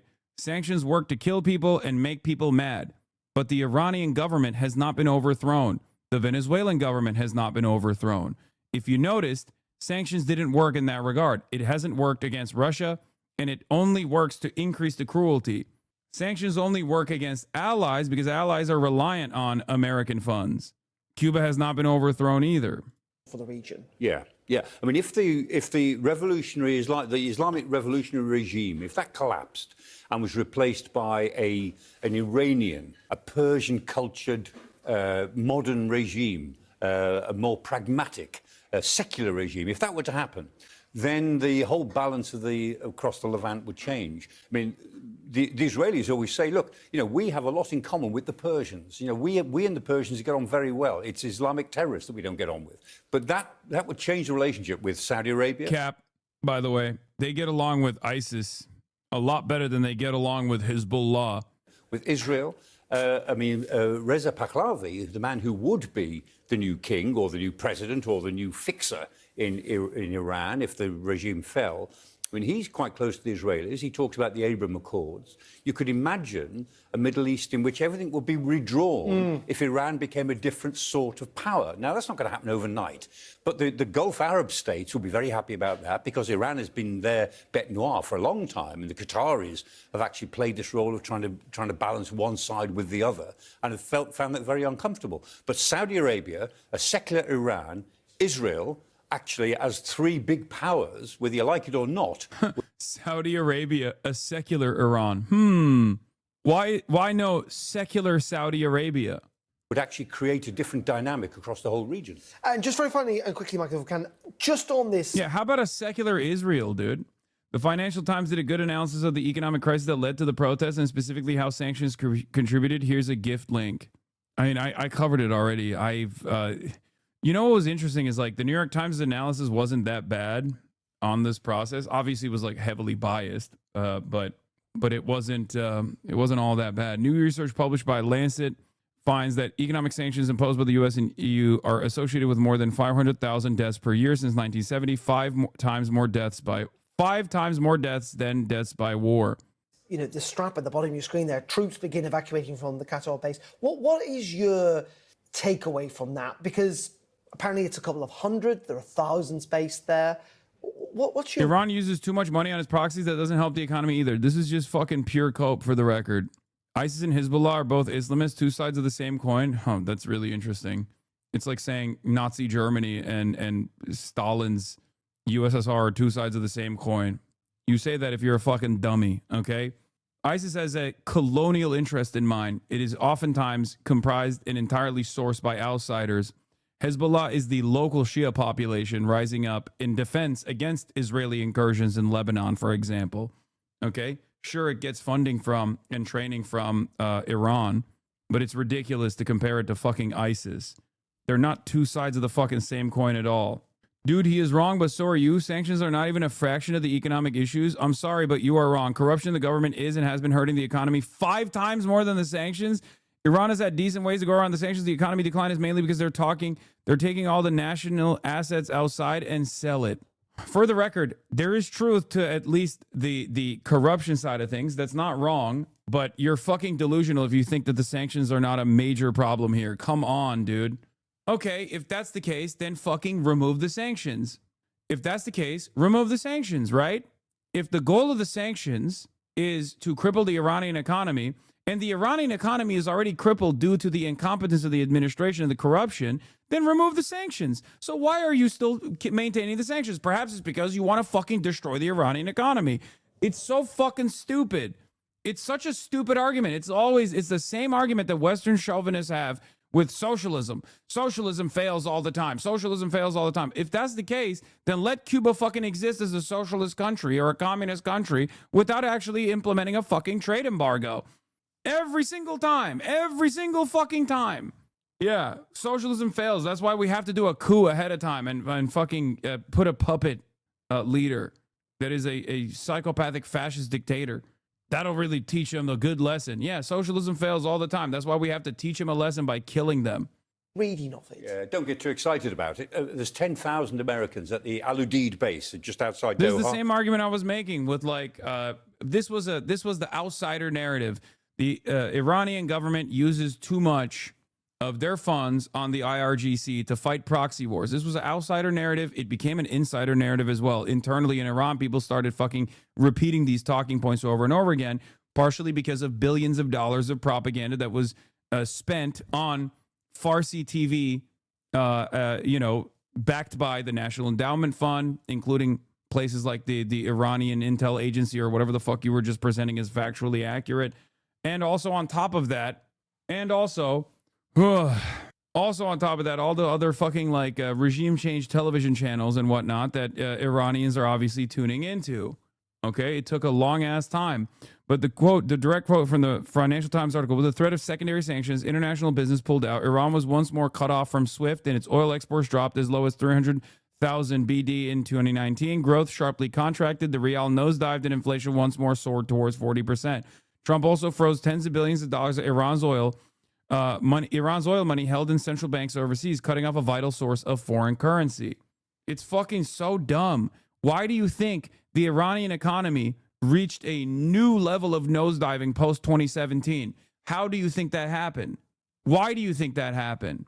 It's because Trump became president, ripped apart the JCPOA, which was offering sanctions relief in exchange for denuclearization, a process that Iran abided by the way, only to have Donald Trump, Israel's #1 dick rider, win the election and then rip apart the fucking JCPOA.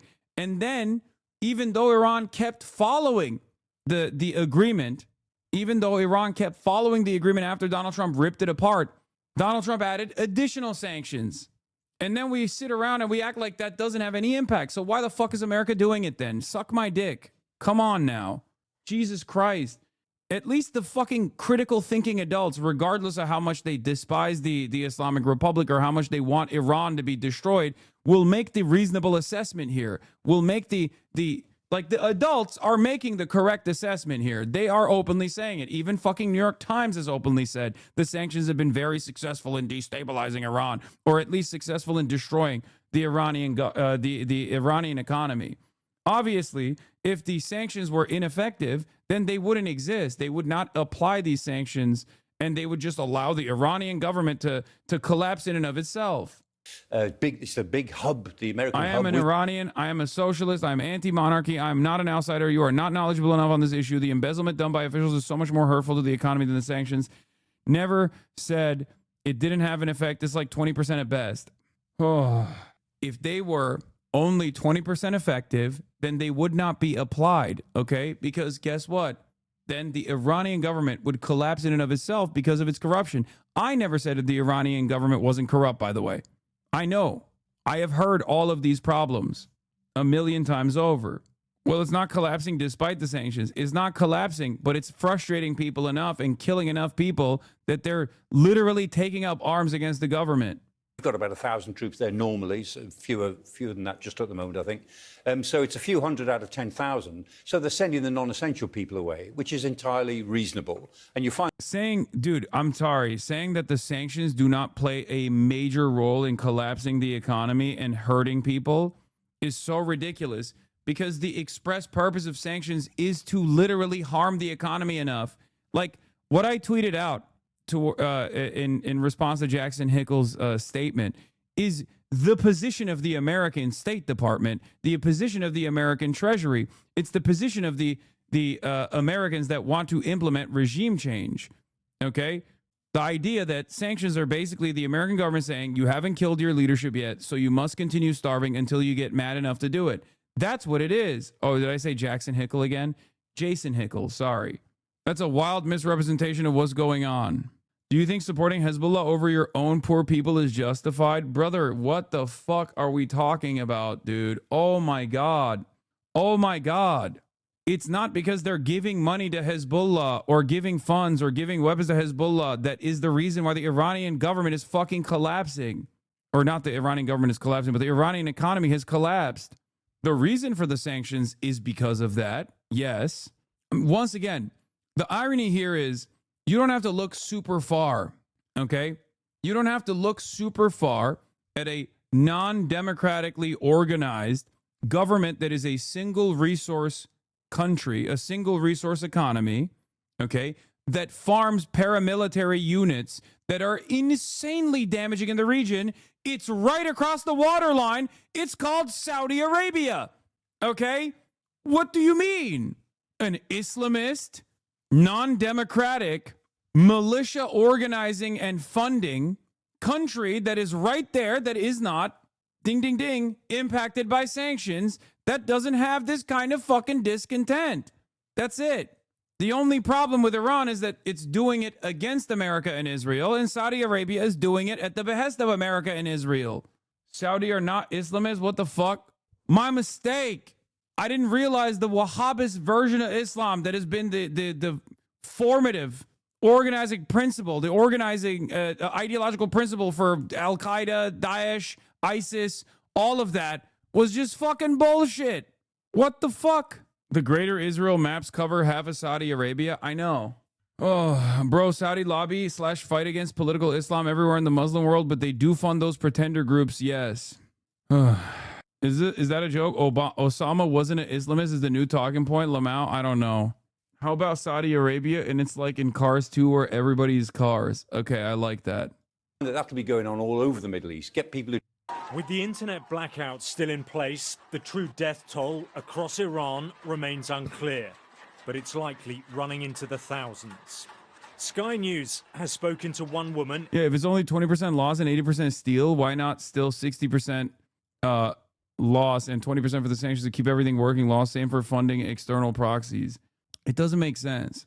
It's not internal corruption that has crippled the Iranian economy this much, okay? It's not. Does it play a role? Absolutely. This is making me more Turkish by the second because it's the same kind of fucking cope that I hear from Turks, okay? Like, it's just, yes, corruption plays a major role, but if you think that it's just the corruption, if you think that's the main factor, you're wrong. Doors open. I think the point is that Iran is self-sufficient enough that if they weren't corrupt, they could probably survive the sanctions. No, I don't think so. If anything, you can argue that Iran's mismanagement stems from not leveraging trade relationships with China better or something. You know what I mean? But that's it. It's not. Oh, got it. No, I'm good. Thank you. In Tehran, who attended the protests, and her testimony is chilling. She asked not to be identified for her and her family's safety. Everyone was being shot in the head. I don't think they have space in the jails anymore, so they're just killing us. There were lots and lots of people being sprayed with tear gas. It burnt our lips and our eyes. Without help from the outside, they just kill everyone. This time, everybody is out on the streets. It doesn't matter if you're rich or poor, religious or not, old or young. Everybody wants these people gone. It is still very hard to understand what is happening inside Iran, but the regime is trying to seize control of the narrative, pushing back with images and messages designed to project strength and unity. State television in Tehran has aired footage of large pro-government rallies and funerals for security forces killed in the unrest. Here the crowds are defiant, some carrying pictures of Donald Trump. This one says, "Next time, the bullets won't miss." If Trump comes to this land, the women of Iran will break his legs. We will avenge the blood of every martyr. Unusually, official news channels are acknowledging the large number of dead, including both protesters and members of the security forces. But the regime claims the violence was carried out by rioters and terrorists incited by Iran's enemies abroad. The authorities have also detained many demonstrators, among them Irfan Soltani, a 26-year-old who's been sentenced to death. He was to be executed. His fate at this moment is unknown. The regime's brutal response has brought global condemnation. US personnel are pulling out of the Al Udeid military base in Qatar as Iran has vowed revenge for any attacks. Donald Trump had warned the regime that killing protesters was a red line. We've been told that the killing in Iran is stopping, and it's stopped, and it's stopping. And there's no plan for executions or an execution or executions. So I've been told that a good authority. We'll find out about it. I'm sure if it happens, we'll all be very upset, including you will be very upset, but that's just gotten to me, some information that the killing has stopped, that the executions have stopped. They're not going to have an execution. which a lot of people were talking about for the last couple of days. Today was going to be the day of execution. Trump is sort of shifting his red lines, probably because this is not a conflict that he was anticipating or wanting to wade into, right? First, it was don't kill protesters. Now it's don't execute protesters. There has been no circumstance thus far that the United States has entered or struck Iran or other country in the region over human rights violations. And these are significant human rights violations. The death toll in Iran is something extraordinary. But this would be... I think if they don't bomb Iran today, the Israeli forces are doing a surveillance operation to see what level of defenses they have, in an effort to make it seem like they're flying over there to bomb Iran. If they don't bomb Iran today, it's coming. Some red line that we have not yet witnessed and perhaps might be counter to a MAGA foreign policy. Iran's leaders see this unrest as an existential threat. And from what's been witnessed so far, they appear willing to do whatever it takes to stay in power. Alex Rossi, Sky News. President Trump lashing out at Fed Chair Jerome Powell, who is now under a criminal investigation by Trump's Justice Department. If I had the help of the Fed, it would be easier, but that jerk will be gone soon. While on stage at the Detroit Economic Club, the president repeatedly blaming Powell for not lowering interest rates. The Justice Department has launched an investigation into Powell over the cost of renovations at the Fed buildings. Powell insists it's all politically motivated. J.P. Morgan CEO Jamie Dimon raising concerns that the investigation threatens the Fed's long-standing independence, saying anything that chips away at that is probably not a great idea. And in my view, will have the reverse consequences. It will raise inflation expectations and probably increase rates over time. Republican Senate Majority Leader John Thune delivering this warning. If the Justice Department is pursuing something, I hope they have a smoking gun or something, because I don't think you trifle with the Federal Reserve, with the central bank. Some Republicans worry the investigation into Powell will overshadow the president's message on the economy. In Michigan, the president zeroing in on affordability, which he previously called a Democratic hoax, now calling it a top priority. And the Trump economic boom is officially begun. But new inflation numbers out this week show inflation up 2.7% from this time last year. One analyst. Who do you think is more cucked? European vassal state leadership or the Republican Party? Because I think it's cuck Olympics out here. I think it's cuck Olympics. Because like Republicans are like, wow, don't threaten the independence of the Federal Reserve, please. Bitch, the fuck you gonna do about it? This man said, I really hope there's a smoking gun. This shows the typical American household is spending $184 more a month to purchase the same goods and services as a year ago, and nearly $600 more a month than 3 years ago. As the president toured a Ford manufacturing factory, this moment caught on camera and video obtained by TMZ. One man shouting at the president, pedophile protector. President Trump mouthing an expletive in response and appearing to give the man the middle finger. The White House saying in a statement that man was, quote, in a complete fit of rage, and the president gave an appropriate and unambiguous response. And that man who shouted and heckled the president, speaking to the Washington Post overnight, saying that he seized the opportunity. He says that he has now been suspended pending an investigation, but that he has no regrets whatsoever, Michael. All right. Rachel, thank you. Overnight, flashbangs lighting up the Minneapolis skies as the fight to push ICE out of Minnesota intensifies. Agents seen descending on protesters, forcing them back from a federal building. Earlier Tuesday, federal agents seen dragging people out of their cars and spraying others directly in the face with chemicals. I don't post. Protesters throwing snowballs and slamming into an ICE vehicle. And newly released video obtained by Bring Me the News showing agents arresting 2 workers outside a Minnesota Target last week. A state lawmaker says they're both U.S. citizens. I'm literally a U.S. citizen. This, as according to multiple officials, at least 6 federal prosecutors resigned from the U.S. Attorney's Office in Minnesota over concerns that the department is focusing on investigating 37-year-old mother Renee Good for ties to groups or individuals that have been protesting or impeding immigration enforcement efforts in Minneapolis, including her widow, instead of investigating Jonathan Ross, the ICE agent who shot and killed her last week.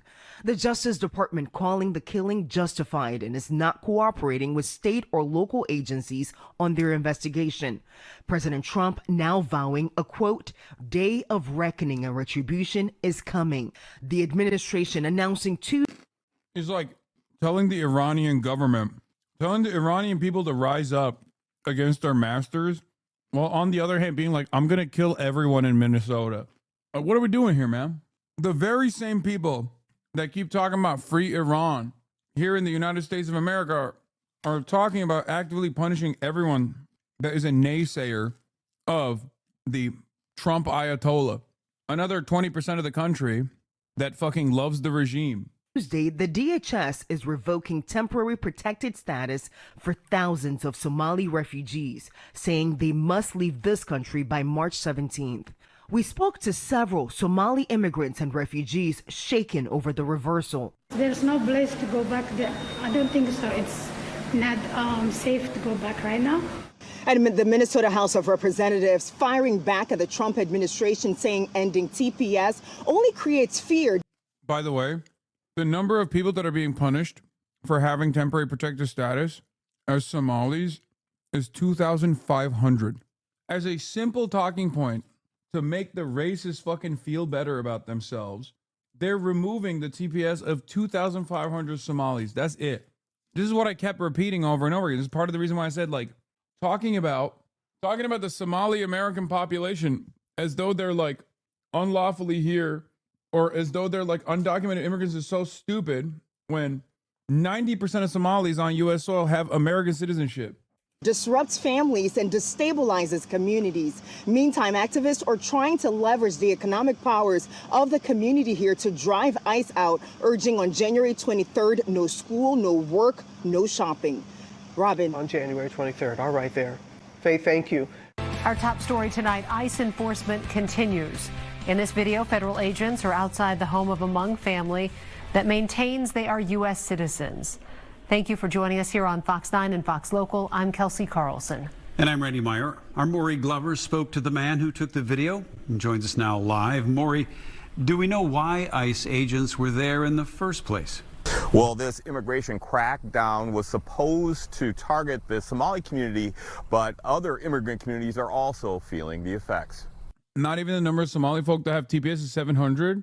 2,500 is DHS's latest number, which I wouldn't trust. They reported 700 in August 2025. Okay, well, I'm just giving you what the latest numbers are with the Department of Homeland Security. ICE is planning to pay $100 million for wartime recruitment push targeting gun shows, military fans for hires. Oh, yeah, no, I know this, yeah. Israel and ICE ads for everybody. Hong Bang says he didn't go looking for ICE. Can we help you?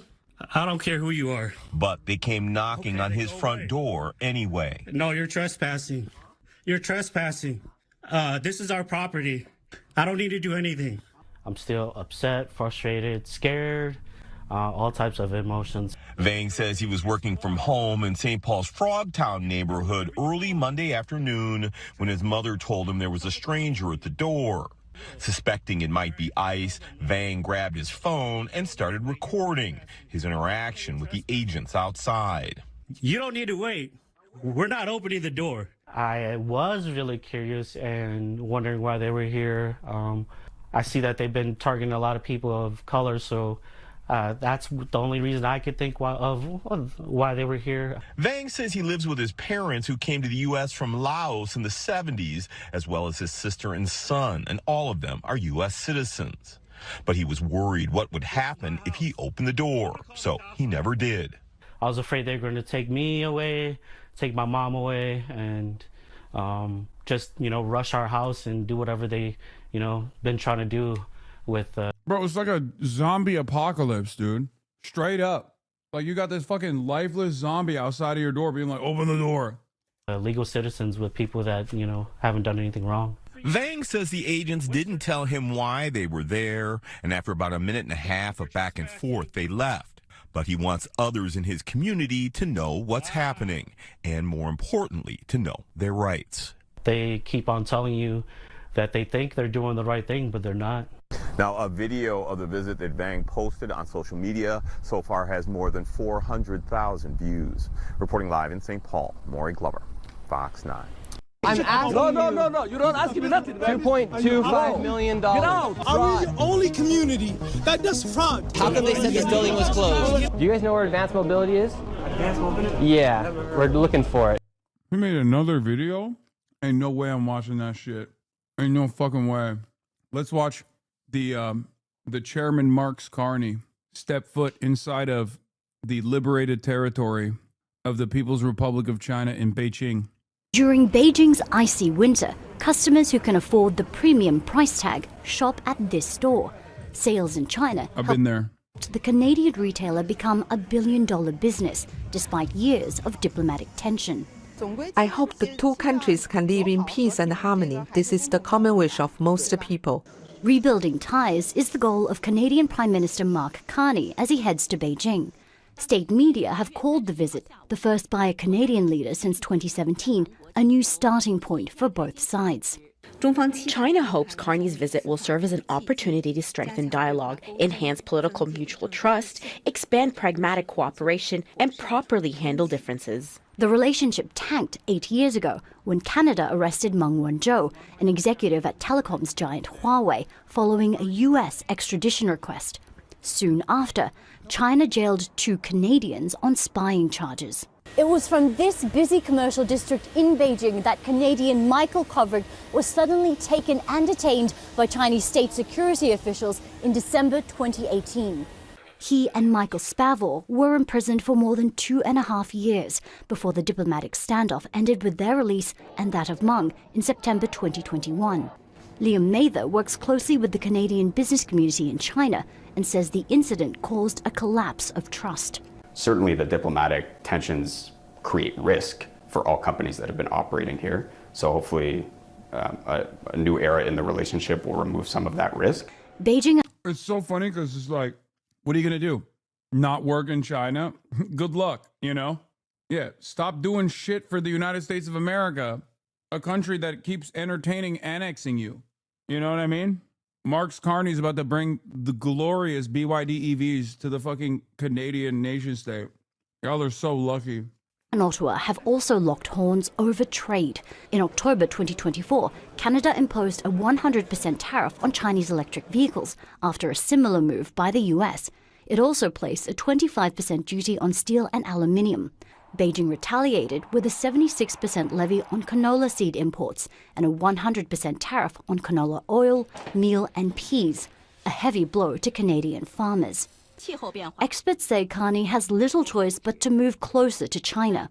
He's pledged to reduce his country's reliance on the US in the wake of President Donald Trump's tariffs and remarks that Canada could become America's 51st state. Katrina Yu, Al Jazeera, Beijing. Don't miss out. Get the full picture. Subscribe to Al Jazeera for reliable news and expert insights. Like, share, stay ahead. Donald Trump seems it's crazy that it's like it's crazy how different things could be, you know? Like, we do not have to fight China. It's all made up. Millions of people come here as immigrants in an age of open borders where anyone who wanted to come could come.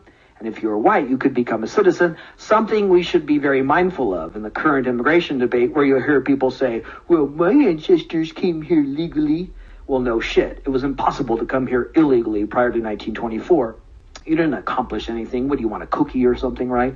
And millions of people come here as immigrants in an age of open borders where anyone who wanted to come could come. And if you were white, you could become a citizen. This was supposed to be private. I don't like when my students are secretly recording my sessions. I don't appreciate it. Can you focus on the Qatar evac, please? No, it's fine. Don't worry about it. obsessed with cementing U.S. influence in the Arctic. If we don't take Greenland, Russia or China will.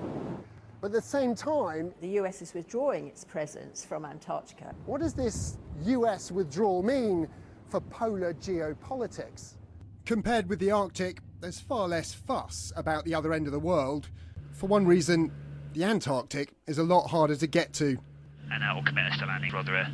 So what we just heard there is the pilots agreeing the point of safe return. And now we've just passed it. The point on the 1,000-mile flight from Chile to the UK's Rotherham research station, where we no longer have enough fuel to get back and are committed to landing which, given the sea is below freezing, involves more than just tray tables and laptops. I suppose it's not much compared to what the pioneers of polar exploration had to suffer through. But a reminder that it's just as hostile and inhospitable as it always was. This station is dedicated to Antarctic research, but it's no secret that it serves another purpose, and that's maintaining a territorial presence on the world's 5th largest continent. Bro, people say there's no white culture. This is it. What you are watching is peak white culture, okay? Like an area that is objectively impossible to get to, okay? And you still have to maintain your flag up there. It's like, nope, it's mine. This is white culture. Continent. The 1959 Antarctic Treaty prohibits military or commercial activities in this frozen wilderness.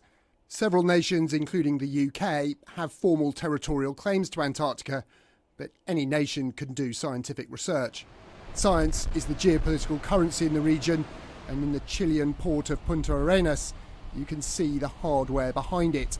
Britain's muscle down here is Sir David Attenborough. Well, the new icebreaker named after him that's preparing to return to Antarctica. And it speaks to the shifting geopolitics of the region. It's currently the most modern and well-equipped ship working in Antarctic waters to do research. Yet the Americans, and I wonder what Donald Trump would think about this, because he's cancelled the lease of the icebreaker they used to use down here, they've had to resort to using this ship, which is owned and operated by the Ukrainian government. Don't tell him now. Don't tell him now. Dog, you are playing with fire. I don't think you understand what you are inviting. It's perhaps more accidental than strategic. Donald Trump slashed funding for climate research, but not very America first. At the moment, the US is withdrawing its presence from Antarctica and cutting its funding, particularly for science and the support that it gives its science.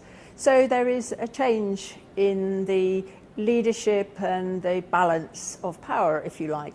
Russia has the most Antarctic research bases, the UK and the US, 3 each. But China is expanding its presence, opening a new station in 2024 and another now in the works. This year, it has 2 ice-breaking research ships around the continent. Along with Russia, which recently announced a vast oil discovery in Antarctica, China may have ambitions outside the current Antarctic Treaty, being a major player around the pole, a prerequisite. China does it because they want to maintain options for future growth in fishing and just future flexing, but not in a military way, flexing. Yeah, when the white nations do it, it's for good reason. Science. When the bad, scary Asian countries doing it, it's not for science, it's for extraction. No, it's good. I'm glad that I got that takeaway here. This is good. China famously anti-science and only wants to use it in a militarily kind of way, you know, like a secret. They have a secret desire here that's actually nefarious. Bro, I love you, but you sound like you're funded by the CCP. Brother, everyone there has the same purpose. It's not just China. That's my point. This is how great powers operate. They are the ones who are making it seem like, well, the white nations are only there for scientific research, but China probably doesn't just want scientific research. There's probably some different reasons. Like, that's my point. Also, I'm not funded by any government. I'm funded by you, the people. Their capabilities in every dimension in Antarctica. So, yeah, the treaty is under threat. Although there are fisheries, minerals, and oil in Antarctica. Bro, they're doing, China is increasingly funding Arctic exploration, but at what cost? After complaining that America stopped doing Arctic exploration because they're cutting their science funding, they literally turned around and went, and China is trying to do the same now, taking over what America once did, but at what cost? It's crazy. Antarctica, there's no race for resources just yet, but it was a pursuit of profit in the shape of whales that helped drive early exploration here. Now, as the Antarctic warms, its ice melts and territorial conventions seem less stable. Who's to say how long this continent remains a wilderness? Tom Clark, Sky News, Antarctica. Elon Musk's AI chatbot Grok is facing intense criticism, accused. Oh, Ashley St. Clair by the way. Ashley St. Clair got woke after doing Fortnite Friday. Words that you probably never thought you would be hearing or never thought you would say maybe a couple years ago. And now those words are reality. Elon Musk's baby mama, Ashley St. Clair, has been wokeified. Of allowing X users to generate fake sexually explicit images. Didn't she want to come on your stream too? Yes. She's been watching the broadcast for quite a while, as a matter of fact. I'm the one who set her up with TrueAnon back in the day.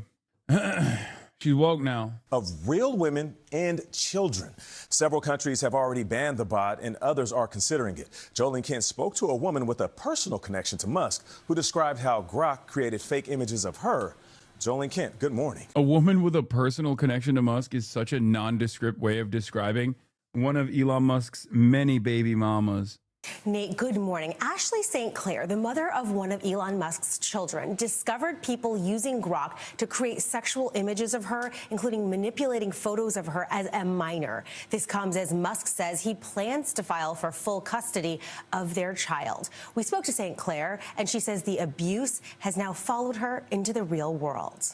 Consider what it means when someone has this much data and this much power, and even when they're quite explicitly breaking laws and legislation. 27-year-old Ashley St. Clair is sounding the alarm after Elon Musk's AI chatbot Grok generated and published sexualized deep-fake images without her permission and shared them on X. How does it make you feel when you see your likeness being manipulated like that? The worst for me was seeing myself undressed, bent over, and then my toddler's backpack in the background, because I had to then see that and see myself violated in that way and such horrific images, and then put that same backpack on my son the next day because it's the one he wears every day to school. St. Clair, an author and mother of two, has a son with Musk. She's one of many victims of non-consensual sexual deepfakes created and shared by Grok. Did you ask Grok to take those photos down? I did, multiple times. Grok said, I confirm that you don't consent. I will no longer produce these images. And then it continued to produce more and more images and more explicit images. St. Clair says she filed a report directly with XAI, which operates Grok. Some of the images were then removed. When you think about the person who is leading this tech and making it available to the public, what do you want to say to that? Make it stop. This can be stopped with a singular message to an engineer. Last week, Malaysia and Indonesia banned Grok, while regulators in the United Kingdom have launched an investigation. A recent study by AI Forensics, a nonprofit that investigates the algorithms of major platforms, found that more than half of the Grok images they reviewed contained individuals in minimal attire, the vast majority of them women.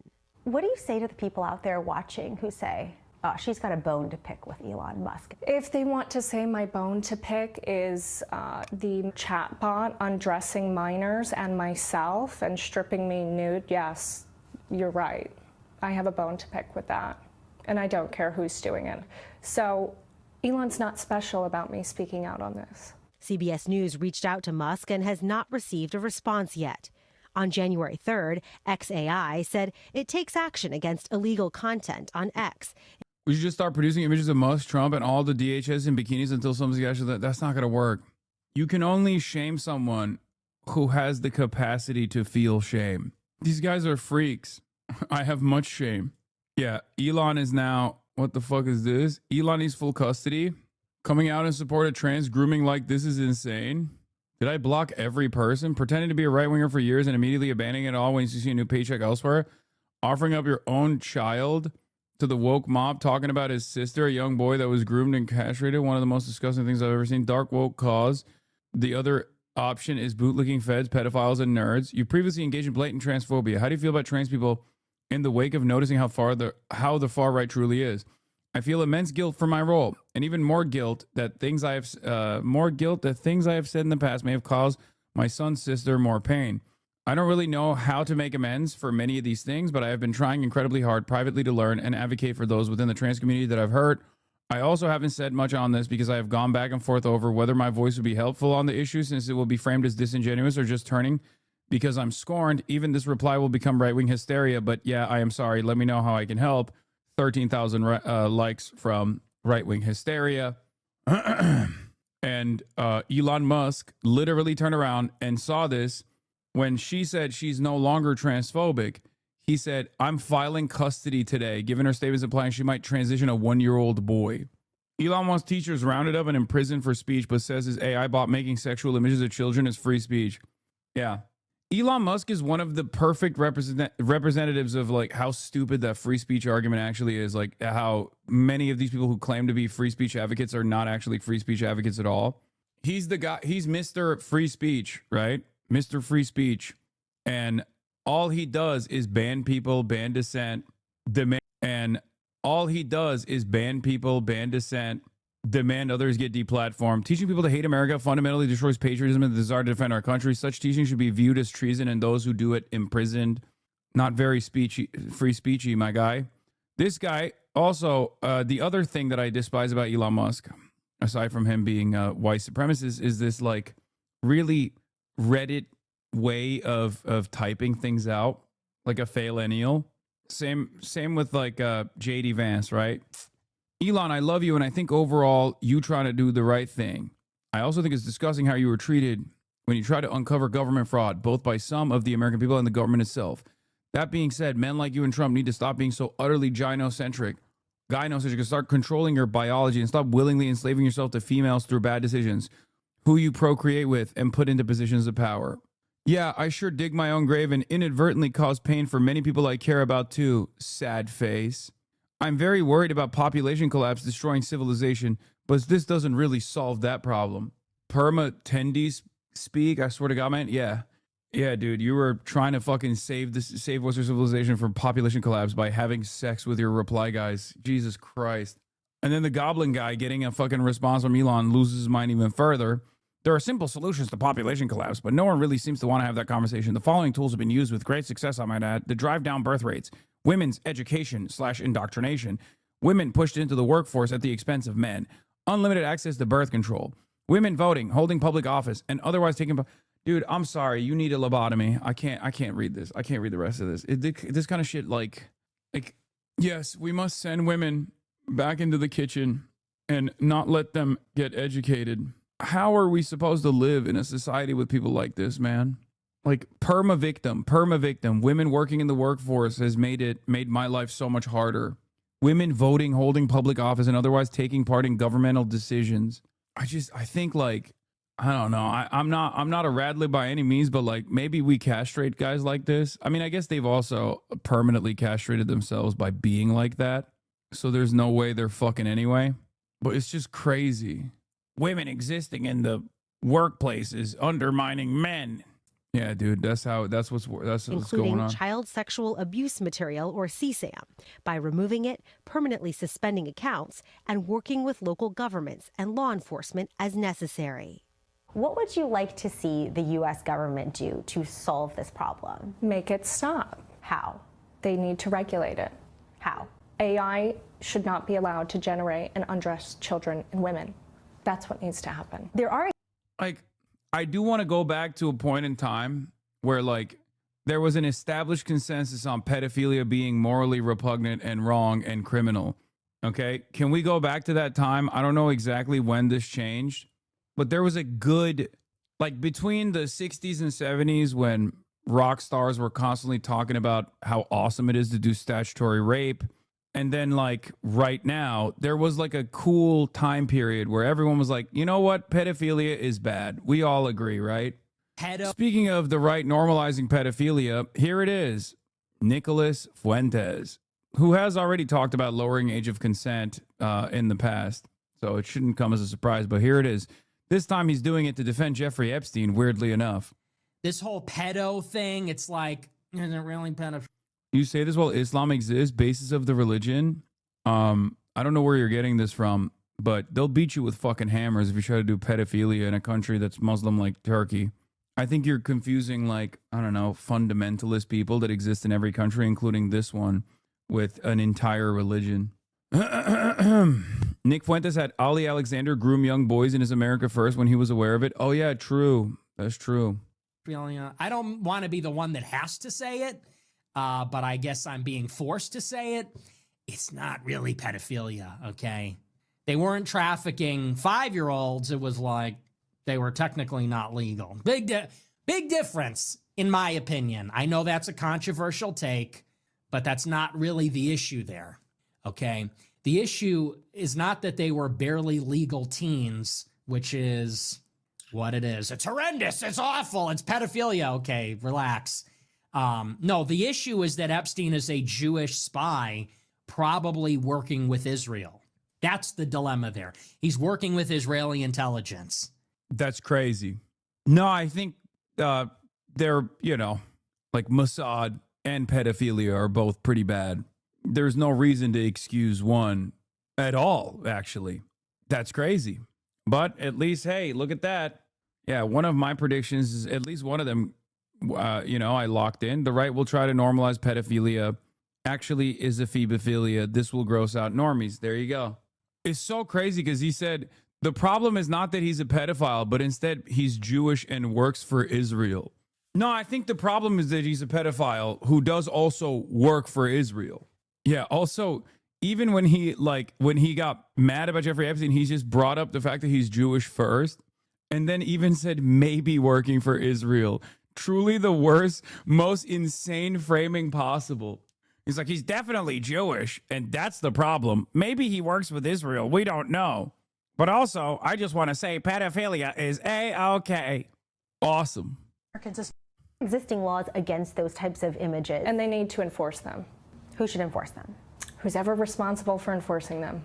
Not me. St. Clair tells us her ability to earn money on X has since been revoked since she spoke out. And when we asked her if she plans to take legal action, she said she's considering all options available. And guys, it's worth remembering, Grok is driven by the information that users give it. It learns from your interactions and what you put in unless you opt out of that. The platform trains on an enormous amount of data. And as for that custody situation, Musk says he plans to file for full custody over allegations that St. Clair might transition their 1-year-old son. A source close to St. Clair, though, says this is, quote, absurd and unequivocally false. Vlad? Yeah, Jolene, she raises an interesting point. Why not have an engineer on the back end remove the... Why is she running defense for Elon Musk? I don't know. It's CBS, dude. Why do you think? Barry Weiss. Bovine Barry, back at it again. Capability for artificial intelligence to... What proceeded? All right, I'm not going to watch 48 minutes of this. I'm sorry. No disrespect, but like, that's craziness. Okay. Oh, yeah. Sydney Sweeney, Israel arc. I mean, that's the Scooter Braun method. Sydney Sweeney beams as she meets October 7th survivors Noah Argamani and Avi Natan Orr. Not just the genes that fit well, it's the values too. Barry Weiss getting dunked And on. the award for most editing goes to CBS News. Yes. CBS News, America's newest place to see BS News. And the award... Nice. Okay, I'll take it. I'll take it. Watch the entire thing. Nah, I don't care about that. Back on Evil Arc. Looks like... HasanAbi back on Evil Arc. Looks like gave up on Neutral. Who? Did we watch the John Oliver segment? No. Oh, Border Patrol whistleblower outraged by ICE's conduct exposed over a dozen secret ICE programs and documents leaked to me. Operation Benchwarmer, Tidal Wave, Abracadabra, Dust Off, Fleur de Lis are just a few of the secret programs recently undertaken by ICE. Border Patrol official outraged by ICE's conduct is leaked to me and other documents providing an unprecedented glimpse into ICE's undeclared activities across the country. 15-page long document marked law enforcement sensitive details 21 major ICE operations resulting, so it says, in 6,852 apprehensions since June. From Operation A covert effort to develop informants among immigrants in detention, to Operation Benchwarmer, which alone spans the deployment of 2,000 intelligence assets across the country. The document gives a sense of how aggressively ICE is scouring neighborhoods and developing sources to spy on immigrants and Americans alike. Operation Abracadabra was initiated with the requirement of interviewing 100% of individuals apprehended to gather intelligence to identify follow-on targets such as stash houses and individuals conducting illegal activity, tying every individual across the border illegally to a foreign terrorist organization, a transnational criminal organization, and or utilizing the intelligence to develop targets. Wait, what? They're openly saying you have to find whatever evidence you can to tie them back to fucking foreign terrorist organizations? Hey guys, we have a super secret operation. It's called fucking lying. Okay, Operation lying about immigrants. That's what we're calling it. Like abracadabra is such a funny way to present this, where you just know that you're like trying to find whatever you can, whatever bullshit reason you can. Operation He's Got a Gun. Every ICE officer is supposed to have an extra side piece that they have that they can drop on top of any ICE victim that they kill, you know. Operation We're Framing You as a Criminal. This one's really good. Operation Stop Resisting is a training manual to make it seem like the person that you're trying to apprehend is actually resisting arrest, and therefore you can kill them. Wow. Operation Benchwarmer. Plainclothes agents have been embedded in transport vans, sally ports, processing areas, and detention cells to gather important tactical intelligence and information. This national security colossal, over 20 years in the making, plays an intimate role in many of the ICE operations that you read about and many you don't. Yesterday, I reported on the deployment of hundreds of Border Patrol agents in Minneapolis to support ICE operations there in the wake of ICE agents' killing of Renee Good.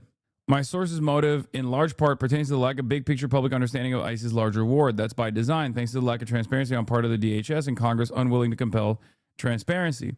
Things as basic as ICE's use of force policy, its use of deadly force policy, are almost completely blacked out so the public can't see them. Opposition to ICE's conduct following Renee Good's death has spread throughout the Department of Homeland Security, as I previously reported. The discontent is also affecting the Justice Department, with several top federal prosecutors in Minnesota resigning over pressure to investigate Renee Good's widow. I need you to understand this one more time. 6 top prosecutors in the state of Minnesota resigned after the Department of Justice directed them to try to find crimes relating to Renee Good's widow. Okay? 6 prosecutors in the state of Minnesota resigned after the government killed Renee Good, and then went back to the prosecutors and was like, you have to find something that ties back Renee's wife to activist networks so we can get a fucking big dub here. It's pretty crazy. Screenshots of documents referenced in the story are enclosed below. Oh, and if you work for the DHS, you know, you have tips. Also, part of why I get so many leaks, bigger media. Okay. Operation Los Angeles. USBP, Border Patrol, deployed to LA on June 6th to support ICE ERO with immigration enforcement and related riots and protests. At one point, USBP had 367 personnel deployed to Los Angeles to provide support for ICE in multiple areas. Total apprehensions, 474.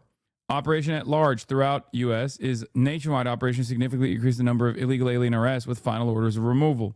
Operation Tidal Wave, Operation Fleur de Lis, New Orleans sector, Abracadabra, we already covered that one. Operation Red Card, ICRO Boston for targeted at-large criminals who have been released back into the community after being charged with criminal actions. Fleur de Lis, okay, whatever. Fleur de Lis. Operation Zulu Shield nationwide is a nationwide immigration enforcement operation with multiple iterations. USBP Special Operations Group collaborates with ICE, HSI, Federal Bureau of Investigation, National Targeting Center, National Gang Unit to target illegal aliens with various levels of criminal history. Yeah, once you get to like actual criminal history having migrants, by the way, the numbers diminish dramatically, if you noticed. Green Snowbird, SOG tactical package consists of 10 personnel which deployed to St. Thomas, USVI, support HSI, ICE, ERO. All right, so then the rest of the leaks are just like not ongoing programs or whatever, and just where they've deployed with how many numbers and who have actually, how many people have been apprehended. Did you see this ratio? Oh, this was very funny. Homeland Security lies so frequently, it's pretty awesome. So Laura Jadid, a journalist with bylines in Politico, Rolling Stones, The Nation, New Republic, wrote a piece of great investigative reporting for Slate.com. In the piece, a few months ago, she says, ICE hired me.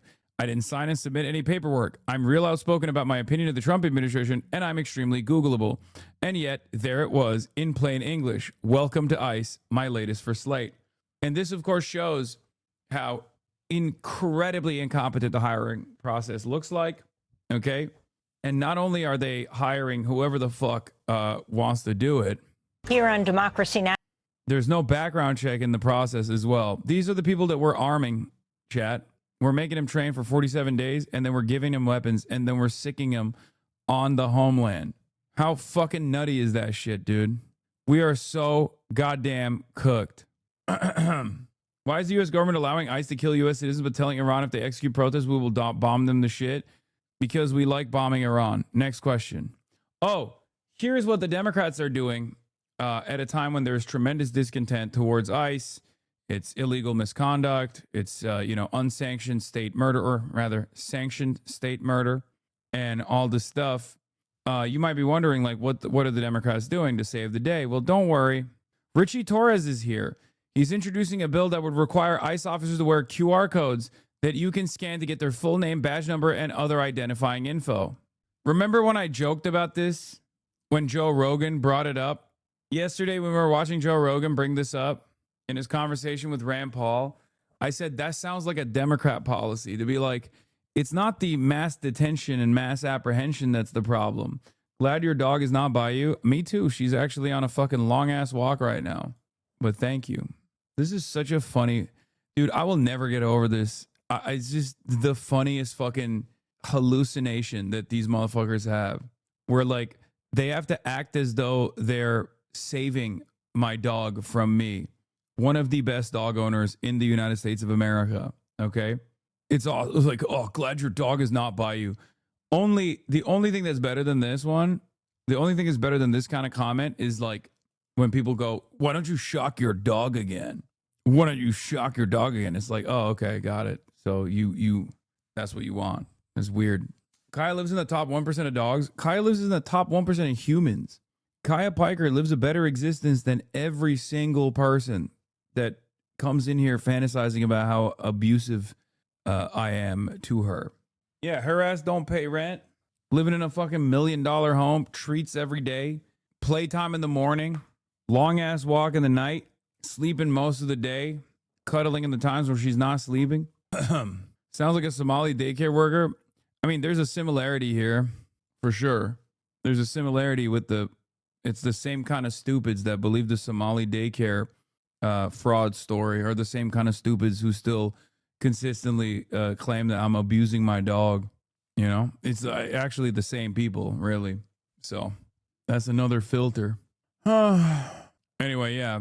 Representative Richie Torres, ladies and gentlemen, he's killing it. All right, we got the terrifying world of looks maxing. We got the self-hating neo-Nazi is one of the Mexican Nazis. But before we do that, I got to show you this.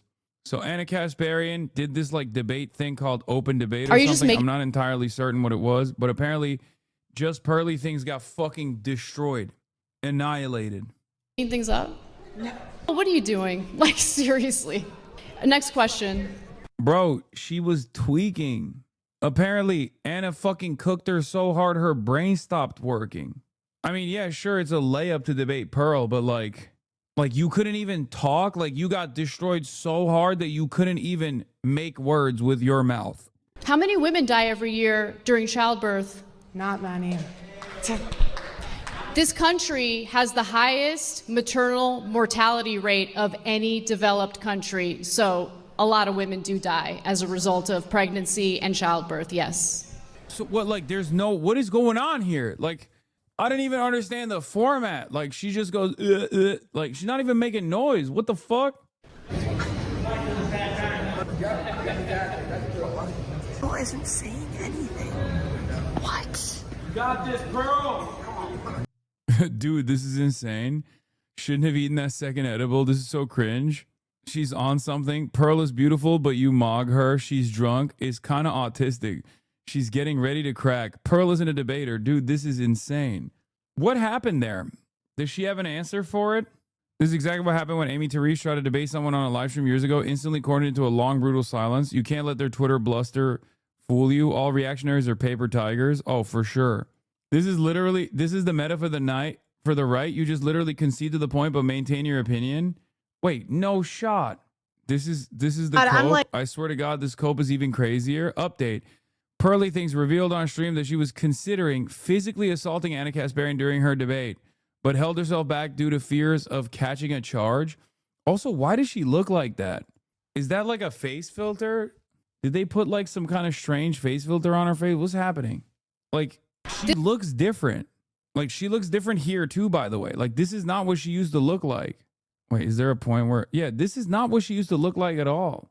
Women don't need to look good for you. First of all, I'm not even talking about how... Like, I'm not even talking about, like, her attractiveness, okay?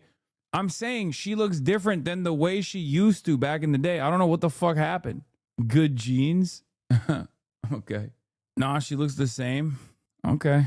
I mean, if you say so. I don't know. I don't understand it. I don't know what the fuck happened to her. Like, you can talk like this to men, but I'm bigger than you. I could body you. Do you know what I mean? I'm like, yeah. Bro, she's going fucking nonverbal even on her own stream. What the hell? I know, but I have this fear in me of the police. I never want to like get in trouble in that way. But you know, I'm getting older. And have you noticed the older you get, I'm like, do you know what? I could catch a charge. I was thinking during the debate. Bro, what is happening? This is like getting increasingly worse quality, by the way. Like every new video that you send me is losing pixels. Like what the fuck is this? This is 1p, bro. That's what I was thinking during the debate. I'm like, the only reason you can talk like this is because there's security right there. I could beat your ass. Like, I am a tall woman.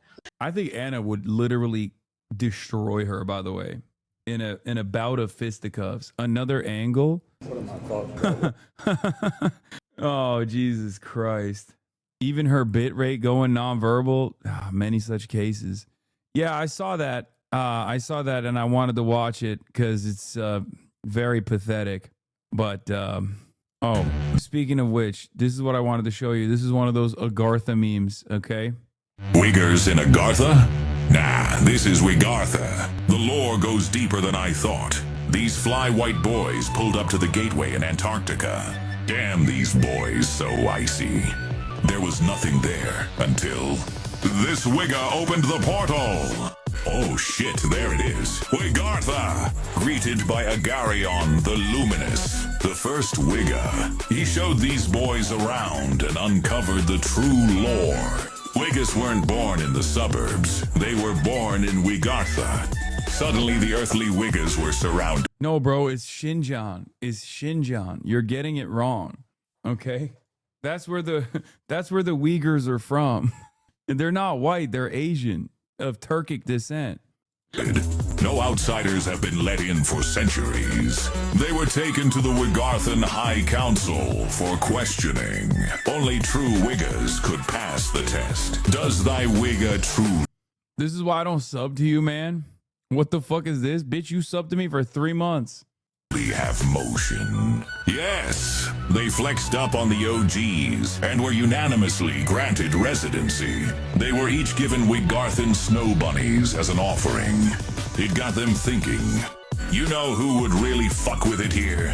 Oh yeah, the big boys gotta pull up. Yep. What is this? What the fuck? Oh my God. This is beautiful. He didn't deserve it. She didn't deserve it. I don't agree with him, but I don't hate her. Does Jonathan Ross deserve to go to jail for the death of Renee Good? What? John Matter to the U.S. Senator John Fetterman fans Facebook group. It's so over, dude. It's so over. Oh my God. Chairman Mao, save us. Xi Jinping, save me. Xi Jinping. It's so bad. John Fetterman fan cam not bait. I only pray you'll never leave me behind. Never leave me. Because good music can be so hard to find. So hard to find. I'll take your hand and hold it closer. Fuck the GOP 8. Chatter, this is you, I assume, right? That's you, like, because this has 3 likes.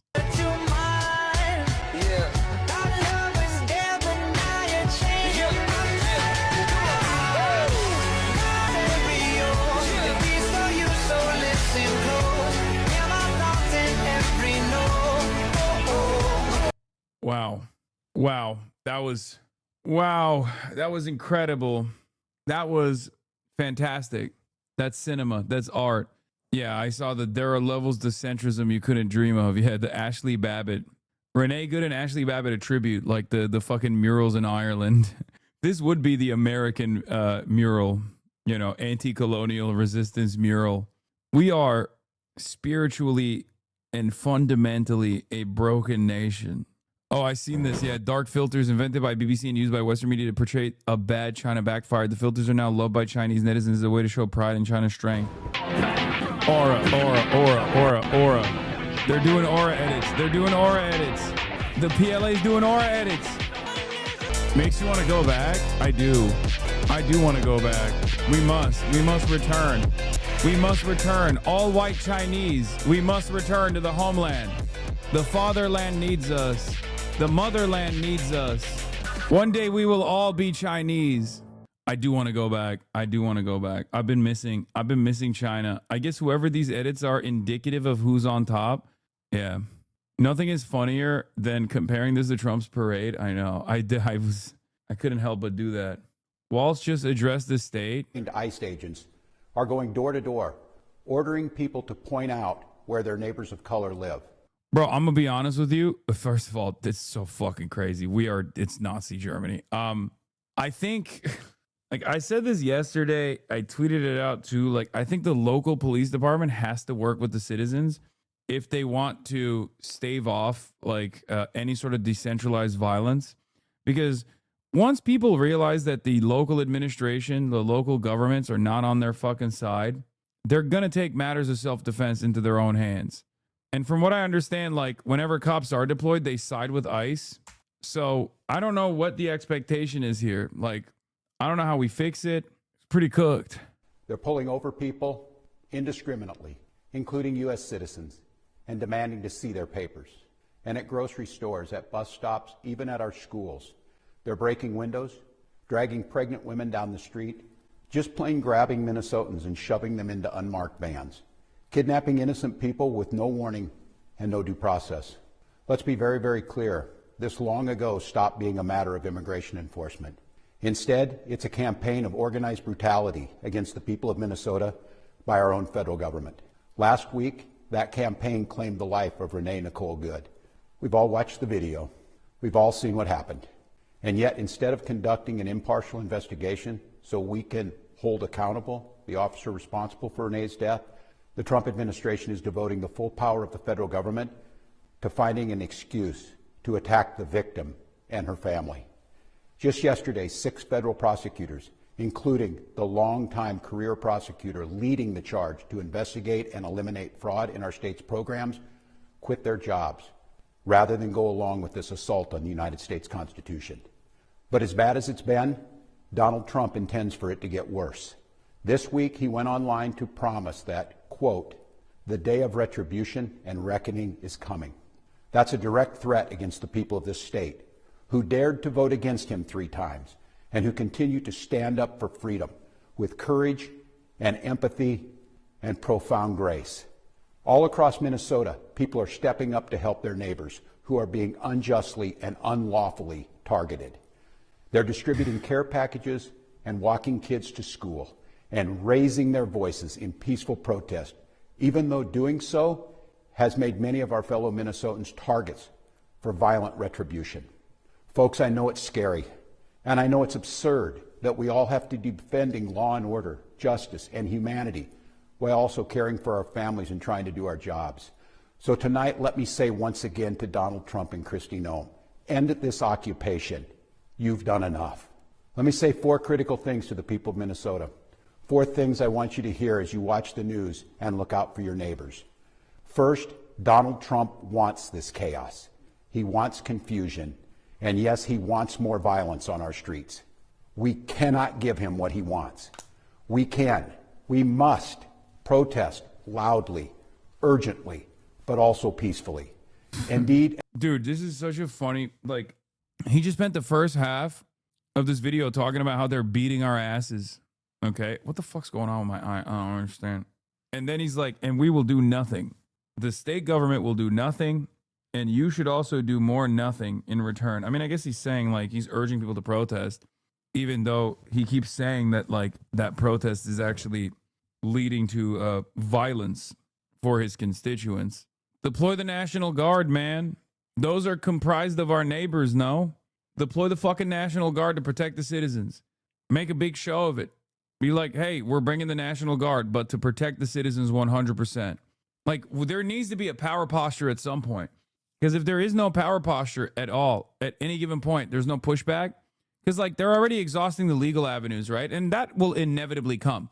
The legal avenues are already being exhausted. The courts are probably going to find all this shit fucking, inappropriate, unlawful. And then Trump is eventually going to scale back, as he did in all these other places where he deployed the federal law enforcement or the National Guard. So Before Donald Trump federalized the National Guard, you fucking bring them in. You're the governor. Like, it's good that they're pursuing legal avenues. Bro out here still thinks that there are still laws. No, this is what has happened already, but it takes too long. Courts don't move fast enough to stop constituents from getting their asses beat, from being detained, from being harassed, from door-to-door operations today and tomorrow. The courts have actually ruled against Donald Trump on numerous occasions, and Donald Trump has had to back away. The problem is, before the courts are actually ruling, if you want to stop the bleeding, you want to stop the hemorrhaging, you have to take action, forceful action, you know? And if your local police department is not going to defend your constituents, your citizens, which they should, by the way, which is crazy that they're like not cooperating with like Jacob Frey must be the biggest cuck of all time. And American police are so fucking gross, honestly, if they're straight up saying they're not going to protect their neighbors. Someone at some point has to deploy a forceful response, because the dam will not break on its own, okay? You need to make it break. You need to show that these guys can't get away with this bully behavior. This is like stuff that you teach to children, you know what I mean? You have to sometimes forcefully stand up and defend yourself. You have to forcefully defend those who are vulnerable around you. If there's a big bully in the playground, you know, that you are united in numbers. You have more power when you have more people by your side. We have the numbers. This administration does not. They don't have the mandate. They don't have the fucking numbers. Hey, ICE. What is this? Lip talk on Dems not doing anything? Stop. Get the... Yeah, I said the F word. Someone has to do something. It's not gonna be me. What we need to do is we need to come together as a community. So let's get together, sisters. Did that do it? As someone who can do something about this, I promise you, I am working towards... Don't be the drunk girlfriend that gets their boyfriend in a fight. Go to Minnesota. I want to. I have a pretty fucking slammed schedule coming up, which is why I haven't been able to manage travel. But I do want to go to Minnesota. I've been talking to people on the ground as well. What do you mean, don't be the drunk girlfriend that gets their boyfriend in a fight? Brother, this is the fucking state government versus the federal government. Are you fucking stupid? Are you brain dead? You and I, as American citizens, as regular-ass civilians, are already in the fight, okay? We are already getting our asses beat, dumbass.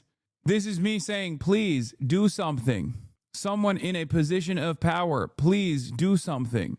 What the fuck? Having some conversations with people and figuring out how socialism is evil. I posted not just on Instagram, but also Twitter. Rest assured, I am sending a message to the president. This is that message. Vote for me for my upcoming re-election campaign, link in bio. Hey, ICE. True. As hard as we will fight in the courts and at the ballot box, we cannot and will not let violence prevail. You're angry, I'm angry. Angry's not a strong enough word, but we must remain peaceful. Second, you are not powerless, you are not helpless, and you are certainly not alone.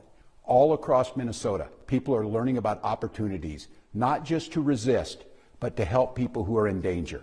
Thousands upon thousands of our fellow Minnesotans are going to be relying on mutual aid in the days and weeks to come, and they need our support. Tonight, I want to share another way you can help. Witness.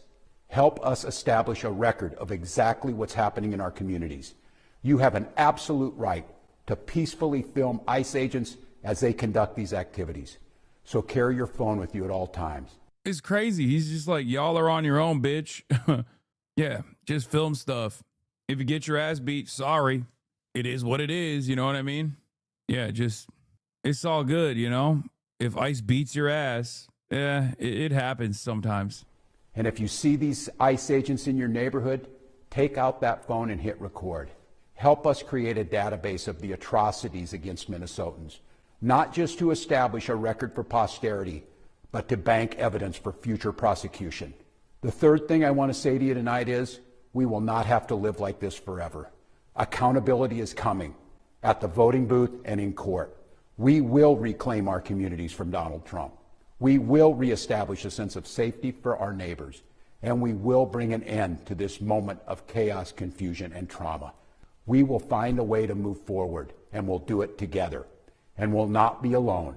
Every day, we are working with business leaders, faith leaders, legal experts, and elected officials from across this country. They've all seen what Donald Trump is trying to do to our state, and they know their states could be next. And that brings me to the fourth thing I want to say tonight, Minnesota, how incredibly proud I am of the way that you've risen to meet this unbearable moment. But I'm not at all surprised, because this is who we are. Minnesotans believe in the rule of law, and Minnesotans believe in the dignity of all people. We're a place where there's room for everybody, no matter who you are or who you love or where you came from. A place where we feed our kids. We take care of our neighbors. Yeah. If you get your ass beat by ICE, film it and post it on Twitter so Asmold can reply base to it, so that it can go into his jerk off compilation. I swear to God, you could get the average right winger to literally sign off on brutalizing like an ICE agent, like straight up beating on an ICE agent if you told them it was in Iran. Okay. As a matter of fact, I know that already happened because there was a video circulating in the peak of the Iranian protests against the Islamic Republic. And there was a video from, I think, Athens or Berlin. It's certainly not Iran, where like people were throwing Molotov cocktails everywhere, right? It was in Europe. And everyone was posting that video being like, hell yeah, brave warriors, keep up the good fight. The very same people that if they knew it was happening in fucking Europe would have been like, these are all probably immigrants and they need to be killed immediately. That's how it goes with these fucking dumb fucks. That's how it is. And we look out for those in the shadows of life. We're an island of decency. Not gonna lie, this makes me believe the most that America will strike Iran. Oh, dude, stop. This was also hours ago. A new Polymarket account was created 2 hours ago and immediately placed $160,000 on a single bet. Listen, dude, that was at 2:35 p.m. At that point, the no flight restrictions had already been implemented, okay? And people were already reporting about hearing jets in the fucking sky. Please stop. Like, I live in Minneapolis. I'm in multiple signal chats organizing against this. We're seeing that multiple white supremacist groups are planning a major rally here in the city. Very worried. This is the day of reckoning. What rally could they be fucking planning to do in your city? They're already wearing the ICE badge. All the neo-Nazis are already working with ICE. They're already in ICE. They joined ICE. They rally every day. One of those neo-Nazis killed Renee Good. What is this? Zohar Mamdani officially move and add bidets. The implication of this is that Mamdani will be the first New York mayor to regularly wash his butt. Is true. Also, if you remember, me and Zoran talked about this, like literally this exact same thing. I talked about how, I mean, every time you meet someone from that part of the world, okay, this is a conversation that is always had about white people not washing their asses. It's so strange. It's one of the strangest things. It is genuinely one of the strangest things. Like, I have a bidet in every toilet in my bathroom, in my house. It's just, what is this? January 17th, Crusader Christians will be marching on Minneapolis Hall, 1 p.m. Crusaders take back Minnesota from corrupt tampon Tim Waltz. Oh, these guys are such fucking dildos. ICE tries intimidating citizen, but he doesn't back down. Minneapolis. Get out the car. No, for what? You fall off again, we're gonna... I'll work around here. You fall off again, I'll work around here. Shut the fuck up, bitch. White boy. Record it, please. Record my plate. Record my plate. Bitch, you're about to get... You walk up on me, you're... Oh, this is this motherfucker from Chicago? Chirac? Bitch, you're about to get... You walk up on me, you're getting... No, you walked up on me and pulled my door. You walk up on me. No, you walked up He shouldn't have gotten out of his car because he at least has like some level of protection. on me. You walked up on Legally me. speaking. I work around here. I work for the city. This is my property. I work around here. I drive around here every day. Record it. I drive around here every day. You can record everything. I work around here. I work around here. I'm not talking to you. I talk to you because you're more calm. I talk to you because you're more calm. I'm not talking to you. This isn't warning. This isn't warning. Do not follow us. Do not follow us. Take a picture of it. We can do whatever we... Fuck you! Fuck you! I'm recording you! You're blocking the street, you stupid bitch! No! Fucking street! Stupid bitch! This is we can do what we... Okay, watch. You're gonna be on social media, your car's gonna be everywhere. You better switch it up! You better switch it up! Fuck out of here, punk ass white boy. That's why y'all gonna die. When that second sun come up and reach it, you white boys are gonna die because you can't handle that sun. We're gonna what? You're gonna die because you can't handle the sun. Oh, we're gonna die. Him, he's ready to pepper spray people. Fucking 20 feet away from them, he's ready to pepper spray people.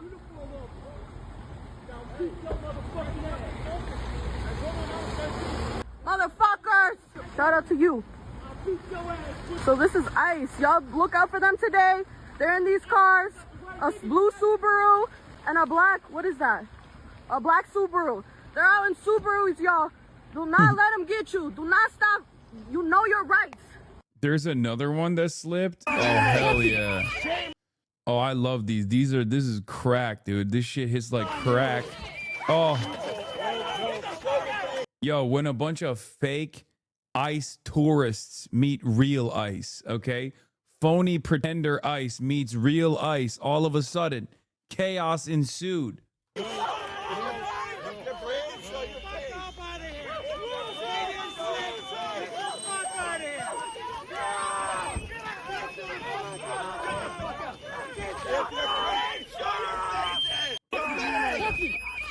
God, they're so fucking stupid.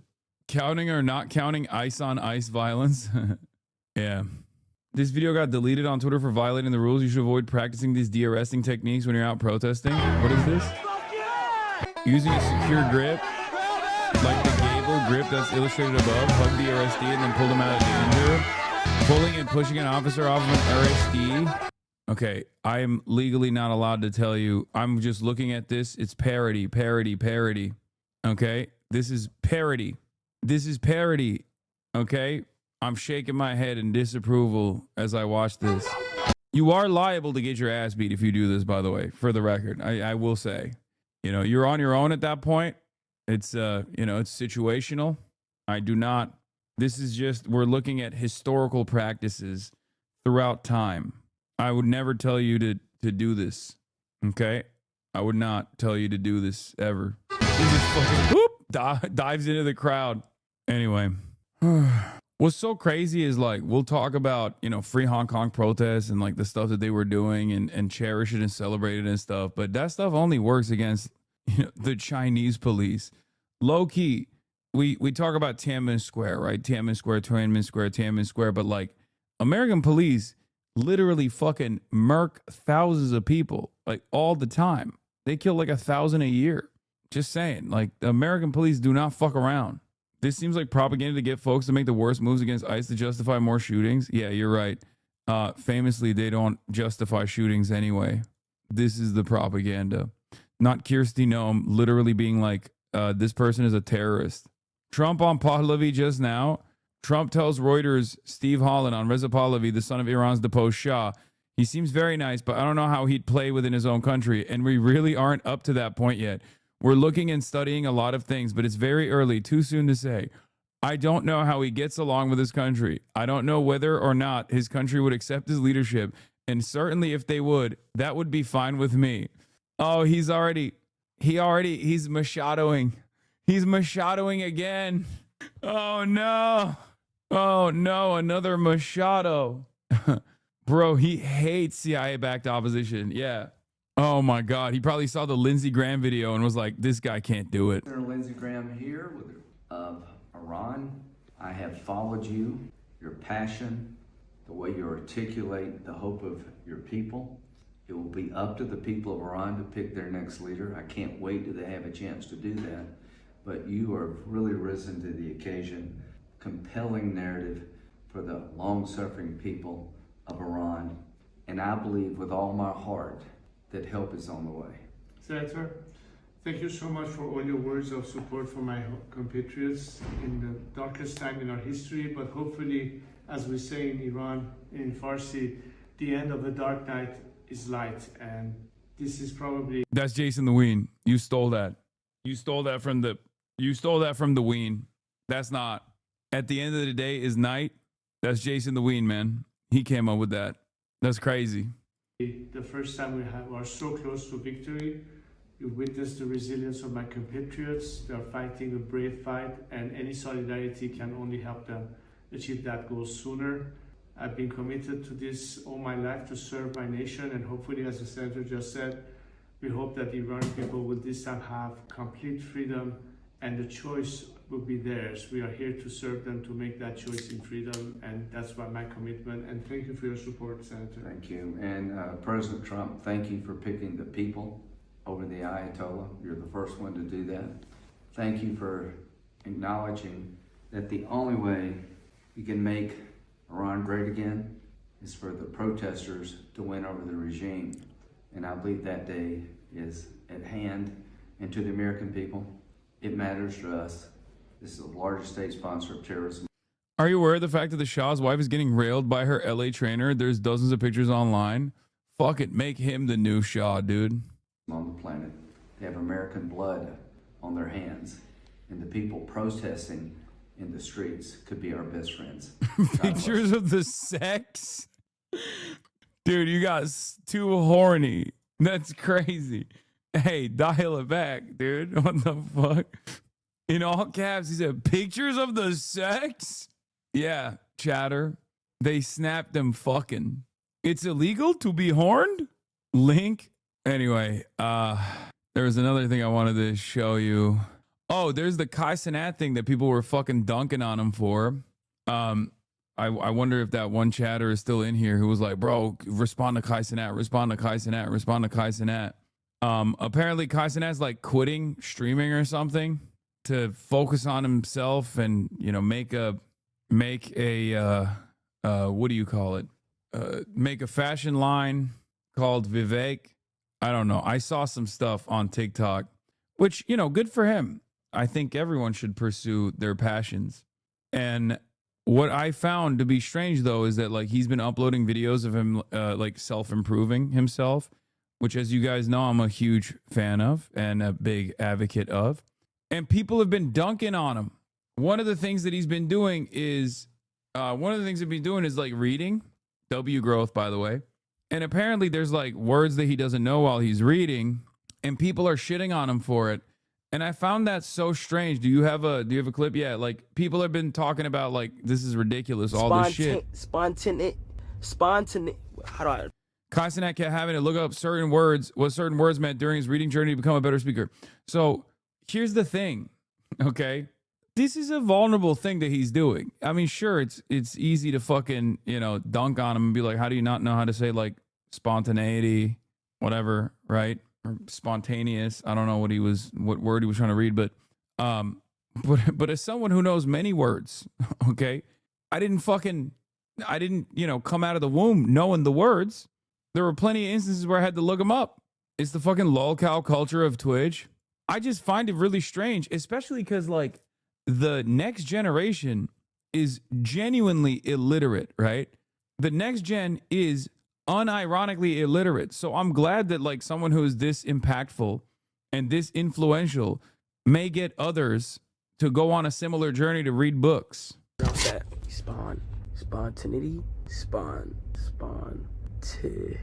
And why did you have to react to that exactly? I don't know. I don't know why he wanted me to react to it, but I like that he's doing this. Even though he's reading, what is it, like Atomic Habits or something? I hate those fucking self-help books. I mean, I think those are dog shit. He should be reading Vladimir Ilyich Lenin, I think. But, you know, baby steps, I guess. In times when I don't know what a word is pronounced, I get to look at how it's pronounced and what it even means. Spontaneity. The condition of being spontaneous. Spontaneity. And spontaneity of life. Hardly such questions set up a false what does that mean? Dichotomy. A false dichotomy. What does that mean? A dichotomy. A division or contrast between two things that are or represented as being opposed or entirely different. Repeated. I mean, bro, the government has failed the next generation, okay? Is so cooked. Anyone that takes the initiative and is not afraid to embarrass themselves on the process of learning, I'm on board with. I'm not going to make fun of them, okay? And I think those who do make fun of people like Kai either are unimaginably privileged already because they were fortunate enough to get a solid education, a reliable education. Because I had some friends normies that I know send me this to be like, you know, he's not, this is not a good look for us, is basically what some of my friends who went to fucking great universities, as a matter of fact, Ivy League educations, were sending me this shit and not realizing that, like, this is a good thing overall. Okay. And I think bad look for your friends. No, I know. I fucking told them. Listen, there's also a lot of people that are clowning on him on Twitter. And those guys are cowardly. Okay. The reason why I say that is because they're mocking Kai because they're insecure about their own lack of growth. Okay? That's it.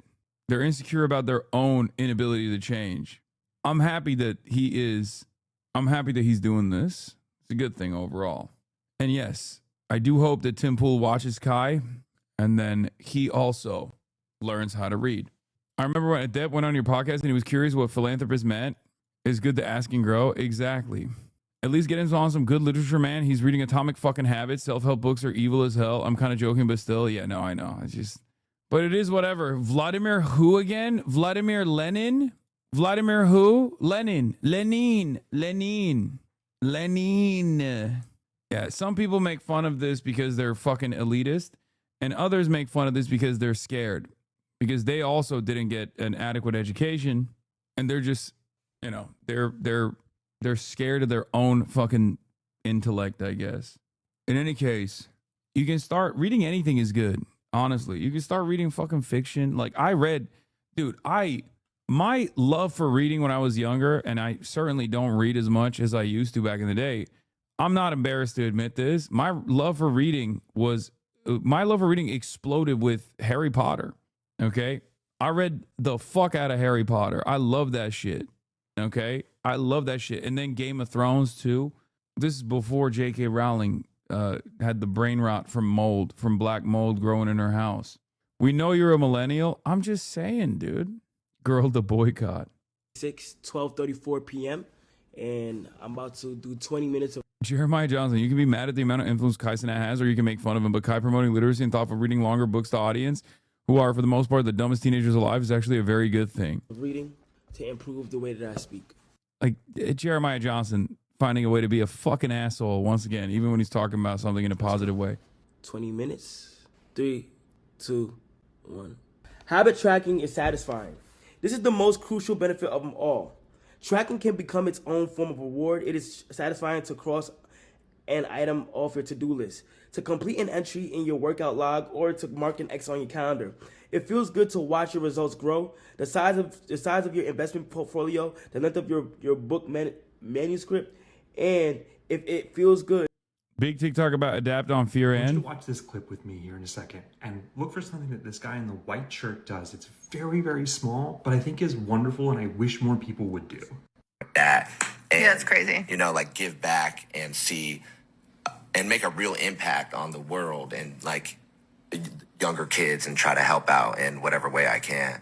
You're on your like philanthropic grind. Philanthropic, what's that one? Oh. The context of this is not super relevant. This is the Fear and podcast. It's a bunch of Twitch streamers that have a podcast. Sometimes they have a guest, including the guy in the white shirt who was formerly known as Phase Adapt and now is just Adapt. He's talking about a fundraising effort that he did recently for kids in Gaza. And they were able to generate a lot of money. They sent it over there. And as a result, he's unlocking new word. No, I'm laughing because of the way Adapt communicates. I love it. Where he's like, "What's that? That's a new word he just unlocked." What's that one?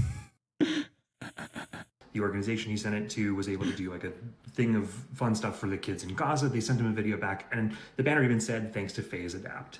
That is all fantastic. Yeah, he's prestiging. He's prestiging. W words. Love to see it, but that's not what I'm talking about. What I'm talking about is when one of the hosts, Cutie, says you're on your philanthropic grind, and he stops the conversation to ask, "Philanthropic, what is that?" I'm never really bothered when people don't know what every word means, because of course nobody. I feel bad because if this man is a Fear and watcher, he knows I dunk on Austin all the time when he doesn't know words. I would never do that to Adapt though, but it's Austin, so I'm gonna rip him.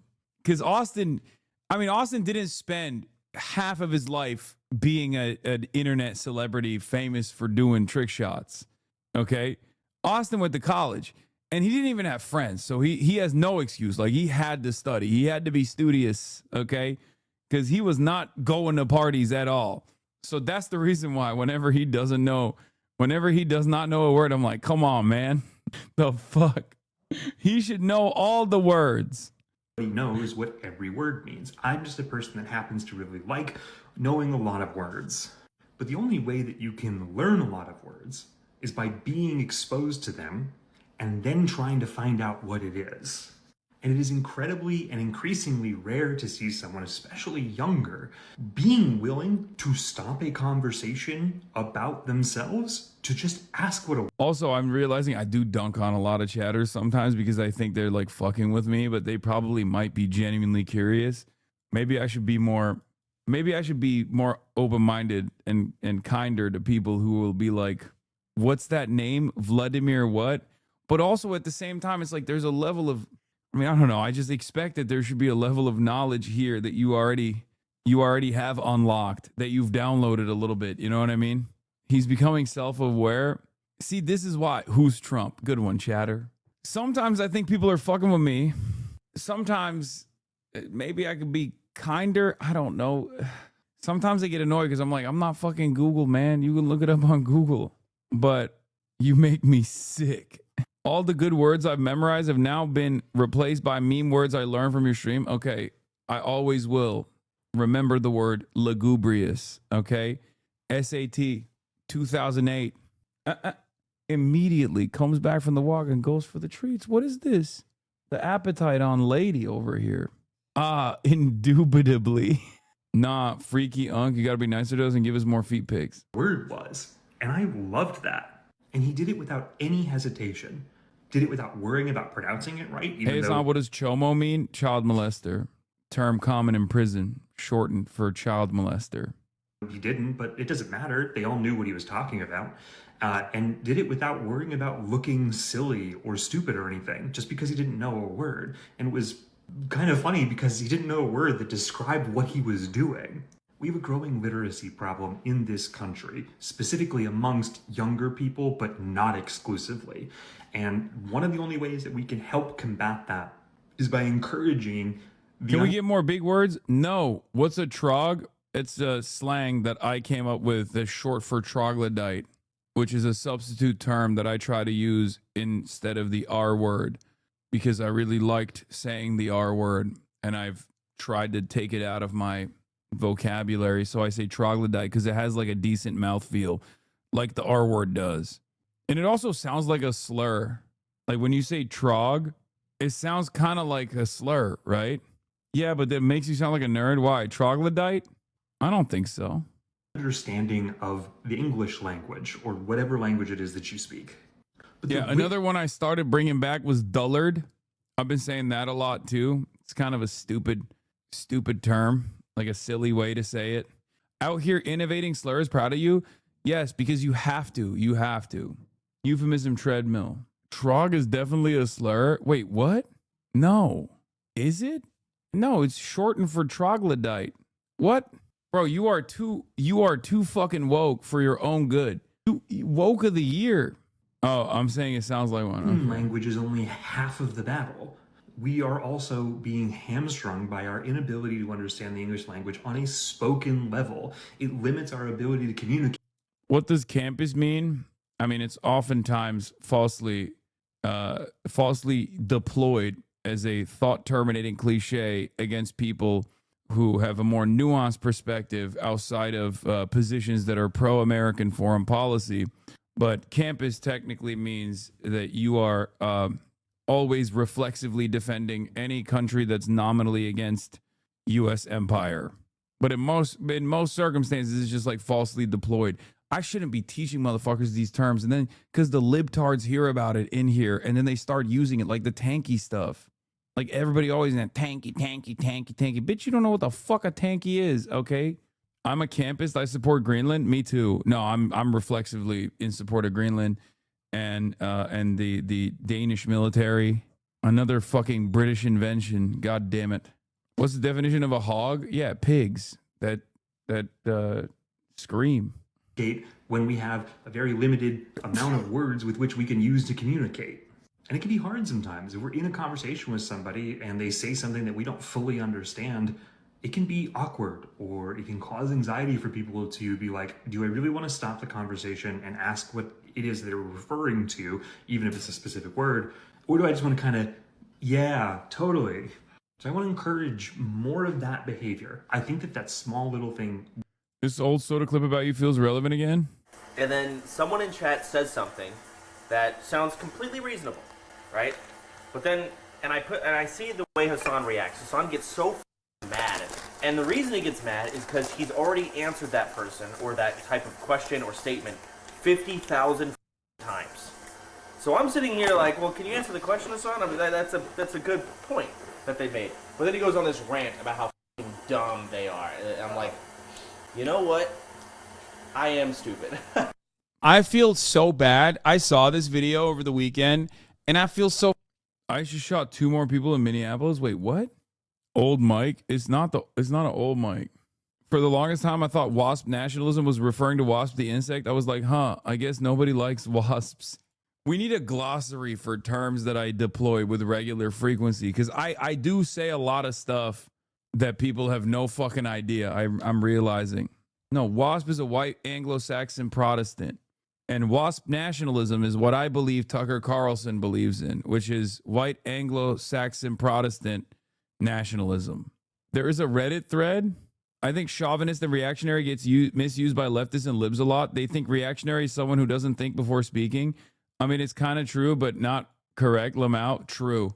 I mean, if you think reactionary means someone who doesn't think without speaking before speaking, then you're gonna be on the money 99% of the time, because all reactionaries don't fucking think at all. They don't think, period, because they're stupid. Hog was genuinely hard to find on Google. Yeah, because it's a made-up term that I use. It's my term. That's why it's not like a mass adopted. I call reactionaries hogs. I call Republicans, reactionaries, conservatives, fundamentalists hogs. Fox confirms a shooting has happened. Oh my God. I'm told by 4 law enforcement sources there's been another ICE-involved shooting in Minneapolis tonight. I'm told ICE was making contact with a target who then allegedly assaulted an officer with a shovel or swung a shovel. Shots were fired and the suspect ran back into the house. No info yet on if any was actually shot, just as shots were fired. Very preliminary info, more as we get it. I'm now told the suspect, believed to be Venezuelan, was indeed shot, but is okay/stable and is now in custody. It is not your term, hog? Whose term is it? It's a pig, dude? No, I know, but I'm saying other leftist pages use it too. Okay, I think I 100% was first to market with that one. Calling conservatives hogs and then doing hogwatch. You're legit arguing over a word? This whole community is killing you? Dorner Tactical uses it too? Okay. Hogwatch is one of the oldest segments on the broadcast? Yeah, I've been just saying it since like the internet says Chapo Trap House did it first. I don't think Chapo Trap House says chud. Chapo Trap House's word is chud. Says Matt Crispin did it first. There's no ownership over a meme term. Holy fuck, dude. Move on. I mean, it's not that serious, man. We're just having a fucking silly back and forth. It's fine. Google Hogwatch. It references you in definition.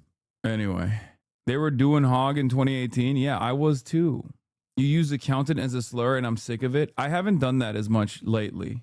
I haven't done that as much. I used to do it all the time. I used to see it constantly. HVAC business owner is another one. Urban Dictionary credits you. Let's go.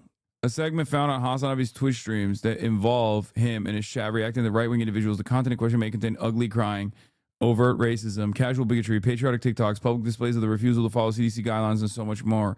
Quick, bro, jump on Hasan's stream. He's about to start Hogwatch. HVAC business owner is the funniest one, to be honest, because I live in a small town with many HVAC business owners, and they're all hoggers. Oh, yeah, I saw this. This is the U.S. Department of Homeland Security released hospital photo ICE agent who murdered Renee Good after reports of internal bleeding. Current situation. This is so funny. This is fake, by the way. This is a satire post, guys. It's joking about CBS News. This is, if you didn't get that it's a fake photo, I just want you to, it's a MacBook charger. It's not real. Speaking of CBS, what is this? Amazing that even Jack Daniels was like, do not involve us in this dork shit. Update. Jack Daniels parent co. Brown Foreman tells me it has nothing to do with CBS's Whiskey Friday concept. Jack Daniels is not involved in any such segment, nor do we have any awareness of the segment and any potential partnerships or sponsorships. That's awesome. ABC repeated it too. Trump officials are telling them this info. Yeah, the ICE agent who shot Renee Good in an alleged car ramming incident suffered internal bleeding. Multiple U.S. sources familiar with his medical condition. His medical condition. Like, brother, we saw it. We saw it. What do you mean his medical condition? Like, we saw the fucking footage, dude. Like, oh, did he hit a boo-boo? Did he get a little boo-boo after? At some point, he stubbed his fucking toe. What is this? The dog. Gaia. Have some shame, lady. They're calling you by name. Well, they don't really know what your name is. They're just here to say that I'm abusing you. And you're over there licking your damn self. Justin Amash, after gaslighting everyone about the incident, seeing the bad polling and discovering they'd failed, the administration's next genius move was to leak a nondescript injury 1 week after the fact, possibly as mild as a bruise, and then get all online MAGA to post. See? Yeah, except Justin Amash, famous for those of you who don't know, Palestinian Justin Amash, Palestinian Orthodox Christian Justin Amash, libertarian as well. There are a lot of hogs that actually were going, yeah, I told you, including fucking Asmongold, who then got retweeted by JD Vance, the vice president, which once again is not the worst thing, because the more normies know who Asmongold is, the better it is for any anti-Republican movement in this country. Because if you personally make Asmongold the face of your movement, you're fucked. You will literally never win another election ever again. Okay? You will never win another election ever again. Because, like, Nick Fuentes' worldview is repulsive. And as we know, so is Asmongold's worldview, right? Because he fucking, tries to do a shittier version of Nick Fuentes' commentary on a daily basis. But also, he has no, like, redeemable quality and no appealing factor here. At least Nick Fuentes can craft a joke every now and then. Asmongold looks like shit. I love Hasan. Talk about Asmongold when I'm in the chat spamming Asmongold. So that's the beauty of it, because I do think this is normie poison. You know what's not normie poison? Trying to be like, Zohran Mamdani was hanging out with this sexy man by the name of Hasan who said America deserved 9/11. Clearly that didn't work, right? Because I got I got a lot of haters on the internet. I got a lot of people who try to fucking constantly smear me and slander me and whatnot. But ultimately, when an adult with brain processing capabilities actually factors my commentary or encounters my commentary, they realize, like, okay, I maybe agree with this guy. Maybe I don't agree with everything that he's saying, but I understand that he has like a coherent worldview. No one is even getting to that point with Asmongold, even though there is no redeemable qualities there regardless when you do encounter his worldview. But even before they get to that, they're going to see a guy who just like notoriously doesn't shower. And even though you can't actually smell him, you can kind of still smell him from across the fucking TV screen. He has a radiation factor for the average normie that you show him to. They still post that pic under all of Zohran's tweets, by the way, from the New York City mayor account. It's literally just this. The party ended an hour ago. He's still here. Yeah. It's called Aura, bruh. I know. So I don't actually hate that the Republicans are taking ownership over Asmongold. I think that's awesome. And I hope that he doesn't stop doing political commentary before that point, because I think this will be a weapon in the midterms, straight up. I genuinely think this will be, because like, it's not like the Democrats are going to win any fucking elections on their own, okay? Let's be real. Let's be fucking real. They suck. Democrats are ass cheeks, okay? They're dookie. So you got to take whatever you can. I don't think the repulsive thing about Asmongold is his looks or his hygiene, but his opinions and the fact that you can't watch him for 10 minutes, you can see he's probably a sociopath. No, that also is not good either. But no, it definitely is like a first encounter type of situation. It's definitely both. I wouldn't say this about most people, but you can definitely say this about Asmongold. Just inside and out, everything bad. Brother, I've never encountered a person like this. Like, there are very few people like this where you can smell through the screen, okay? Very few people. I promise is not commonplace. So when you actually Asmongold got stink lines like a newspaper comic. Smell-o-vision. A lot of people are visual learners, okay? Optics do matter. So you might actually encounter like a Nick Fuentes video where he's at least like making sense because he was clipped in a way that is intended for liberals to look at and go, oh, he makes sense here, right? There is no such clip for Asmongold because you don't encounter him in the 3 dimensions or the 2 dimensions. You encounter him in an additional dimension, which is stink. Your olfactory cues are firing up when you watch him on your screen. And I do think that, you know, Americans will be repulsed by this if you just like present this guy. Okay, so anyway, there's no reason to even take it seriously. They're just retarded. I'll tell you something. This low income, ignorant, delusional, brain dead, third world importation of all of these illiterate people that can't speak English, that have no fucking skills, live off the government, and are effectively parasites on the United States of America. Like, he reminds me of that meth head lady that they deployed the other day on Twitter. They found like a random meth head who was on TikTok talking about like how everyone was celebrating us in the neighborhood that I'm in. And it's just like, dude, really? This is who you got?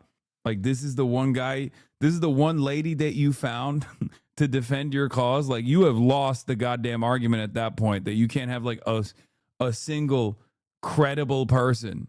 You know what I'm talking about? 那个我可以在那个我的祈祷上，我讨厌我的游戏是我不能感受我的所有痛苦。那当我在雨中挣扎时，当我没有上帝，没有病，不是傻瓜。所有这些标准，他们都希望我在一个夜晚内打破他们的期待，去上他们。来，bang！ 我 Empath Chan? No, I'm not talking about that. But she's another one of those. Yes. Yes, we are all Chinese. Wait, where is... I'm sure somebody saw that fucking tweet or that TikTok that I'm talking about. No, we usually have a pretty solid hive mind in here. Is a class war. All the comments saying you're a Nazi? Guys, this is just like Adolf Hitler. He is and remains a complete parasite. Besides because they take a job? Okay, none of you motherfuckers. I have it, but I won't link it. Okay, fuck you, Jojanite. That's just the way it is. What the United States does criminal? Oh yeah, they're going to interview Venezuelans that are over there and unhappy. They're going to try to make it look bad, but no, it was actually a very good thing. So Cuba's days are numbered. Colombia isn't going to be doing... Oh yeah, sir, the masses are turning on our Gestapo. We need to deploy our final weapon. Made up anecdotes from white ruraloid meth heads. The fucking suburb I'm in. So ICE was just in my suburb at our local grocery store while I was there, and they were grabbing somebody. Nobody in the grocery store stopped them from doing their job. Everybody was clapping. Lady, you got your baby in the back seat. Pay attention to the fucking road. This is what I see in my mind when I see Asmongold doing commentary on anything, right? When he's just like, yeah, we should kill protesters. Everyone would celebrate. I'm like, bro, you look like a crackhead. And excited about ICE being there. People are hooting and hollering, you know, chanting for ICE. Also, she got the "Don't Tread on Me" sticker in the back. That's awesome. This woman has a purse full of phone chargers and none of them work with her phone. You gotta love small towns in Minnesota, honestly. We are so fucking stoked. And honestly, you know what I did after the ICE agents got done with their job and what they were doing? I said, can I buy you all, you know, like something to drink, something to eat? And I did. And I sure... And they were like, get the fuck away from me, freak. Yeah, and then everybody clapped, right? Oh, don't you know? Can I buy y'all something? Yeah, buy. Buy. Buy. Okay. Fucking did, because you know what? I'm excited that ICE is in Minnesota. Really excited. I'm not going to tell you the suburb I'm in, but it's close to Stillwater. We'll just leave it at that. Best thing I've seen today is watching an ICE agent arrest somebody and send them back to where they came from. Love it. Dude, American Lives in Small Town Minnesota. She says ICE was at her grocery store arresting an illegal and the entire store cheered and clapped. Don't listen to the paid activists. American citizens want illegals gone. Brother, I cannot believe this person posted this. Like, anyone who's lived in a fucking small town or any place in America, as a matter of fact, has encountered this woman, okay? A version of this woman. I cannot believe that this guy sincerely posted this to be like, see? All of the worst people you've ever encountered are clapping. Like, that's a crackhead, dude. What the fuck? You're so fucking stupid. Recording while driving with baby in the car is smart. Oh, man. But I guess, like, that's what racism is, right? It's a guy like this or a lady like this feeling a sense of superiority over someone else. Like there is not too much that you should feel superior about, you know? Like, that's it. You're just a fucking loser. Yo, I'm about to crap my pants. So a friend of mine was just over on the app X, and Eric Daughtry literally reposted my video, and I'm going to show you guys the screen recording of this. I am just super stoked that a huge creator literally did this. Like, I have to show you guys. This is a big deal because my voice is slowly getting out there, and this is a huge deal to me. It's a huge deal to Minnesota too. So here we go. You ready? I can't believe it. That's me talking on his account. I didn't have the volume turned up, obviously, but that is crazy. Holy smokes. You guys, I made it onto X. It's so... Wait until she hears about you covering her. Oh, Jesus Christ. It's awesome. God, embarrassing, dude. It's fucking embarrassing. I mean, she just a free 30K. Who's the real loser? What do you mean? Oh, these people live on Facebook and their brains are poisoned by movies and TV shows, mass hysteria. I know. And they vote, by the way. Like, that's the thing. They vote, like, all the time. They love voting. Sometimes illegally, multiple times, and then they get caught. Anyway, your least favorite Baldy? And it was skyrocketing, you know, and it's like, that's unsustainable. When you reach almost 300,000 people, that's unsustainable. And we need to, you know, as a Democrat, right. Like, at no point do these guys turn around and go, it's kind of crazy that, like, the only people that are riding with us are visibly brain damaged. Like, that's not, at no point. I love that. I love that, like, there's no more like care or consideration for what your side looks like, what your side sounds like, who your allies are, who your enemies are. It's just resentment. It's spite-based politics. It's pure resentment. It's punishing the enemy. And I guess when they see someone like that, they basically go, yeah, well, I don't speak too good myself. So he's a common man. He's a common man just like me. Yeah, it's great. It shouldn't be unreasonable to want to secure our border and do it in that way. And now let's also talk about... His wife literally was an undocumented migrant, by the way. Like, and he actually... talked about that quite a bit. He talked about how his wife was an undocumented migrant and how, you know, America's a nation of immigrants, all this stuff. Isn't that crazy? That's why I think it's beyond, you know? That's why I think it's just like, after digging, I can confirm you weaponized the term hog first. Chapo did it episode 483, 12/25/2020. Deepest apologies. Please forgive me while I Sudoku myself in shame. Yeah, I've been deploying the term hog to describe conservatives since, like, even before I got on Twitch, but definitely while I was on Twitch. You don't have to Sudoku yourself. That chatter is incorrect. Chapo's been saying hog since 2018. Cumtown mentioned on Wine about it. That's crazy. There's a live stream of the ground of the new ice shooting. People are We know y'all ain't been getting no sleep. Oh, Jesus.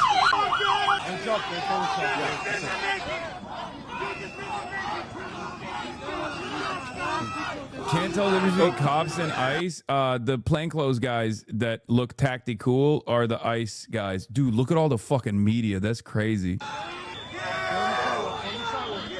Getting back on the sidewalk, backing away as this officer has been shaking this pepper spray can for quite a while, preparing to spray somebody.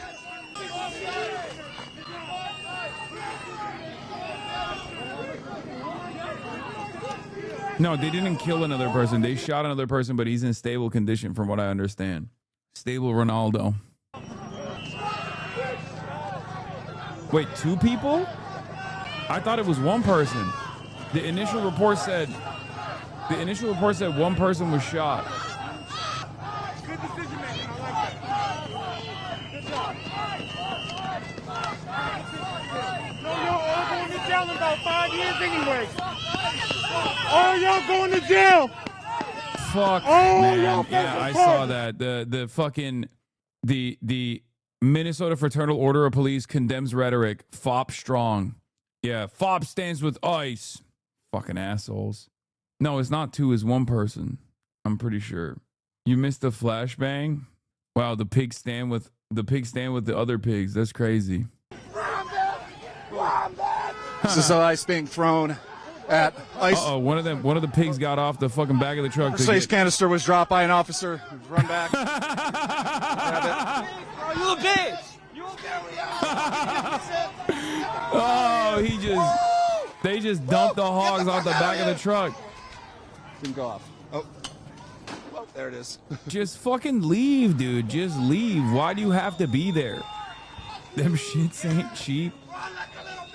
Well, that's actually the way that law enforcement works, the way that the law works, when he sprays them, it's fine. But if he gets sprayed with that exact same tear gas canister, then it's actually assault against a law enforcement officer, impeding in the line of duty, obstructing justice, and assault against a law enforcement officer with a deadly weapon.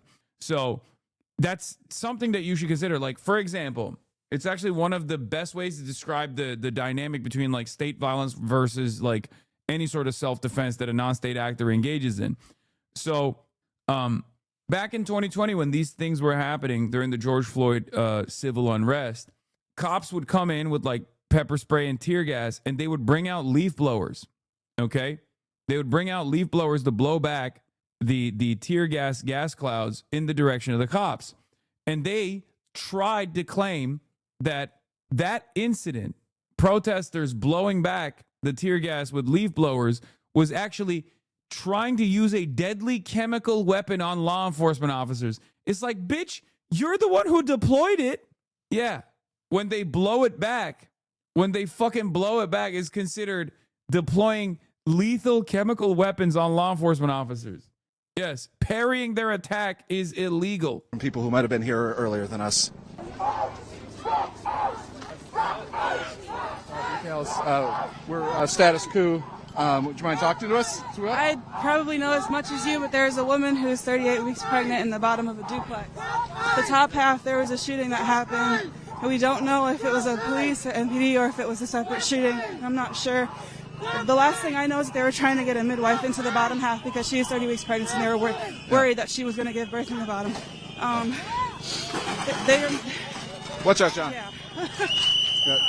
Are these rentals or are they using their own cars? Because that's crazy too. Like, do they push strobes on rentals or do they push strobes on their own personals? They gotta be rentals, right? Because like these guys are deployed from all around the country. So, sorry, if you might keep talking. Anything else that you've heard that you know? They blocked off. Jeff Belser, a local car dealership, is giving them and also rentals. Oh, gross. And I'm not sure if the woman has received medical care yet. I really hope she has. And I heard that the person upstairs in the second level is not coming out because they were scared of ice. And I heard that there were shots. I'm not sure if that means the person was shot and is waiting, but we'll see, I guess. We've heard that a younger person was shot in the leg. I haven't heard about the leg. I heard that there was a person shot, and so it's likely that they could be waiting there. We don't know because we've just been running around. So I was going to go check it out to see if there was anybody else that had any updates. Thank you. Do you mind sharing your name? I'm Majayla. I work with the community newspaper North News and support your local media. Thank you much. Yeah, don't worry, it's on. Tim Walz has got it covered. Yeah. And also, as you can see, I assume this is a fucking line of cops that are not protecting and serving the community, but instead protecting and serving ICE. So, you know. Anyway, that's all I got for the day, folks. 7 hours and 30 minutes. I'll obviously cover this story tomorrow when we have more updates of what took place.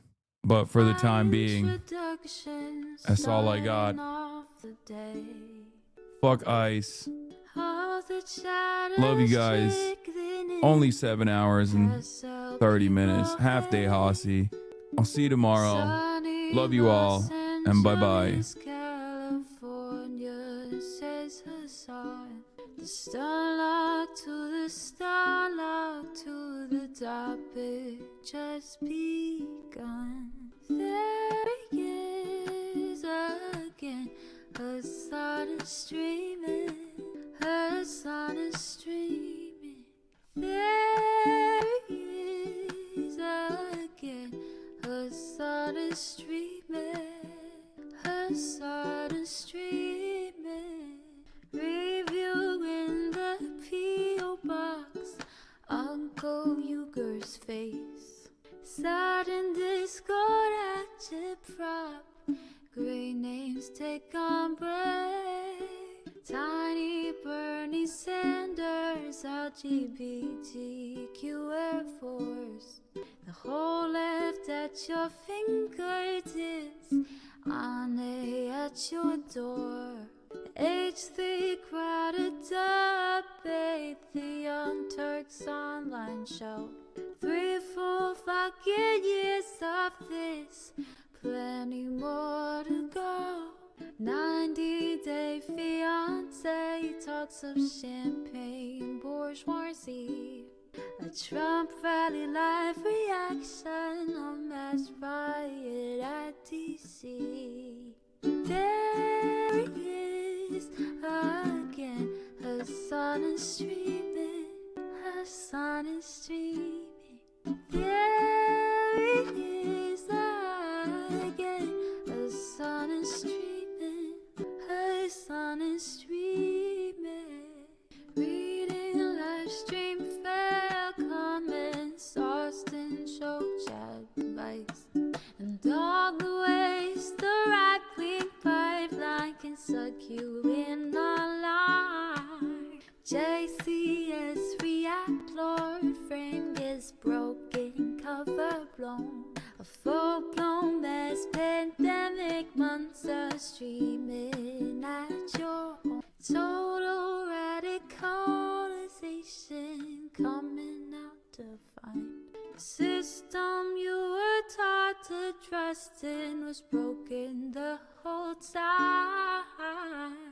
All these daily streams, whether big or whether small, have helped me in so many fights.